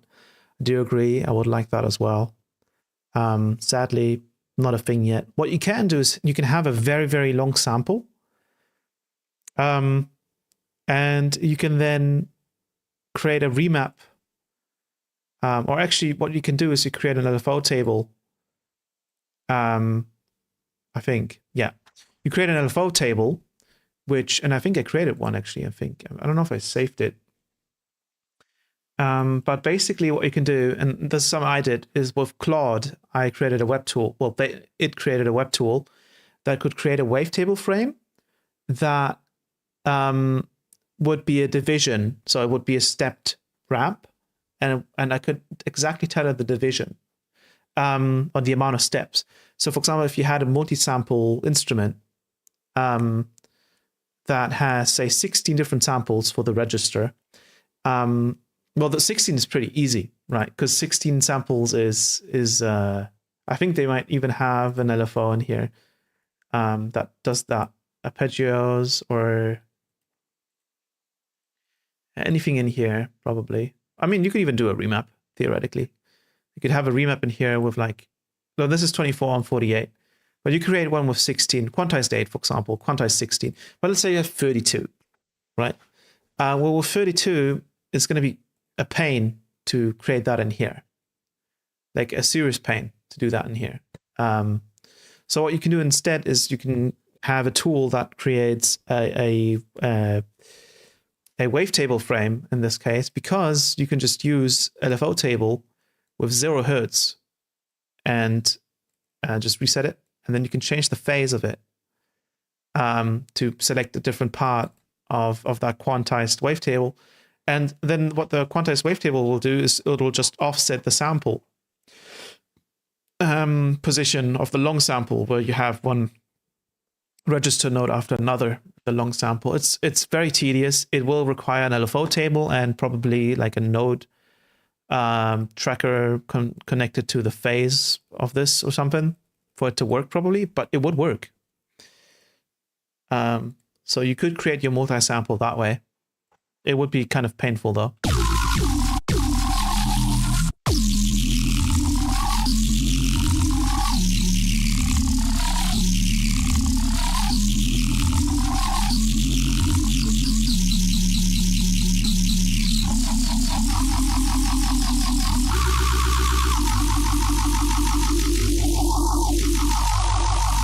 Also, one more factory wavetable I can recommend for filter table is in the classic ones. It's the peak drop and notch drop.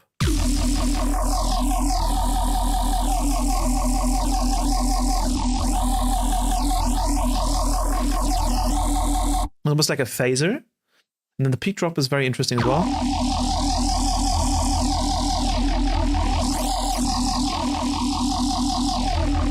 It's like when you have phasers and you invert them. It's kind of like the inversion of that, seems almost.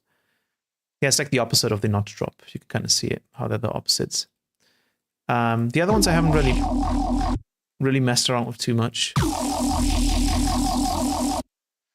But you can just create your own filters. And the way you create your own filters is you just create a fresh wavetable.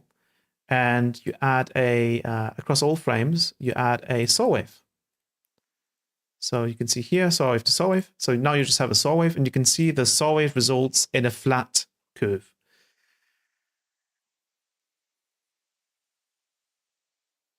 Yeah, but then if you have 16 multi-samples, it's going to get a bit expensive. So now what you could do is you could apply just one of the filters that they have in here. For example, we could do a bandpass filter. We can start it down here, and then on this keyframe on the end, we can maybe move it up over here, and then maybe also turn up the Q so it gets sharper towards the top end. And now we just apply it, and then we have a bandpass filter.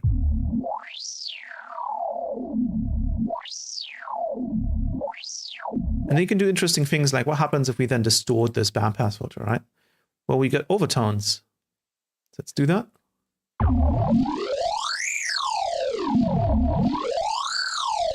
We almost get like a flanger of sorts. It's very interesting. Then let's say what happens if we disperse it? Well, actually nothing happens, at least in this case.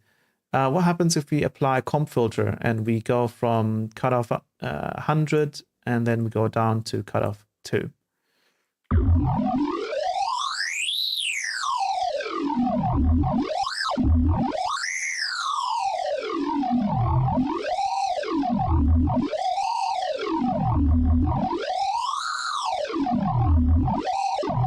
My biggest issue with multi-samples is just the amount of RAM they use because of the WAV format. I think if they used FLAC, it would probably be a little bit better. But even then, right, it's just like you just have so many samples. I think what's better would be to have a lower amount of multi-samples and then use FFT format shifting in between those to kind of be able to bridge the gap between those higher and lower register samples, because format shifting can only get you so far in a range or in a register. It cannot, like at some point you will want to use the original lower register now because it's just fundamentally different, right? Format shifting can't really fully compensate for the fact that, you know, real instruments, there's so many things that come in commonplace in terms of how, you know, how physics work.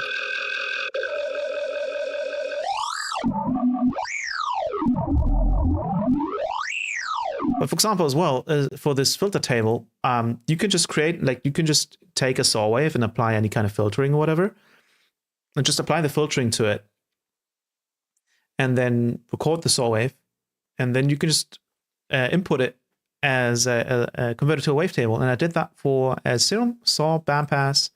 What's it called? Let me check. Do I see the name here? Serum, saw, bandpass, OTT. So this is a saw wave going through a bandpass. I think that was the 24 dB bandpass, and then 2 or 3 OTTs. And this is the sound that gives you. Well, maybe without the OTTs over here. So you can really see what happens when you do the bandpass method. You get a lot of gunk over here because OTT is trying to push up just the noise floor. Then the bandpass goes towards the middle.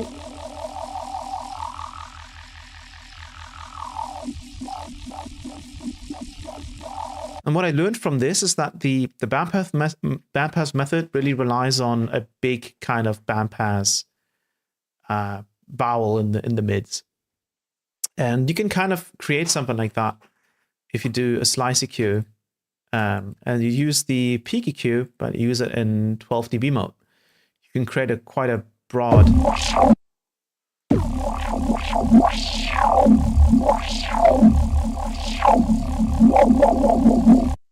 a nice mid frequency stuff there, and then you can kind of lower the main gain a little bit.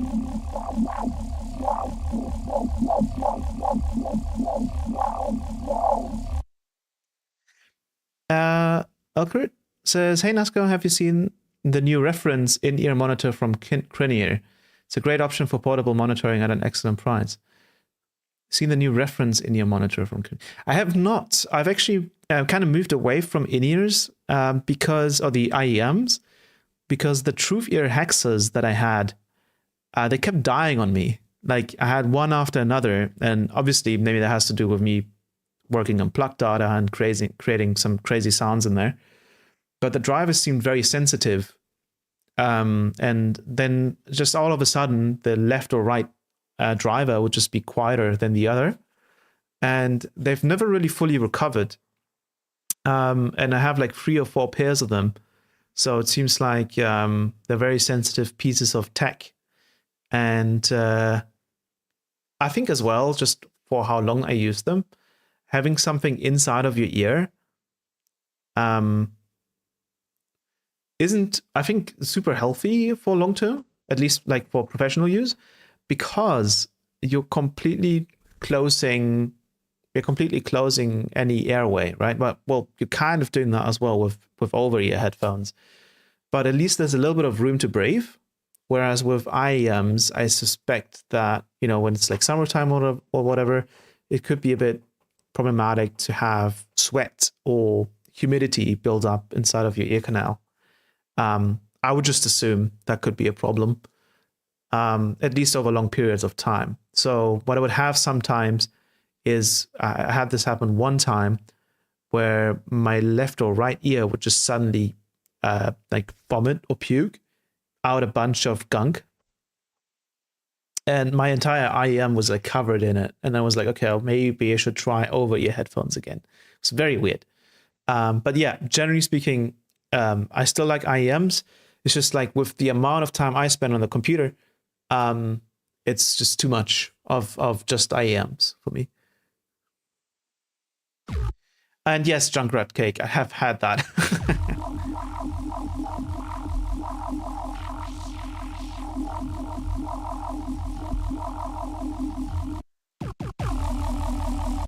But yeah, those are some of the techniques. And I use the slice EQ method over here. So the entire sound is coming from this. And I think as well, we can kind of leave out the low pass.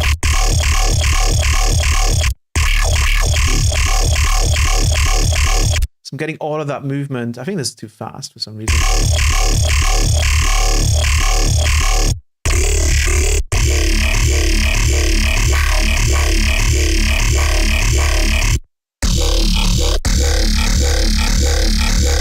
Getting all of that movement from just the big bandpass, big Q, PTQ.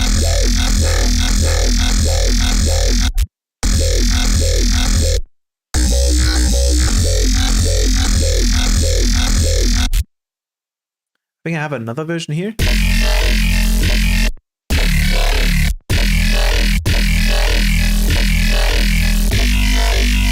Wait, I have something on the channel, don't I? No, okay.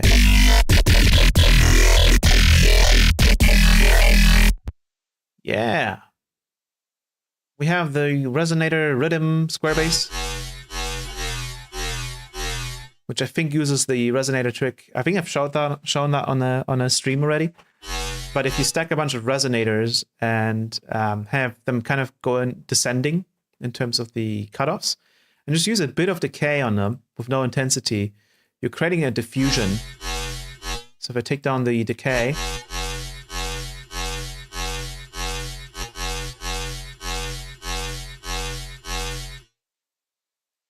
oh, come on, oh, I'm pressing the Windows button. And let's do this one lower even, and this one even lower. We start turning on the macro. We're getting basically diffusion, or a very, very short time reverb, which is also going to be a plucked out patch that I'm going to make. Because it sounds pretty sweet. But actually, you can do something kind of similar in a very particular context. And that's the last thing I want to get into probably for this stream. So I'll be right back, because I got to head to the toilet real quick.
Alrighty, got really cold in here. Just had to turn on the heater. Sweet. So the last big thing I think I'm going to share before I head out for the day is a neat little trick that is a side effect in Phaseplant that I don't think was necessarily intended, but it looks like with the way the kilohertz people kind of handle backwards compatibility. Can I go to the bathroom, please? You are allowed. Oh, wait. No, I should phrase it more like this. I don't know, can you?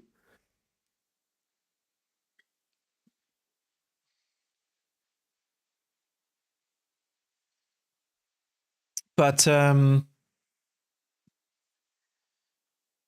you don't know that phrase, that response. That's usually what they say. To kind of like mock the person for it. But yes, you can. So Phaseplant is really, really, really good when you use it in poly mode because it allows you to use any of the effects on individual MIDI notes, right?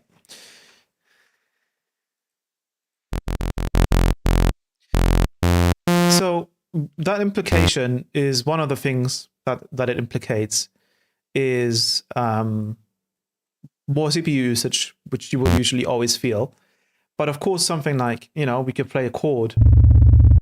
Oh, that's not the chord. And we could use distortion and use poly mode to distort each MIDI note individually, or each voice individually.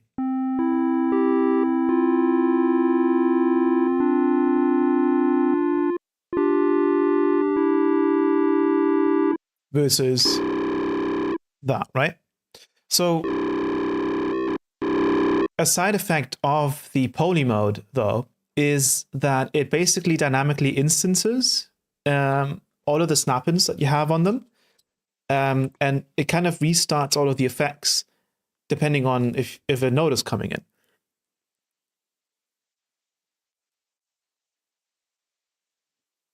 And the reason it does that is because it wants to save CPU. Right? So we can actually use this to our advantage. Here's the little trick. For example, let's take it as an example, right? Let's take Flanger. Let's turn up the feedback here so we can really hear it. So one of the big problems that people have with the flanger is, especially when you use it on Phaseplant, you can't really reset the thing. Like, you can't really control the motion all too much because you don't have a retrigger. If you enable poly mode, though, suddenly, if you hit the note and hit it again, it sounds the same every time. Let's turn on the depth. Turn on the spread.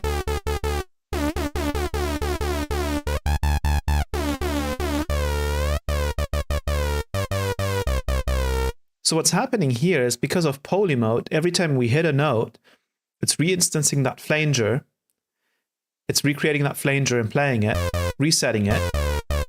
And therefore, it's also resetting the modulation.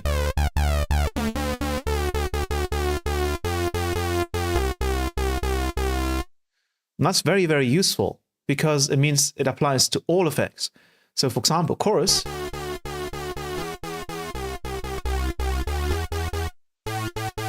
Let's turn up the depth and rate.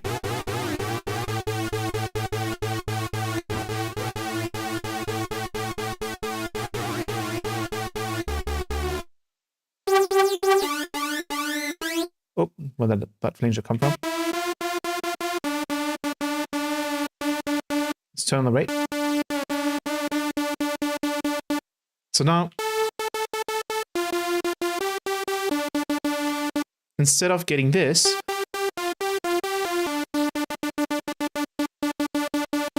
get a perfectly repeating chorus. The same goes for the phaser. If you use the phaser, let's turn up the turn on the spread, turn up the order.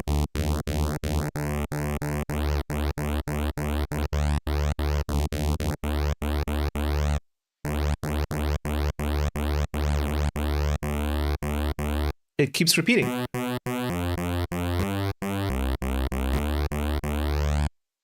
So all of the snap-ins get their internal oscillators repeated. I think even the pitch shifter should technically do it.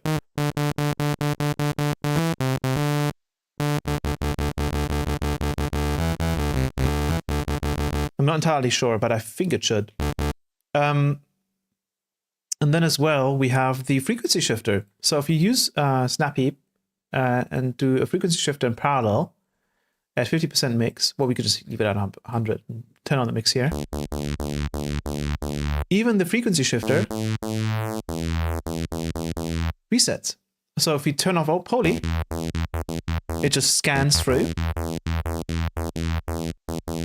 But on poly mode, it resets.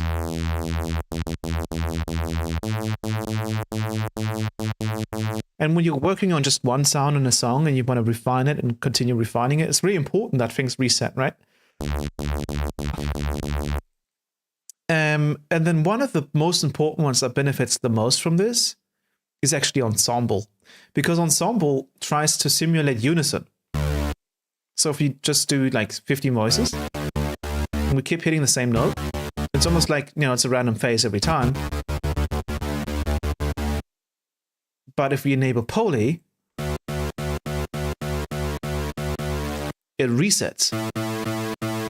And depending on the tune and the spread,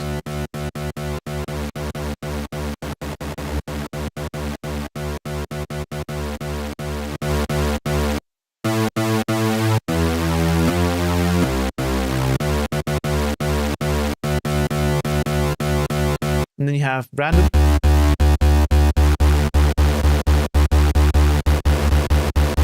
You have sine.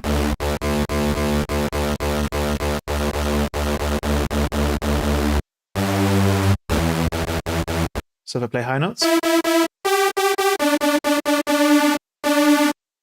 So where this becomes incredibly useful is if you use it on sounds that would usually not be able to benefit from unison. As an example, if we do an FM bass, like, let's do this. Let's do an LFO on that. And then we'll do an LFO on the gain as well.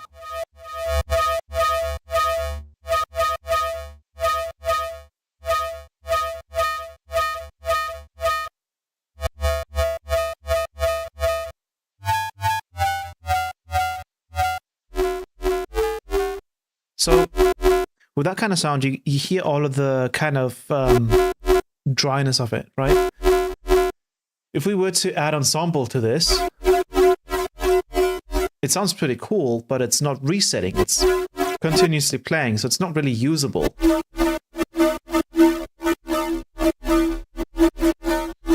Right? It's not really usable in this case. But if you enable poly mode,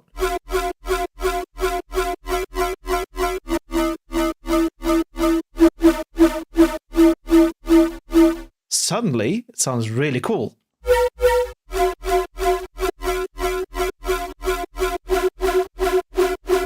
And you can get the amount of sort of detune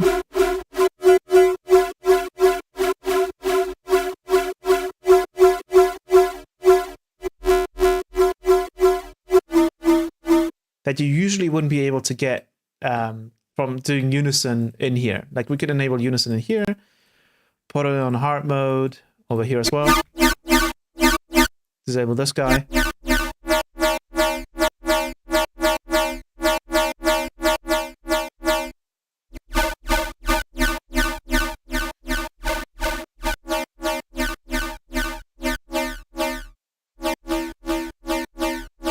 Maybe over there. Sounds pretty good, but again, you can't really diffuse it after the fact, right? Like, especially if we wanted to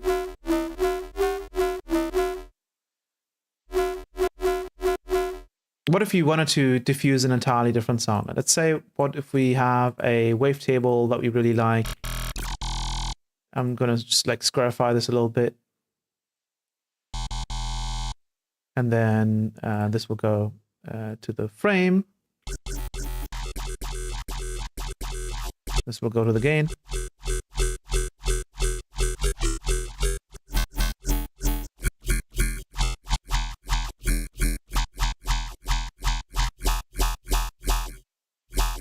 Say we like that one, and then maybe we also like adding a FM bass on the side of it. And we'll apply that over there. This is an example, right? So we have multiple things. Well, now unison, you'd have to like keep track of multiple things. But we can just enable ensemble. Maybe we do 7 voices. And we get this really nice diffusion of the sound.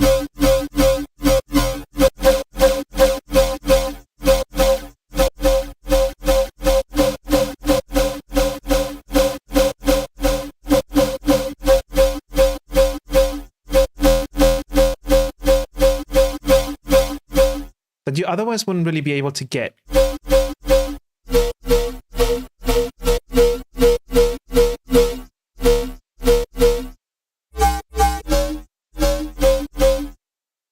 You can just set the poly every time you add plugin chains, or only one is necessary. Only one. Like, you can enable it on the other lanes if you want it there, but generally speaking, you probably only need it on the first. Every other thing that you add in here will automatically reset. So if we turn on the spread,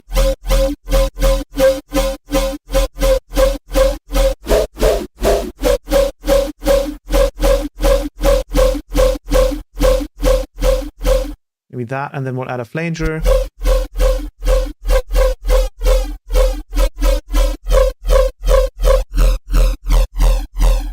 We get some distortion on the low end, so I'm going to just clean that up. Maybe I'll do some smooth.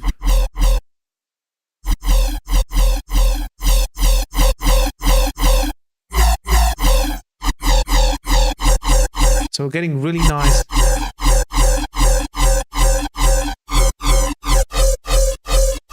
consistent sound out of it, which is what I was always kind of missing from these internal modulators that they use.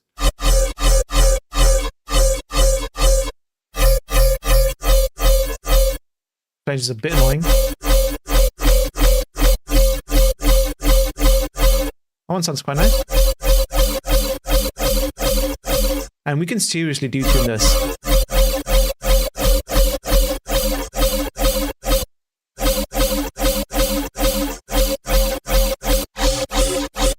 Let's try 5.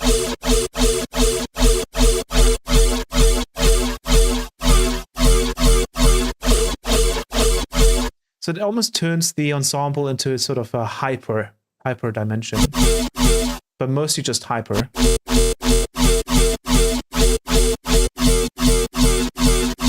What's really cool about it is that we can also add a sample if we wanted to. It doesn't really matter because it all goes through it. So if we go one shots, put this to 440 and A4,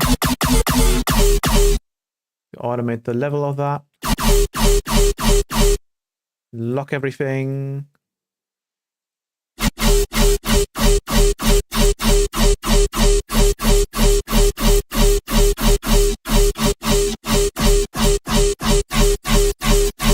So we like that one. Let's do a really high note. Maybe 12. So 12.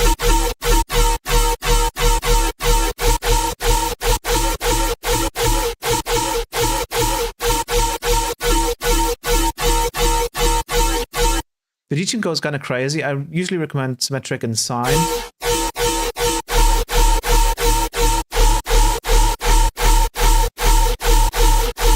Especially sine sounds really nice.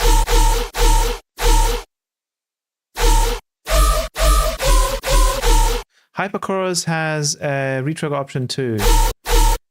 You mean just the hyper in Zero? Yeah, it has one.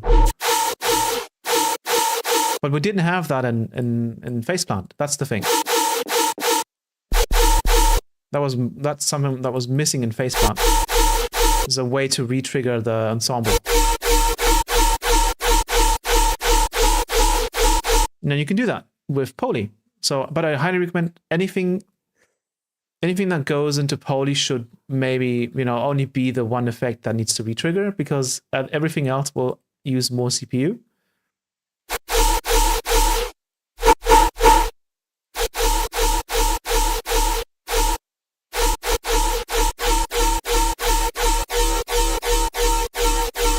So it's another nice option besides just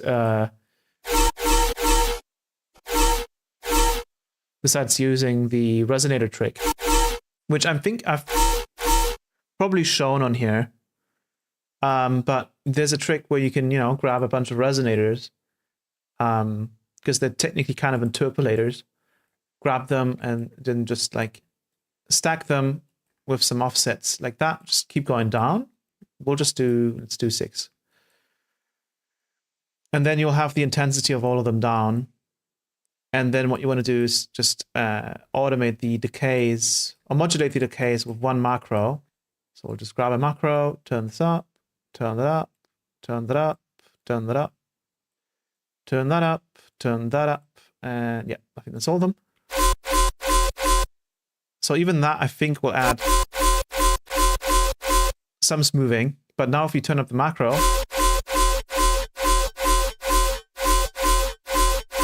we kind of get some kind of comp filter, but also we're getting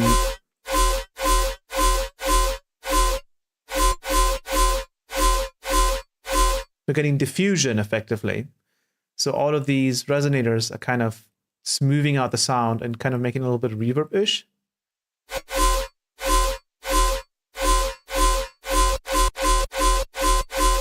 The only problem with that is, let's make it like staccato like that.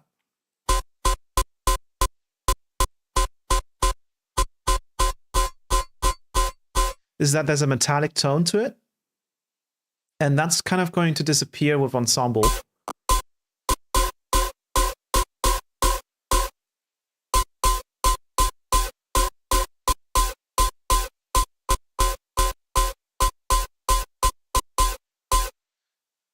But then again, you can kind of hear that ensemble kind of keeps it clean, which, I mean, I don't mind. Let's try symmetric. And it sounds really cool. Turn it up a little bit.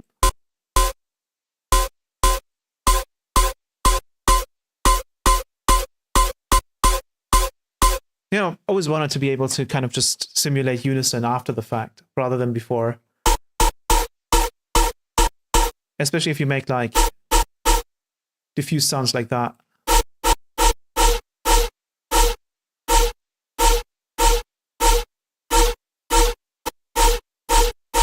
That's so cool.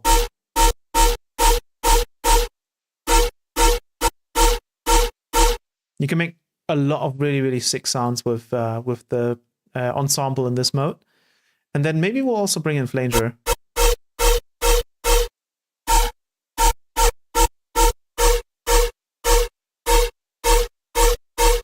Without the spread. My only problem with the flanger one is that we don't get... Well, we could use that one maybe. Let's turn on the depth. Let's see if maybe that one works.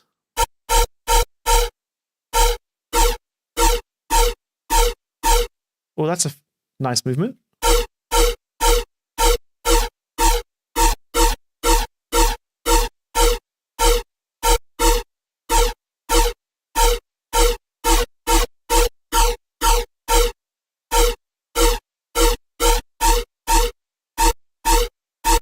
See, just these two effects have made this very static sound in a moving sound.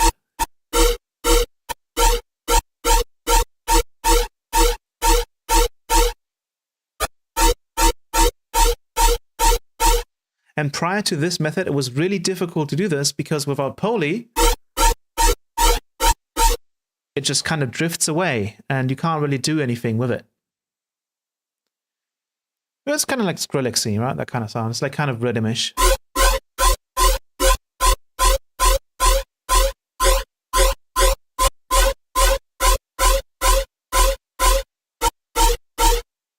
Like if you had, let's say, an arpeggiator.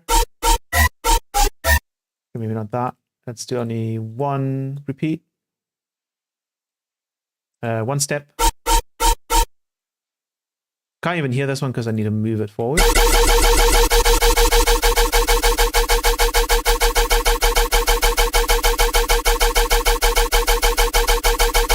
Not sure why it's not perfectly re-triggering.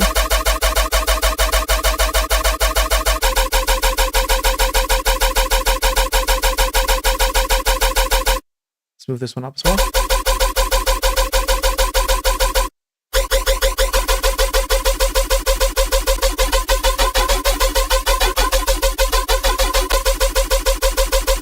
So you can see why that's useful, right?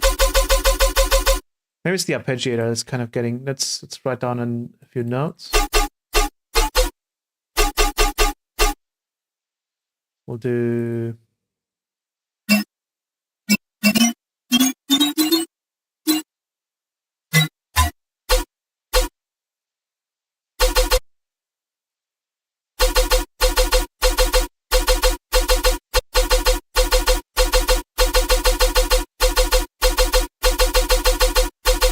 So now we get a fully repeating sound that we can fine-tune to its utmost extent. Without the poly, we don't get that.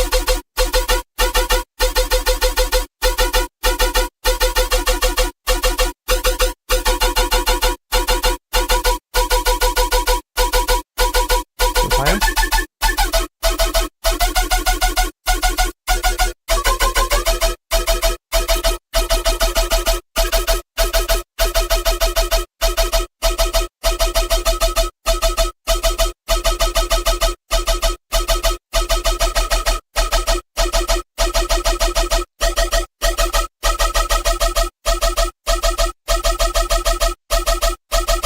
Without poly.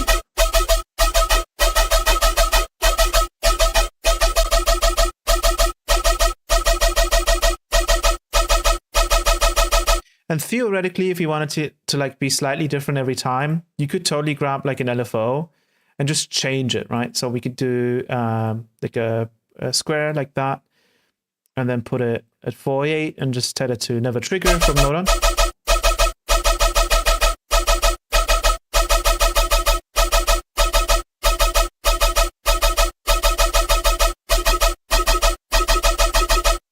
Maybe 1/8.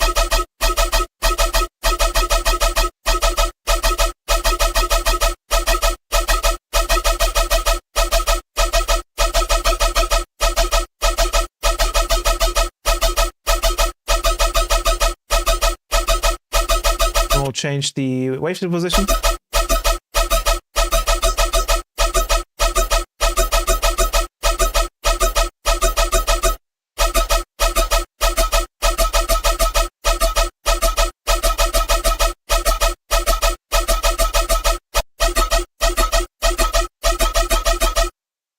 My dog says.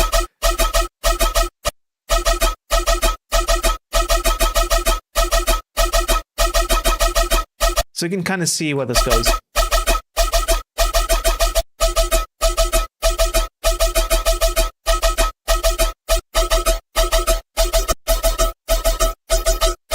Theoretically, even just like this sine, like this FM bass and maybe like some kind of bass layer might be enough.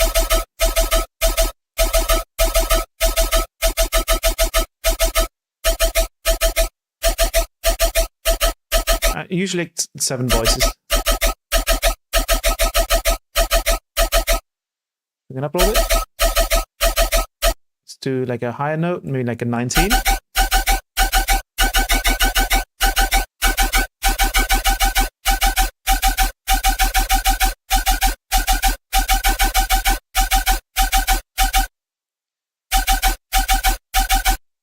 Maybe we'll do some, we could try some distortion before it.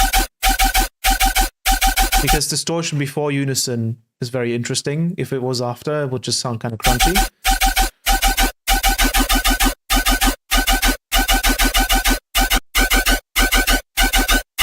Let's move the other way.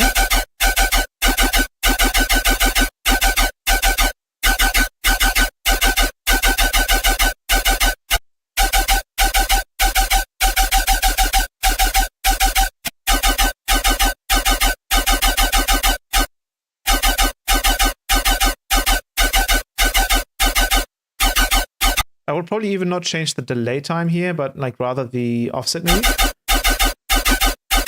Or the motion a little bit.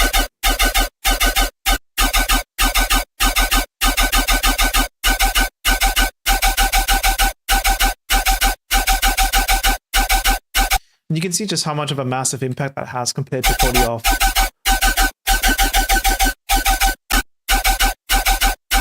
So now you could have another way to make sounds.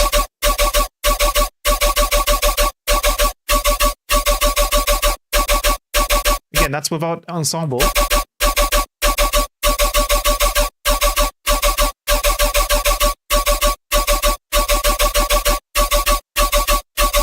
It has a huge impact on...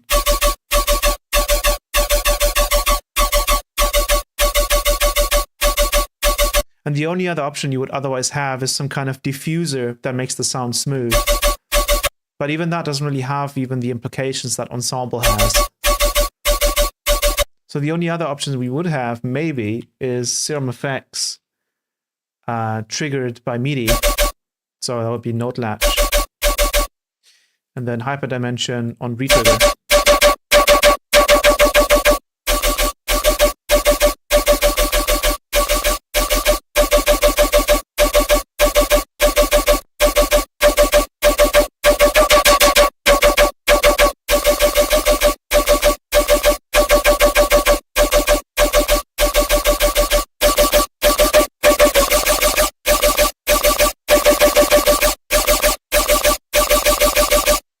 That can kind of work. I think that's also potentially adding some stereo.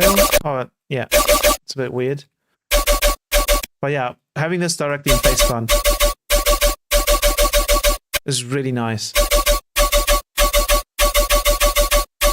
And there's going to be a lot of quality of life improvement for a lot of people, particularly the ensemble.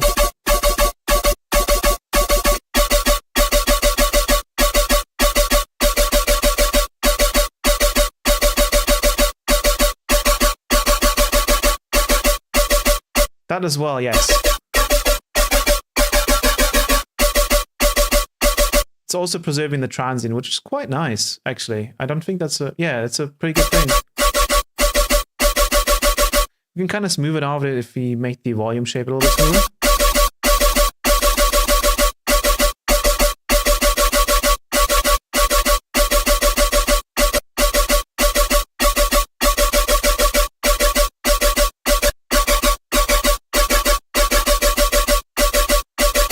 But yeah, that's basically what that does. And there might be even more tricks that I haven't discovered yet.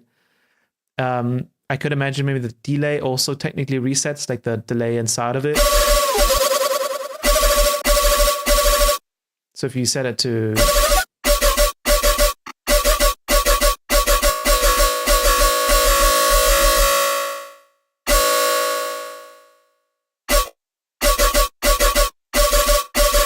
I'm not sure how you would want to use that as an effect.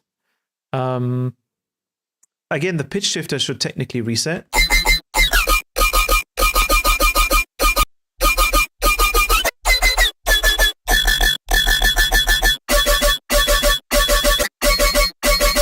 So that might be interesting to add some like interesting top-end frequencies.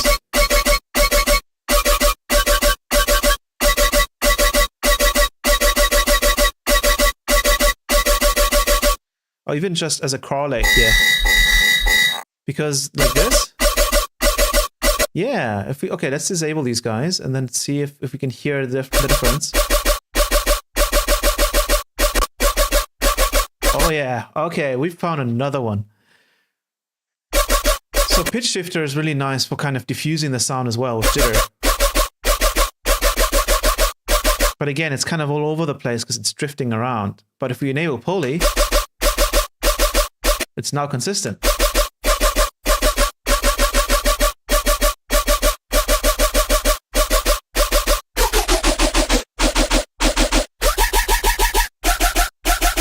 That's pretty cool.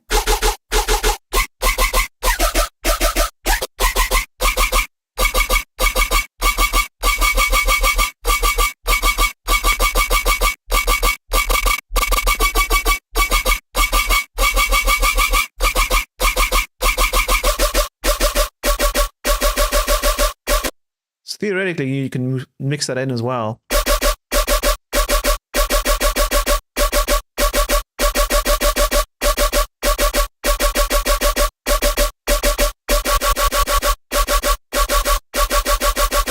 Yeah. So another method to kind of diffuse and disperse.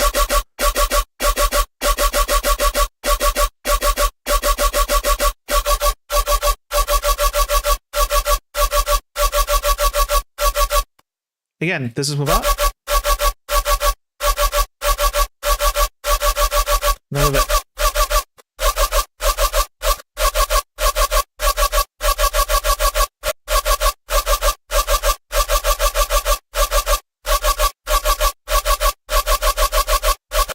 So there's even more methods now that you can do some cool sounds with it. Poly seems very, very, very useful for that kind of stuff. For those like kinds of one-shots that you want to be pristine. Besides that, there's not much more, I think, that I've been toying with. The only other thing is, and I posted that to X, was with drums. There's a neat way you can accentuate the body of a snare drum without having to do anything special. And so, for example, if you take a snare drum that has a tight kind of body,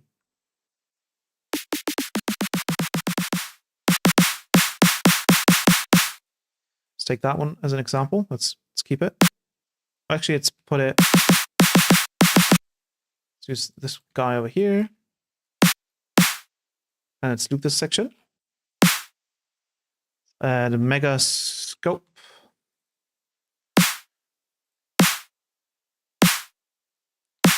So we have something to look at. And then we'll just lock that in.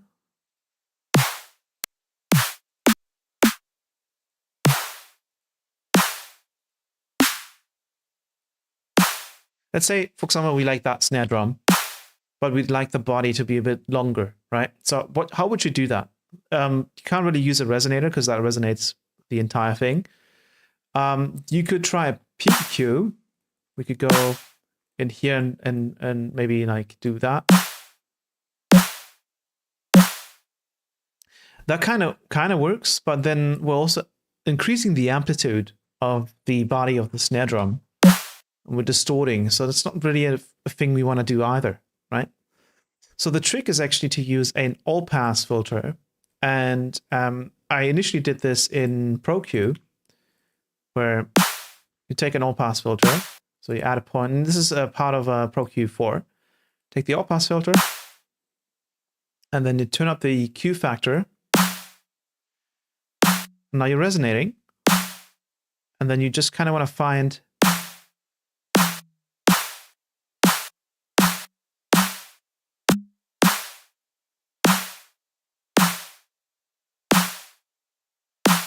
the right note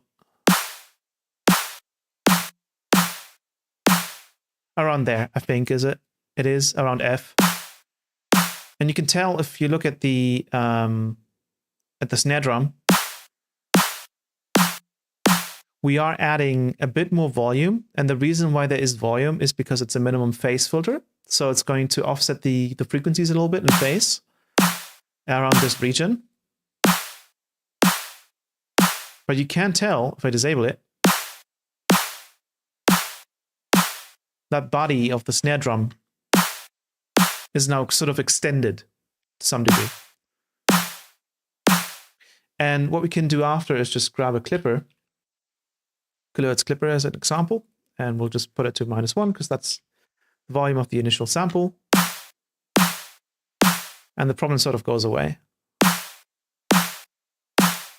Would peak plus spectral clipper work too? Yes, but then that's overcomplicating it almost as well, right? The method I used to do it was to grab a multipass, do a band split around here, for example, and then grab a limiter, and then take a slice EQ and resonate on the frequency that I want to resonate on.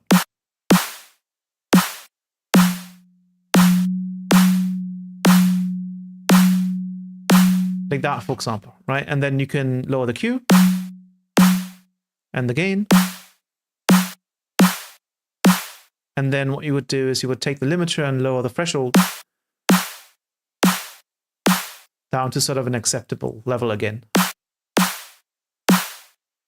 But you can see that method isn't perfect either and has its own problems. It works though. Like, it works quite well. If we disable this, it does make the snare drum significantly fatter. Because without it,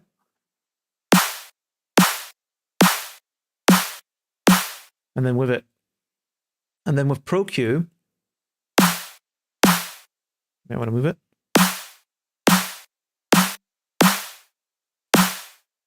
You might want to offset it just slightly.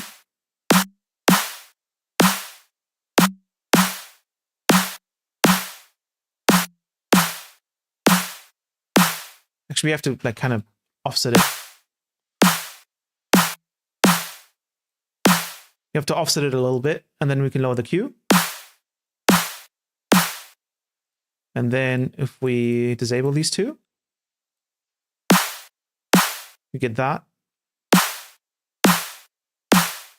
versus that. Though it is not resonating on the note, I suppose. It's kind of struggling to resonate on it. Wonder if we put it to an 18.1, maybe 24.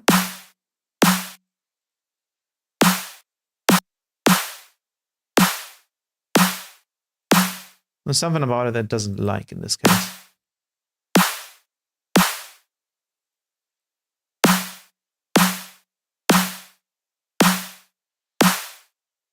But a wider Q kind of helps it a little bit. So that's a method you can do, and then you can do the same thing in disperser. So disperser, generally speaking, just kind of delays gradually. But instead of doing that, we can pinch it all the way and then lower the amounts to, say, 1.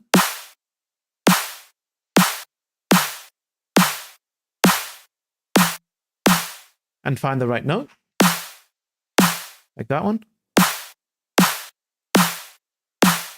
And then suddenly,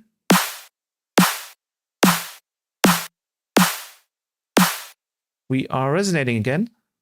We can set the clipper to -1. And then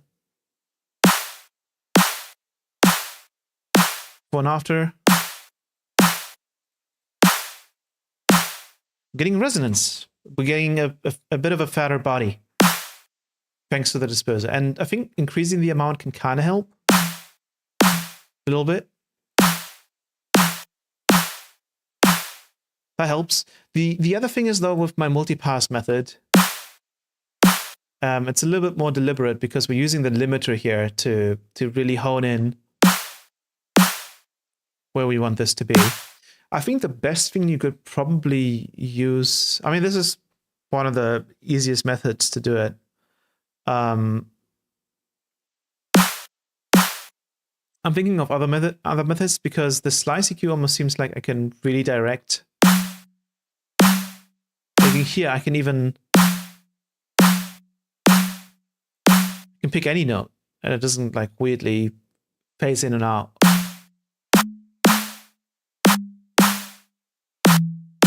I can even pick,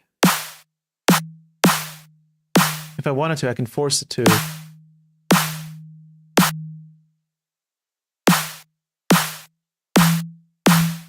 to, for example, that note, and I can lower the Q and lower the gain.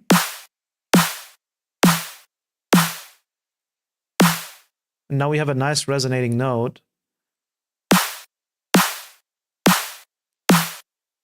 It's a bit lower and it just sounds a lot fatter. The only problem is that it is introducing a band split.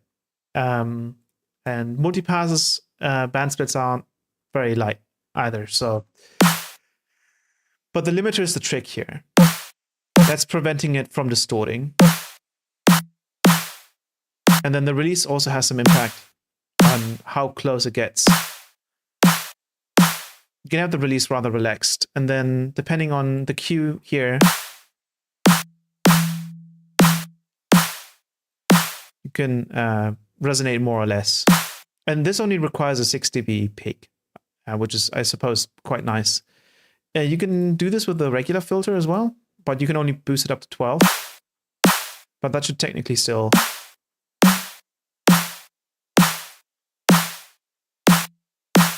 Yeah, it's still enough.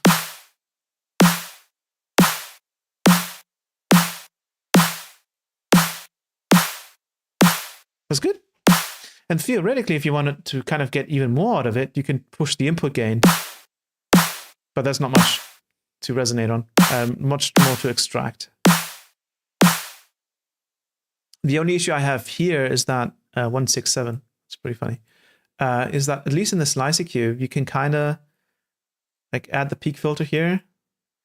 And one really neat feature is if you zoom in, or if you zoom out first and then zoom in, if you move this around, you can actually see the note that it's hitting on the bottom, which is quite useful. So you can see, oh, I want to go to like G4 right there. Now I'm on G4.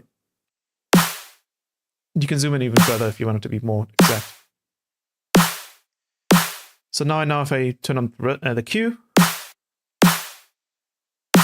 okay, in that case, that note doesn't make much sense. But let's say we wanted to hit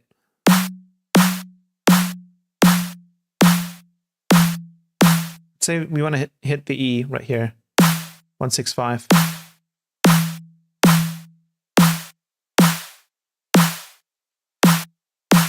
We can do that pretty easily.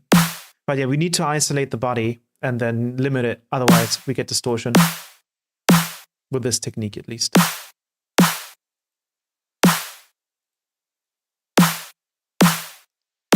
But it's neat because if the body of the snare drum is fairly short to begin with, we can pick other snare drums.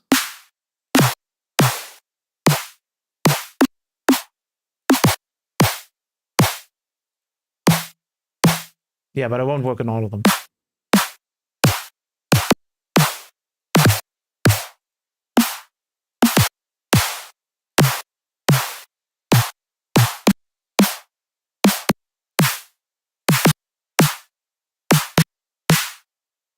Like that one has a fairly short body. That kind of works over there. It's a bit much, you can tell. So we can like lower the gain on this. And then maybe we can pitch it up.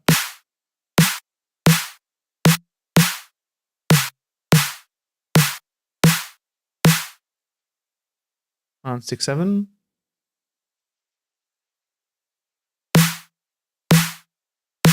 And if you wanted to get a little bit more experimental, you could also add a clipper before the limiter. Then have the ceiling up. So you're starting to clip from the top to the bottom. Maybe only like everything that goes above 6 dB. And then the rest, it just gets limited down. And then theoretically, we can just turn on the mix of this to bring it in, to bring in that extra body. But yeah, it does cause a band split, and the ProQ method does not cause a band split. It only resonates.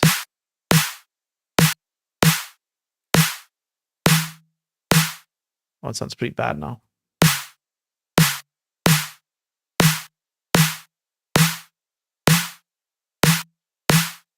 Also causes some weird things to the body, it seems.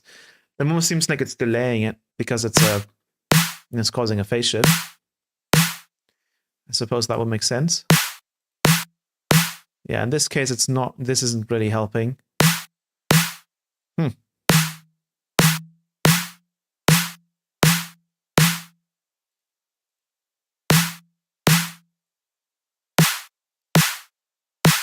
One thing you could do is put it like that and use it like a disperser, I suppose.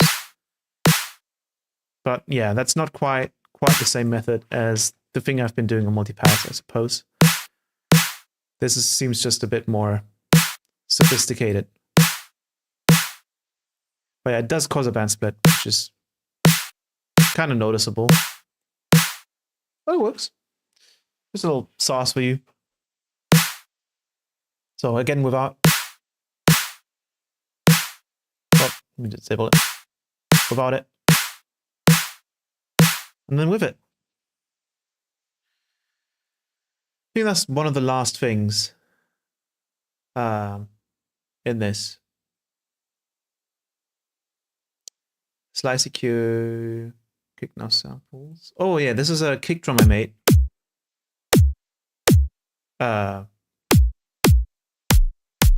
With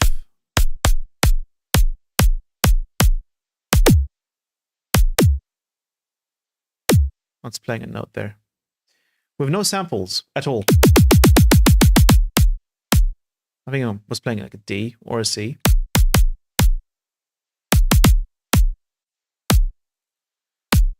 So this uses no samples. This is, I think this is sine waves just self-affirming to the point where they create noise. And then doing the same thing here to create a hat layer.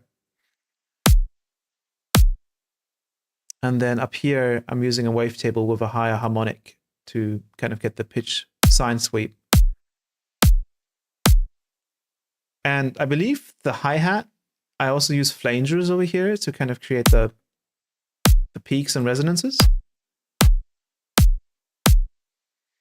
And then the phase kind of determines the noise seed.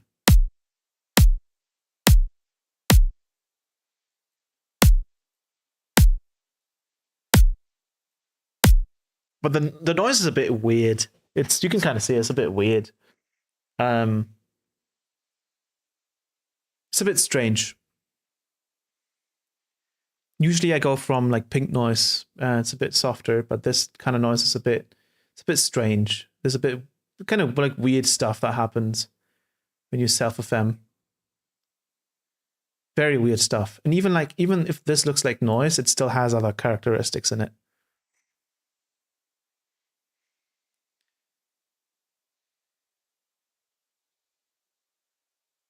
Yeah, multipass is sadly not linear phase. It's minimum phase only.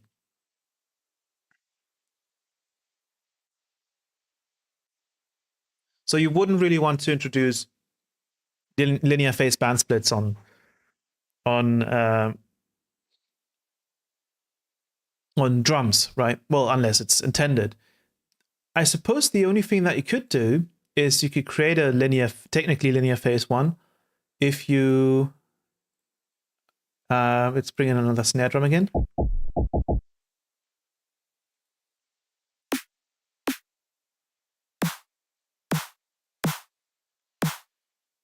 Why is that one so crunched?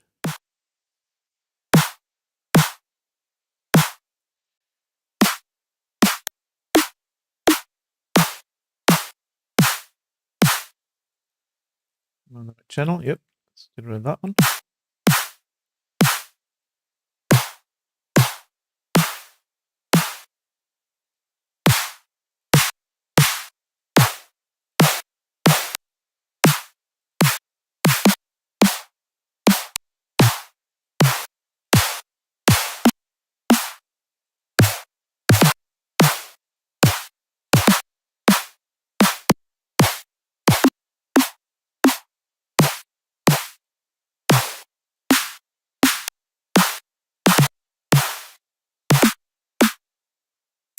Okay, let's pick this one.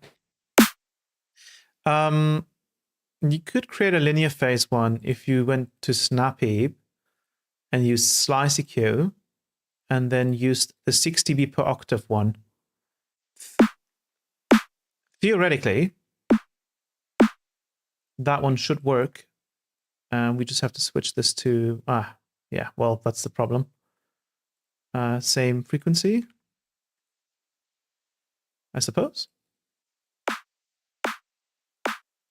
Put it back together. It shouldn't affect... No, it does affect phase. Why does it do that? I thought the 6 dB one wasn't. Oh wait, this is still 12 dB. That's why.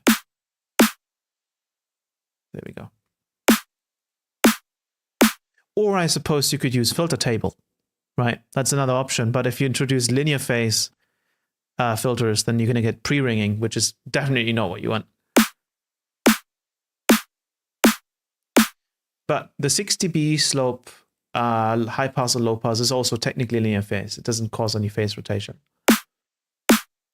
Oh well, I don't think so, at least.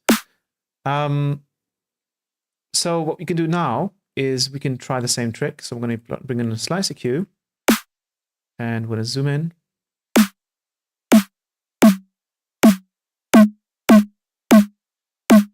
And then we're going to grab a limiter. And then we're going to bring in a clipper. And then we're going to lower this.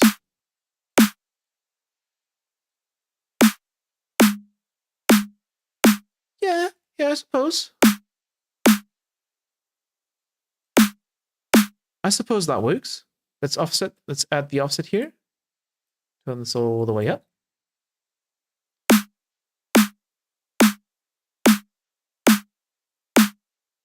Because we just need something to resonate on. So this kind of works.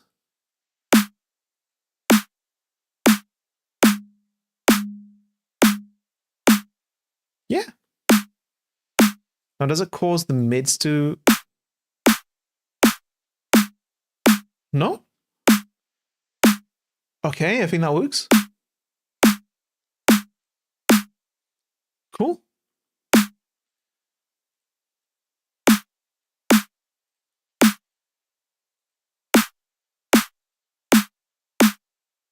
And then we can control the mix. And the threshold. So it should probably be at -1 in this case.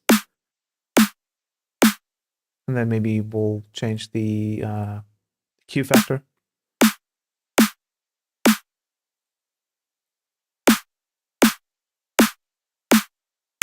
So now we've kind of reinforced the body of that snare drum without causing a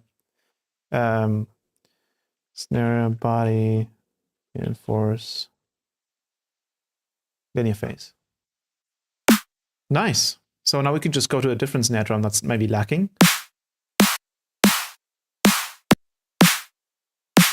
Well, this one sounds very weird. It's a weird snare drum. What's happened with that one? Is that just how it sounds?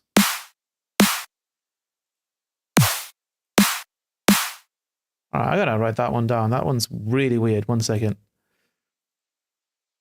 Yeah, that's a weird snare drum. Snare 39. All right. Go back. Same story. You enable it.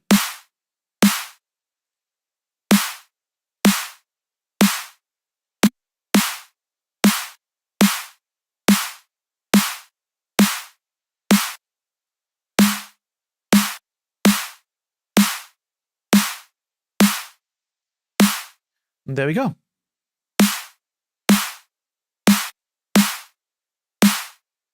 Well, that snare drum sounds pretty weird regardless. Something's very weird with that snare drum. Do you have anything else anywhere? No, right? No. Weird. Well, that seems to work. And I would probably even like lower this down to -2. Even not lower. But this is, for example, the problem is because of the 6 dB slope filters, we're not fully isolating that body area. So that's a bit of a problem. That's why we're getting this sort of stacking frequency there, and that's why you would want to use a higher slope. So you can isolate more, so you have more control over that snare drum, but then that's adding phase rotation.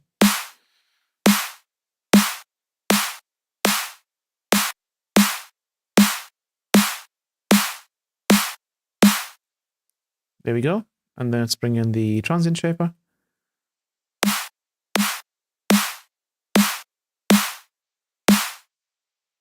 Yeah, that kind of salvaged it. A little bit. That kind of helped it. But I think that's going to be the last thing in Phaseplant for today. I actually also wanted to make some sounds, but I think it's getting a bit late here. And this was just a spontaneous stream to kind of just go over some of the new methods and techniques, specifically regarding filter table and recreating instruments, and shaper table, but also all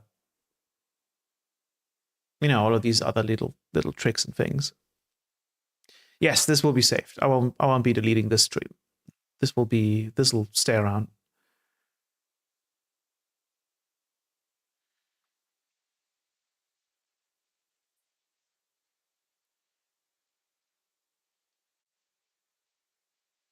No worries. With that being said, thank you all for sticking around and watching me kind of just put all of these methods into the world, so that if I ever forget them, I can just watch the stream. That's sort of the idea behind this, to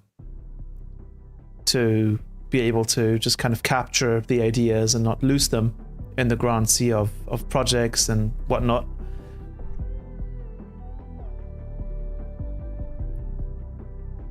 So yeah, with that being said, I might stream again soon, and we might do something else like music and stuff. That might be a bit more interesting. But I think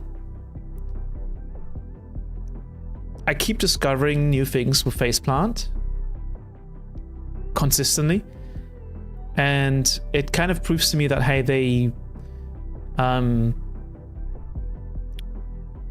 thought about a lot of this. I mean, maybe some of the things they didn't even think about that you could do, but they're one of the providers of synthesis, or a platform of synthesis that is flexible enough for me to go into it and find new things, but not too obscure and too overwhelming for there to be nothing that comes out of it.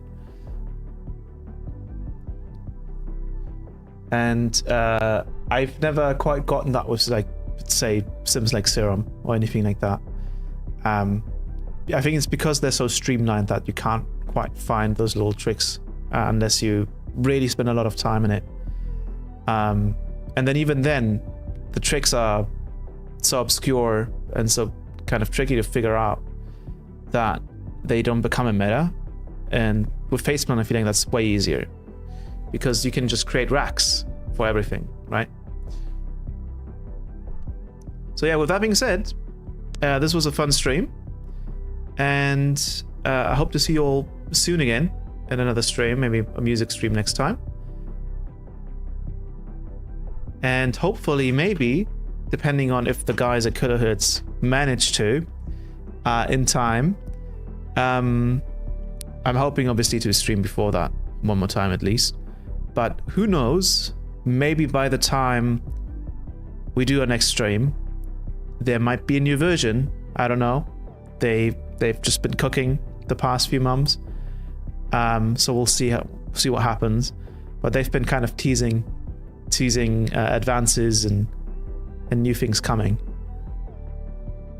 Yeah, it's the end. Dark beads. I'm sorry. But yeah, besides that, hope all of you have a great rest of your weekend. I'll see you around. Bye bye.